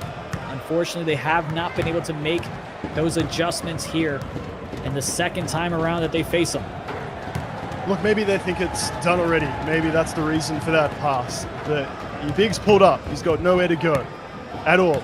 Already the momentum's against your side. There's steals left, right, and center. So you stand there for 5 seconds, and then the choice you make is to pass the wall. One of the best defensive players we've ever seen in Dawsix. It just, I lost my mind there for a moment. You're fine. I'll tell you what. I know Harris and the crew are watching, so on behalf of them, see. There you go, buddy. If you're listening, that's for you. If you're not, how dare you? 1:41 left to go in this one for formality. 55-39 Dominican Republic. If they're going to come back in this one in the final moments, they've got to get a 3 right here, right now. Swarming defense by Super C's and the U.S. all overseas right now. They're going to take a contested shot. Had to chuck it up with no shot clock remaining.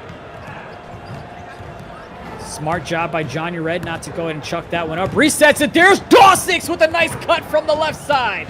Dawsix came all the way from the defensive side to the left hash, and you had, I believe it was CB13 that wrapped up from the left corner. And Dawsix had the cut. I'm just not seeing it much. Play call there. From, have we? They're just not, the guards, small, you lock whoever you want. Where are the cuts? Even if you've got the ball, why not try drive into the paint, at least just to mix it up. every single possession. He's looking for a three. Every guard, every look. Feel like you could sub someone, they'd all be doing the same thing, all the same. It's all around the perimeter. India, attack that paint for me. They have dominated on all cylinders thus far. CB13 gets it back over to 𝐷6. The man can cut for a bucket. The man can knock it down from the perimeter as well. He's a champion. And he's showing his worth here on the world's biggest stage. SC's just not looking to find anything thus far. He finally does from the right hash as he knocks down that three. Lovely, lovely find. If you're not going to cut inside, drive inside, etc., I respect it. You're beautiful. Behind the back. Three. Fam, for everybody watching, I just realized the question in the chat. Hearing seats and C's has been confusing when one of the players is named Clermont. C-E-E-Z, and then Cease, S-E-E-S-E on the other team. Bit too late now, apologies. Haven't heard Zed in a moment, but I do miss it. It's been about 20 years since I've had to say it, but it is going to be the United States that remain undefeated. It is 64-46, and what a dominating performance, as the turnovers is what killed Dominican Republic's chances to go ahead and come out victorious. 11 turnovers for them compared to 2 from the United States. That was a storyline for me. What did you see in that game? Where do you want to go? The third quarter, the moving quarter, as I called it, as we said, continues to happen. Respect 𝐷6 with 5 steals. Man, attack the paint. That's all I'm going to say. If the 3 ball's not going, if things are drying up in that third quarter, get yourself an easy 2 or 2 and just get that scoreboard moving along again. Get the momentum. Instead, it stalls, dead in its tracks. USA are not going to give you a second chance. Well played. They're the best for a reason.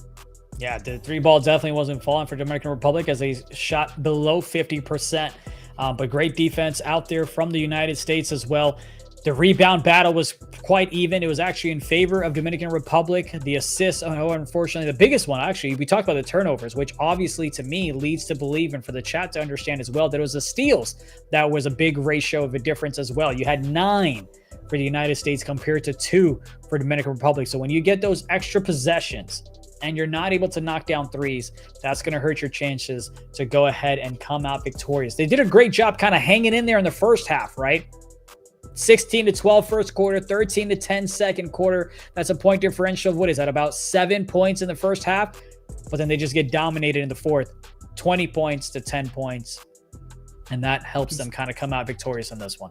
Yeah, see that frustration all over my face. It was the end of the third, and I thought maybe, just maybe, we're going to see a team make sure USA don't just start running away with that momentum earlier into the fourth. I know there was a few nice buckets there, and again, it was lovely. Behind the back, 3, Dominican Republic feeling good. They ain't feeling good. They ain't feeling good whatsoever. They're sort of charity points, freebies at the end of the game. Would have loved to have seen some more drives, some more cuts, anything in and around the paint. If you've only scored 20 buckets in a game, you're not winning many of them, particularly against the USA. I'm going to let that frustration go and credit the amazing defensive work, because you're right. For every turnover, India, there's a good steal at the other end of it, most of the time anyway. Yeah, and maybe it's the fact that you had Dominican Republic that dropped the game against Puerto Rico early on. We talked about that. It was an L the first time that they took one against Puerto Rico because they beat them in game day number 1. But let's also be real with ourselves and also the fans at home as well. Puerto Rico and Dominican Republic, they were going to realistically be the 2nd and 3rd seed as well. I don't think there was a mathematical way for them to go ahead and overtake United States, even if Dominican Republic beat the United States, just because of the way that they've been dominating all tournament long. So maybe Dominican Republic kind of felt like, hey, whether we get the 2nd seed or the 3rd seed, we don't want to show all of our cards right away, right? Whether it's play calls or anything like that, maybe that's what it was. The strategy. All right, India. Okay, look at that. I would have never expected that. right, we're going to go ahead and play them in the finals already. But you know who's already moved on to the first seed, the #1 seed in the finals? It's the United States. So we're going to go ahead and talk to the two-time NBA 2K League champion, Super C's now. Man, what is going on? I'm digging the mustache. I don't care what Gradient says or anybody says. I'm digging the mustache. How does it feel, man? Especially because, you know, you were drafted by the Lakers. You had that type of season, back-to-back champion. Now you're representing your country and you are undefeated. Talk to me how you feel. It just feels amazing. Coming off a rough season, my first season in the league, and then winning back-to-back championships and just getting the opportunity after to show that like I'm one of the best in the world and get to compete for my country is just really like a blessing. Like I never thought this would like be a thing for me. Like I watched it the first couple times, but I never knew like this would really be like reality for me. So it feels really great to be out there with the group of people I'm out there with, and I'm just happy to represent my country. That's lovely, man. I feel like watching from down under, the vibe here, apart from the fact your name gets called out like a big defensive play, everyone just starts saying your name like defend like this, is that you've been underrated. You've been one of those players that maybe like domestically, it just feels like you don't get what you deserve. Is being on this national team like recognition in a way that those individual awards, maybe even those rings can't quite equate to? Oh yeah, just representing my country, it just feels amazing. Like I'm gonna keep saying it because it just doesn't feel real still. Like just being able to get the opportunity to win a gold medal, go to Sweden. I feel like if I win a gold medal, I think it tops everything. I think it tops both championships I won, all the awards I won. So I think representing my country, winning that for the guys with me as well, it just means the most, I feel like. I love that take. And let's talk about the guys with you. You've played with all of them. Every single individual in the starting lineup that we've seen thus far, you've gone ahead and played with them. Is that chemistry just kind of like right where you left off, or did it take some time in scrimmages to kind of rebuild that connection, especially on the defensive side?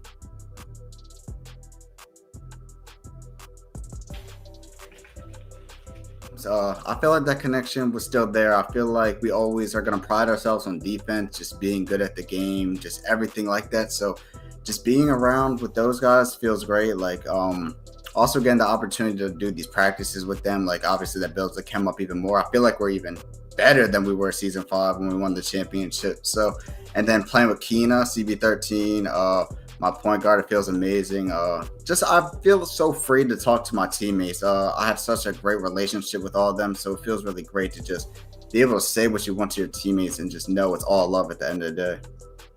That's lovely to hear, man. Honestly, it's so good to hear that those vibes are still there. It's a question that I've had. Maybe I wasn't going to be as brave to ask it just in case.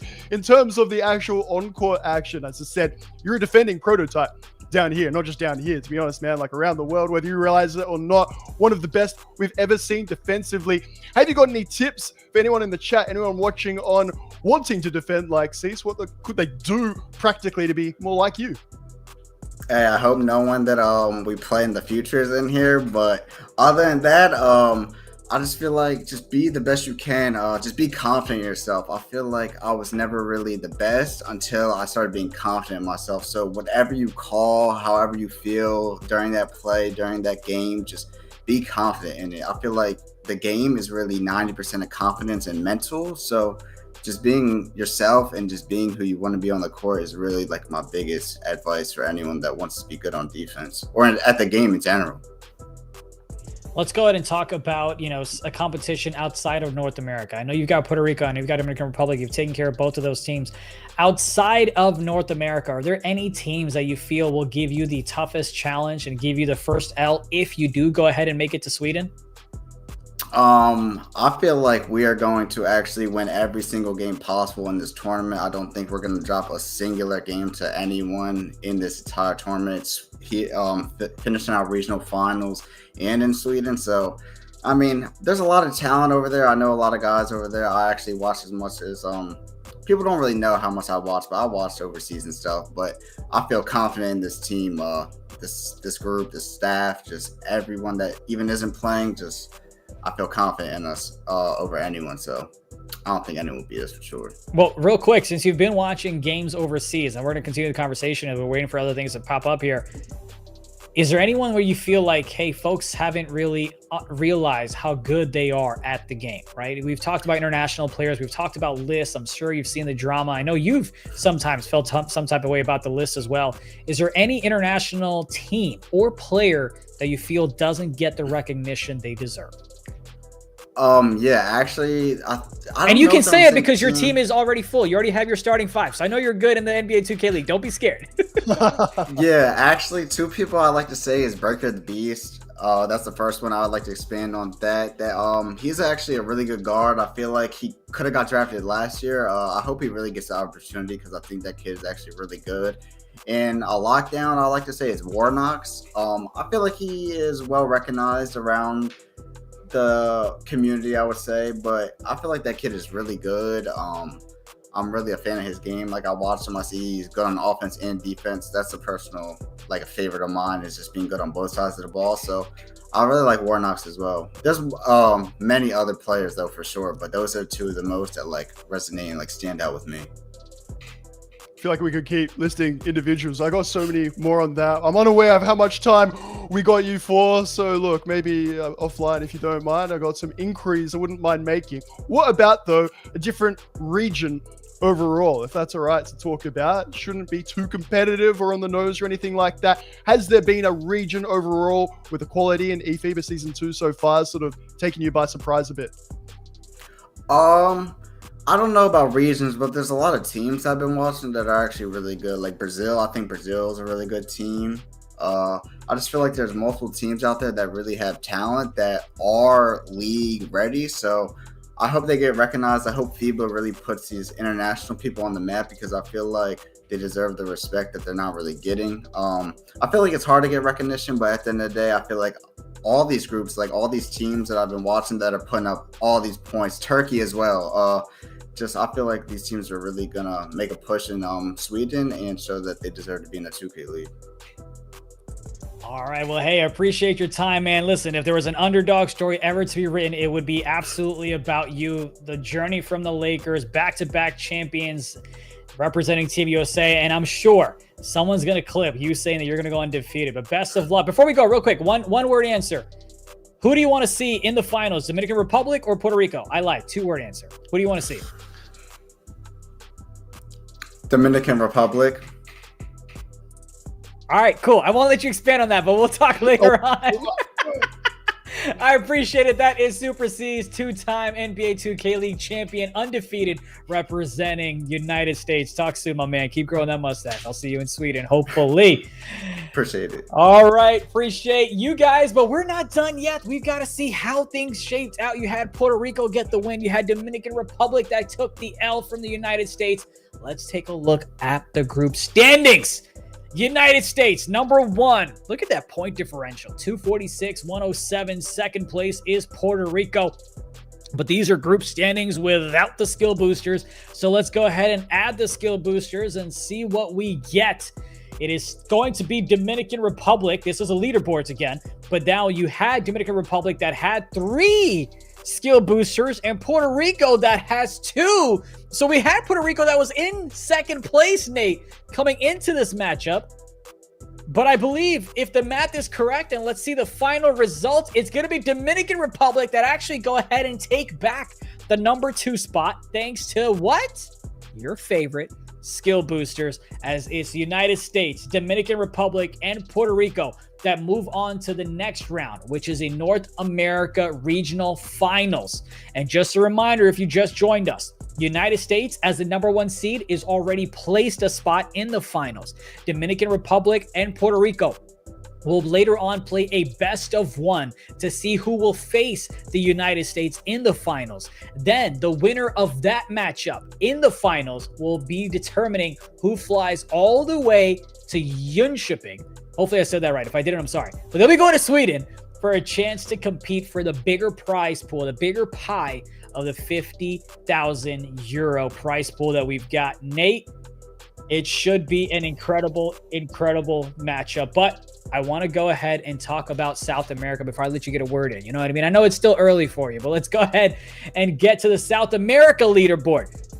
This is going to be Brazil and Argentina. that go ahead and move on to the finals. There is no top 3 teams here. So here it's kind of simple. Nate broke it down earlier. I'll go ahead and take it on his behalf. Brazil and Argentina will play in the South America Regional Finals in a best-of-3 matchup. Brazil has already won both the matchups between these two teams. We say goodbye to Venezuela and Uruguay as well, as they will go ahead and exit the tournament. Nate, you may now speak with your final thoughts.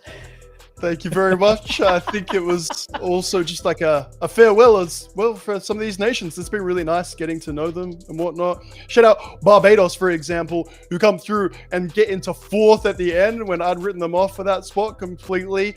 It's not a twist in terms of the finals or the continuation of the competition, but you continue to impress and surprise me. So to those nations, the 5 today that will no longer continue from North and South America, thank you so much for competing in eFIBA Season 2. Bring on Season 3, bigger than better than ever, I'm sure. It has been just incredible casting these games alongside you. You've been up since the crack of dawn. It's like 1:13 for you. I'm enjoying my 10 o'clock, but it's got to be the folks in Denmark. It is well past their bedtime, past 4 o'clock in the morning. So shout out to all the men and women making sure this broadcast stays nice and crispy. So on behalf of all of us, we thank you for watching, and we'll see you next time.